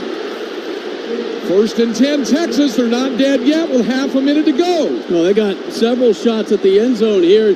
Jordan Whittington just went up and made a play. Spectacular. They're going to have to down the football. The officials have not yet spotted it. It'll be at the 28-yard line of Washington. Now the clock is moving. Ewers from the gun. Quinn with the snap. Back to throw. Looks. Fires for the end zone. Looking for Mitchell down there and incomplete. 20 seconds to go, and it's 2nd down and 10. They gave him a chance. Get 3 more cracks at it, you would think. Jabbar Muhammad had the coverage, and he was slow to get up, and he's staying on the sidelines there. There's 20 seconds remaining. Well, if you don't go to the end zone, Craig, you got to get a first down, you got to go to the sideline. And I don't know if Washington called a timeout. Longhorn players have come over as if there was a timeout called because training staff is out there with water bottles and stuff like that. Washington goes, we're ready to play. The officials, I think, had stopped play, so they'd come over. Now Texas goes back to the line of scrimmage. They stole a little strategy timeout at least. 2nd down and 10 for Texas. The ball at the Washington 28-yard line, and now there was a timeout call. Their 2nd. Yeah. Is that to get Muhammad back in the game? Yeah. He's limping. I don't know. He's away from the huddle. Ball is at the 28-yard line. Oh, it happened so fast, Craig, but what a play by Jordan Whittington just to climb the ladder and make that play. He hadn't caught many deep balls this year, but gave his team a chance now. His 4th catch of the night, totaling 70 yards. Out of the Washington timeout. Texas, the ball is at the Washington 28-yard line with 20 seconds remaining. Washington leading 37-31. 3 receivers out wide left, 1 on the short side of the field, split right. Ball is on the right hash mark. Quinn Ewers from the shotgun. Ewers has the snap on second down, steps up in the pocket, throws down the sideline. It's caught and out of bounds. It's Jaden Blue. He caught it at the 12-yard line. 15 seconds to go. That's a 16-yard catch. It's first down Texas at the Washington 12-yard line. What an over-the-shoulder catch by Jaden Blue to get the toe tap, get the first down, and well, now you're going to have at least 2 more shots with 15 seconds. First down and 10 Texas at the Washington 12-yard line. Yeah, they're going to look at it. Yeah, I thought he had it down. Looking at it, rolling on the field was a completed pass and plays under further review. Yep. It's not even close. But you know what? It's okay. Texas can talk about it. Yeah. Figure out what they want to do. There's 15 seconds left. Probably could run 3 plays if you do quick throws. Obviously now you need to go to the end zone here.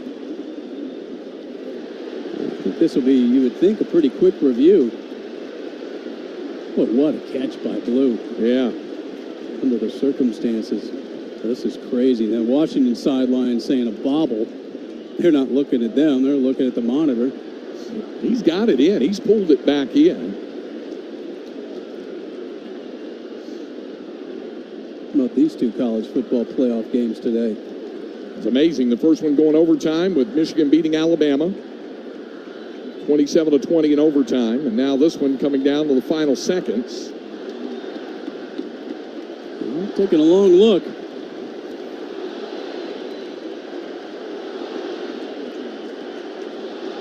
Well, for the moment, they're staying at the scrimmage line at the 12, waiting. Which means it's going to stand. Ron Snodgrass, the referee, still looking in the viewfinder. Now he's off headset. And here comes the call from this Big Ten official. After review, the ruling on the field stands. First down. All right. So it's at the 12-yard line. 15 seconds left. Washington 37, Texas 31. Jaden Blue remains in the backfield. Adonai Mitchell wide left. Xavier Worthy in a slot left. 2 receivers on the short side, split right. Jordan Whittington and the tight end, Jatavian Sanders. More pausing. Charge timeout, Washington. Their 3rd and final timeout. A 30-second timeout. The Huskies call a timeout. Their final one here with 15 seconds remaining. Well, Will Matthews, you've said that, about believing in all this, and it has taken some incredible efforts on this drive. The catch by Whittington and that by Blue to help move the chains. Be still my heart right now. This is what college football is about. I mean, this is why this stadium is packed, and this is why these Longhorns are so excited. With an opportunity to win, and Jaden Blue dropped one on the sideline, similar pass, and now makes the play. I mean, how is it happening? I don't know, but the magic is coming, and the belief is stirring. Well, they hit one of those fades to A.D. Mitchell. He's lined up to the left. There are no timeouts remaining on either side. First down and 10, Texas at the Washington 12-yard line. 15 seconds to go. Quinn Ewers from the shotgun has the snap. Fakes the toss, throws it out to Blue, and he has to run out of bounds, and in fact lost a yard, I think, back to the 13. And it's down to 10 seconds left. They were hoping to get him around the corner, but Washington sniffed that out. Yeah, now you're down to most likely 2 plays without a penalty. So it is second down and 11. The ball was at the 13. Xavier Worthy is wide left. Jordan Whittington in the slot left. Adonai Mitchell on the short side of the field, split right along with the tight end, J.T. Sanders. Ball on the right hash of the Washington 13-yard line. Second down, 10 seconds to go. Shotgun snap to Ewers. Quinn looks, fires for the back of the end zone, incomplete for Mitchell. And it's down to 5 seconds left, and it's third down. Yeah, just threw that one too tall. He didn't give A.D. a chance to at least go up, make a play, maybe get a pass interference, and now you have to do it right here unless you get a defensive penalty.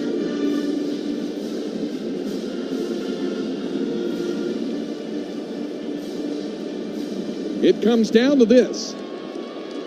One final shot for the Longhorns the football at the Washington 13-yard line. 5 seconds remaining in the game with the Huskies leading 37-31. On 3rd down and 11 at the Washington 13. Ewers from the shotgun. Quinn with the snap. Back to throw. Pressure coming. Rolls right. Has to get rid of it. Incomplete. And there should be a second left. The clock ended up running to 0. Michelle Powell wrapped his arms around Ewers, but I think there may be a second left. It looked like it went out of bounds as he got rid of it, and there may be 1 second left. They're talking. Please put 1 second on the game clock. There it is. Seen this before. Yeah. Well, there were all the comparisons made to 2009, the last Big 12 title, and of course that Big 12 championship. A second put back on the clock for the field goal. Well, Washington full-out blitz. They don't want to give Ewers any time. Last chance for Texas. Ball is at the Washington 13. On 4th down, 1 second left in the game. Ewers from the shotgun. Quinn with the snap. Back to throw. Looks. Fires for the end zone. Incomplete. And that's it. The ball game is over. He was going in the corner. Adonai Mitchell, Elijah Jackson had the coverage. He defended it, and Washington holds on to defeat Texas to win the All-State Sugar Bowl 37-31. Yeah, gave him a chance, although I'm not sure he could come down with a foot in bounds. It was right on the white, but what an effort by the Longhorns here in this 4th quarter. Had a chance to win this ball game, and boy, what a heartbreaking way for the season to come to an end. Yeah. A.D. Mitchell might have had a shot at it, but an excellent play by Elijah Jackson to knock it away. And the Longhorns' best season in 14 years draws to its conclusion at 12 wins and 2 losses. Amazing what it came down to, what it looked like Washington might be able to ice the game away. Texas made plays to get it down there, and then never really got a good chance in the end zone to get that touchdown. So the Longhorn season will end at 12-2, and Washington at 14-0 will play 14-0 Michigan for the national championship on Monday night in Houston. You know, Jackson did bat that away. Mitchell would have had a foot down if he made the catch, but he just swung and threw a big haymaker at the football to deflect it, and that's how the game ends. So you got the 2 undefeated teams playing for the last 4-team national championship. Longhorns get there for the first time. They get that Big 12 trophy and then take it all the way down to the final tick here in New Orleans. So the game ends, and with it the Longhorn season. Texas fought it all the way to the end. A very brave and a very stubborn Longhorn team that was down 2 scores inside the final 3 minutes of the game, came back and actually had an opportunity, had a shot to try to get it for the victory, but come up a few yards and a few seconds short. So the final score tonight from here in the Caesar Superdome, the All-State Sugar Bowl, the Washington Huskies 37, the Texas Longhorns 31. We'll have tonight's Bud Light postgame show coming up next when Texas Longhorn football continues in a moment. Refresh your home with the help of Living Spaces and get everything you need fast with free shipping. Upgrade your style and enjoy a quick and easy makeover with our wide variety of in-stock collections that are available as soon as next day. From your living room and dining room to your bedrooms and office, every space deserves a new furniture piece here and a chic accessory there. Discover designs you love and we'll ship them for free, only at Living Spaces. Living Spaces. Proud sponsor of Texas Athletics.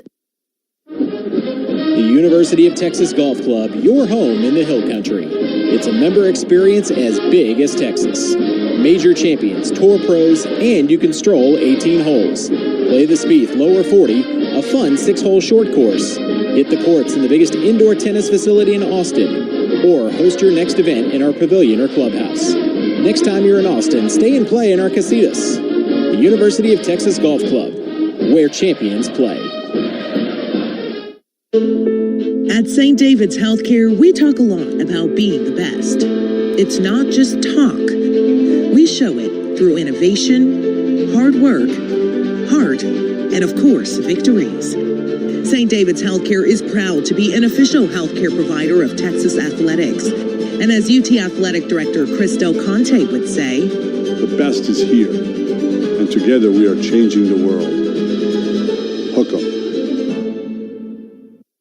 Hello, Jan from Toyota here. Hi, Jan. Just wanted to say thanks. With the Grand Highlander we got at Toyotathon, we've been able to do so much, including 5 different ski trips, 4 family functions, 3 potlucks, 2 shopping sprees, and we even got a really big tree. Wow, I'm really impressed. Dealer inventory may vary. Offers are subject to change throughout Toyotathon, which ends on January 2nd. See your participating Toyota dealer for details.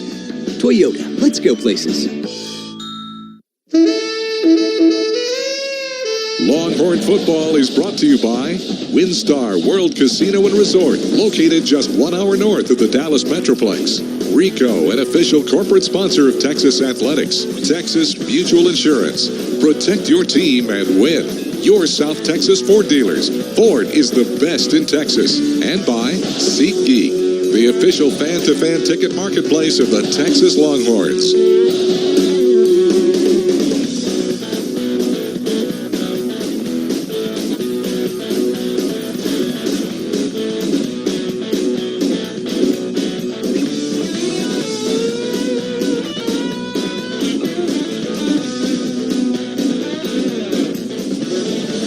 Here's the voice of the Longhorns, Craig Way.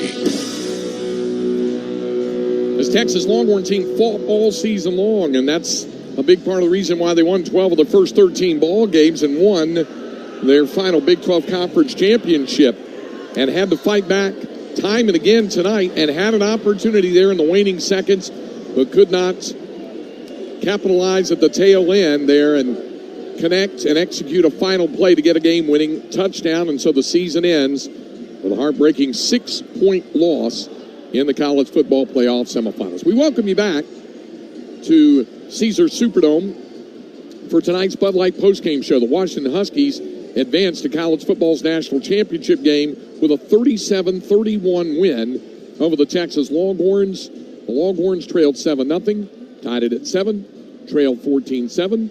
Tied it at 14, trailed 21-14, tied it at 21 at the half, then gave up 13 unanswered points, a touchdown, and then 2 field goals. They were down 34-21, got a touchdown to pull within 6, gave up another very difficult drive, and 3 points to go down by 9, 37-28, and it looked at that point like Texas really wouldn't even have a chance at 37-28 as Washington got the field goal with 2 minutes and 40 seconds to go.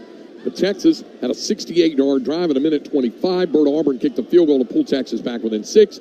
Then the Longhorns got the football back and quickly drove it downfield and got a big catch from Jordan Whittington and another big catch from Jaden Blue. Got it down to the 12-yard line, but could not cash it in from there, and wind up on the short end of this one, 37-31. Craig Way, Roger Wallace with you upstairs in the broadcast booth. Will Matthews will join us from the Texas locker room coming up in a few minutes. Definitely a heartbreaking end to this one for Texas. The Longhorns certainly had their chances there in the final seconds. Yeah, they did. They almost overcame a lot of mistakes, and I think Sark will say that, one of the things you hate that they just didn't play a really clean game, double-figure penalties, the 2 fumbles, but still had a chance. But you think of that third quarter, Craig, 10-0, Washington outscores Texas. Texas runs 5 plays, and really you can almost add that field goal to the third quarter because they were already down in scoring position to start the fourth quarter. And then they bounced back and had a chance, and some strange things happened with Washington trying to kill the clock, and Jordan Whittington makes a spectacular 41-yard catch. Jaden Blue 16 more yards, and suddenly you've got chances, but never really got a good chance in the end zone for a Texas player to try to make a play to give Texas the tie, and an extra point would have put them ahead with just seconds to go. Yeah, it started off. The Longhorns got the football after Washington won the toss, deferred the option in the second half. Texas wound up having a punt, and Washington moved it 89 yards in 4 plays, got a big touchdown pass. Did the Huskies to go on top by a score of 7-0. And they did it in 2:56. And it was a 2-yard run after a big pass, a 77-yard pass downfield for the Huskies to Jalen Polk that set up the first touchdown of the ball game. Back came the Longhorns, marched at 75 yards in 7 plays. Jaden Blue finished the mark on a 5-yard run, and the game was tied at 7. Again, Washington with a drive, 80 yards, 9 plays. Dylan Johnson, a 1-yard run to put the Huskies back up 14-7. The Longhorns came back with an answer, and that came after a Washington turnover on a fumble punt. And Byron Murphy, the big man, goes over from a yard out to cap a 22-yard, 3-play march, and the game was tied at 14. Again, Washington came back downfield, a 29-yard touchdown pass from Michael Penix to Jalen Polk, and that finished off a 76-yard, 9-play drive that took nearly 4.5 minutes off the clock, and it put Washington back up 21-14. Late in the first half, a 72-yard, 10-play drive. Quinn Ewers had a couple of big runs on the play, and it set up C.J. Baxter's 3-yard touchdown run, and the game was tied 21-all at the half. But Washington came out in the third quarter, marched at 70 yards and 8 plays. Penix to Jalen McMillan, a 19-yard catch. Huskies were back up 28-21. Longhorns then had a fumble come from C.J. Baxter. They were able to limit Washington to a field goal, but Grady Gross's field goal made it 31-21 Texas. And then after Texas was stopped again, another Washington drive, 58 yards and 12 plays. It took 5:48 off the clock, and it's 34-21 Huskies at that point early in the fourth quarter. Back came Texas, 72 yards and 10 plays, taking 3:56 off the clock. Ewers to A.D. Mitchell, 1-yard catch for the touchdown, pulling Texas to within 6 at 34-28 with just a little under half of the final quarter remaining, 7:23 to go.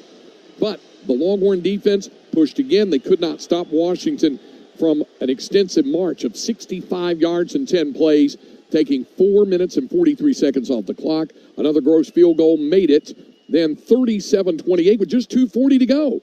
Back the Longhorns came, 68 yards and 8 plays in a minute 25. They settled for Bert Auburn's 25-yard field goal to get it back, to extend the game, to make it a one-possession game. They did that on the field goal to make it 37-31. The Longhorns then were able to get a stop and force Washington to punt. There was a penalty for a kick-catch interference as Jordan Whittington fielded the ball at the 16-yard line. It moved it out to the 31. Had a couple of passes in the big strike that Roger mentioned, 41 yards to Whittington. They had another one to Jaden Blue, and all of a sudden we're down at the 12-yard line with 20 seconds remaining in the game. But the Longhorns had on first down a swing pass to Jaden Blue that lost a yard, and then 3 incomplete passes into the end zone, and that ended up doing it and ending the ball game. 37-31, the final. The Washington Huskies at 14-0 are moving on to the national championship game, where they will take on the Michigan Wolverines next Monday night at NRG Stadium in Houston. Coming up on the Bud Light postgame show, we'll check in on the Texas locker room. Will Matthews will be down there. We'll hear from Longhorns head coach Steve Sarkisian and Texas players.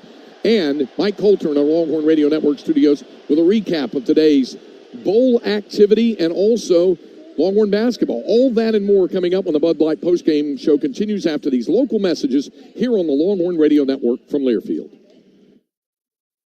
And here's Heather with the weather. Well, it's beautiful out there, sunny and 75, almost a little chilly in the shade. Now, let's get a read on the inside of your car. It is hot. You've only been parked a short time and it's already 99 degrees in there. Let's not leave children in the back seat while running errands. It only takes a few minutes for their body temperatures to rise, and that could be fatal. Cars get hot fast and can be deadly. Never leave a child in a car. A message from NHTSA and the Ad Council. The possibility of lung cancer can be pretty scary, especially if you're one of approximately 8 million current or former smokers at high risk. That's why SaveByTheScan.org wants you to know that now there's a breakthrough low-dose CT scan that can detect lung cancer early, and it only takes 60 seconds. You stop smoking, now start screening. For an easy quiz to see if you're eligible, visit SaveByTheScan.org. It could save your life.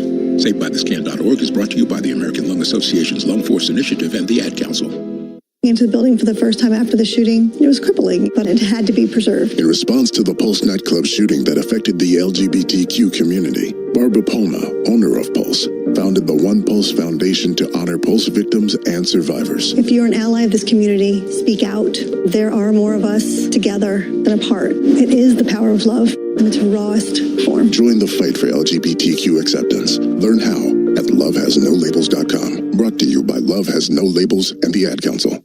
The impact of a meal goes well beyond feeding our bodies, because feeling full can sound like this. How did the interview go? I did it! I got the job! I can't believe it! And like this. Mom, I got first place at the science fair with my volcano project. That's amazing, sweetie. Congratulations. Because when people are fed, futures are nourished, and everyone deserves to live a full life. Join the movement to end hunger at feedingamerica.org/actnow. Brought to you by Feeding America and the Ad Council.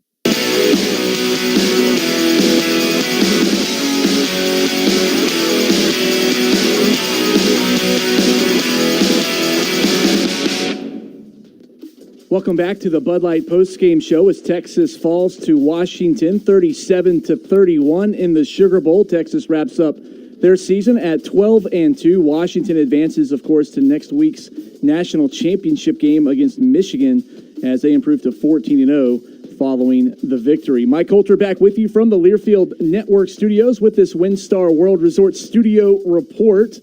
And it was a busy day in college football and college basketball. A couple of games in the Big 12 on the hardwood. But first, we look at what happened in bowl action as it continued this New Year's Day. And we begin with the Rose Bowl, where number 1 Michigan took on number 4 Alabama. But before we look closer at that game, let's pause 10 seconds for station identification as you're listening to Texas Longhorns football from Learfield.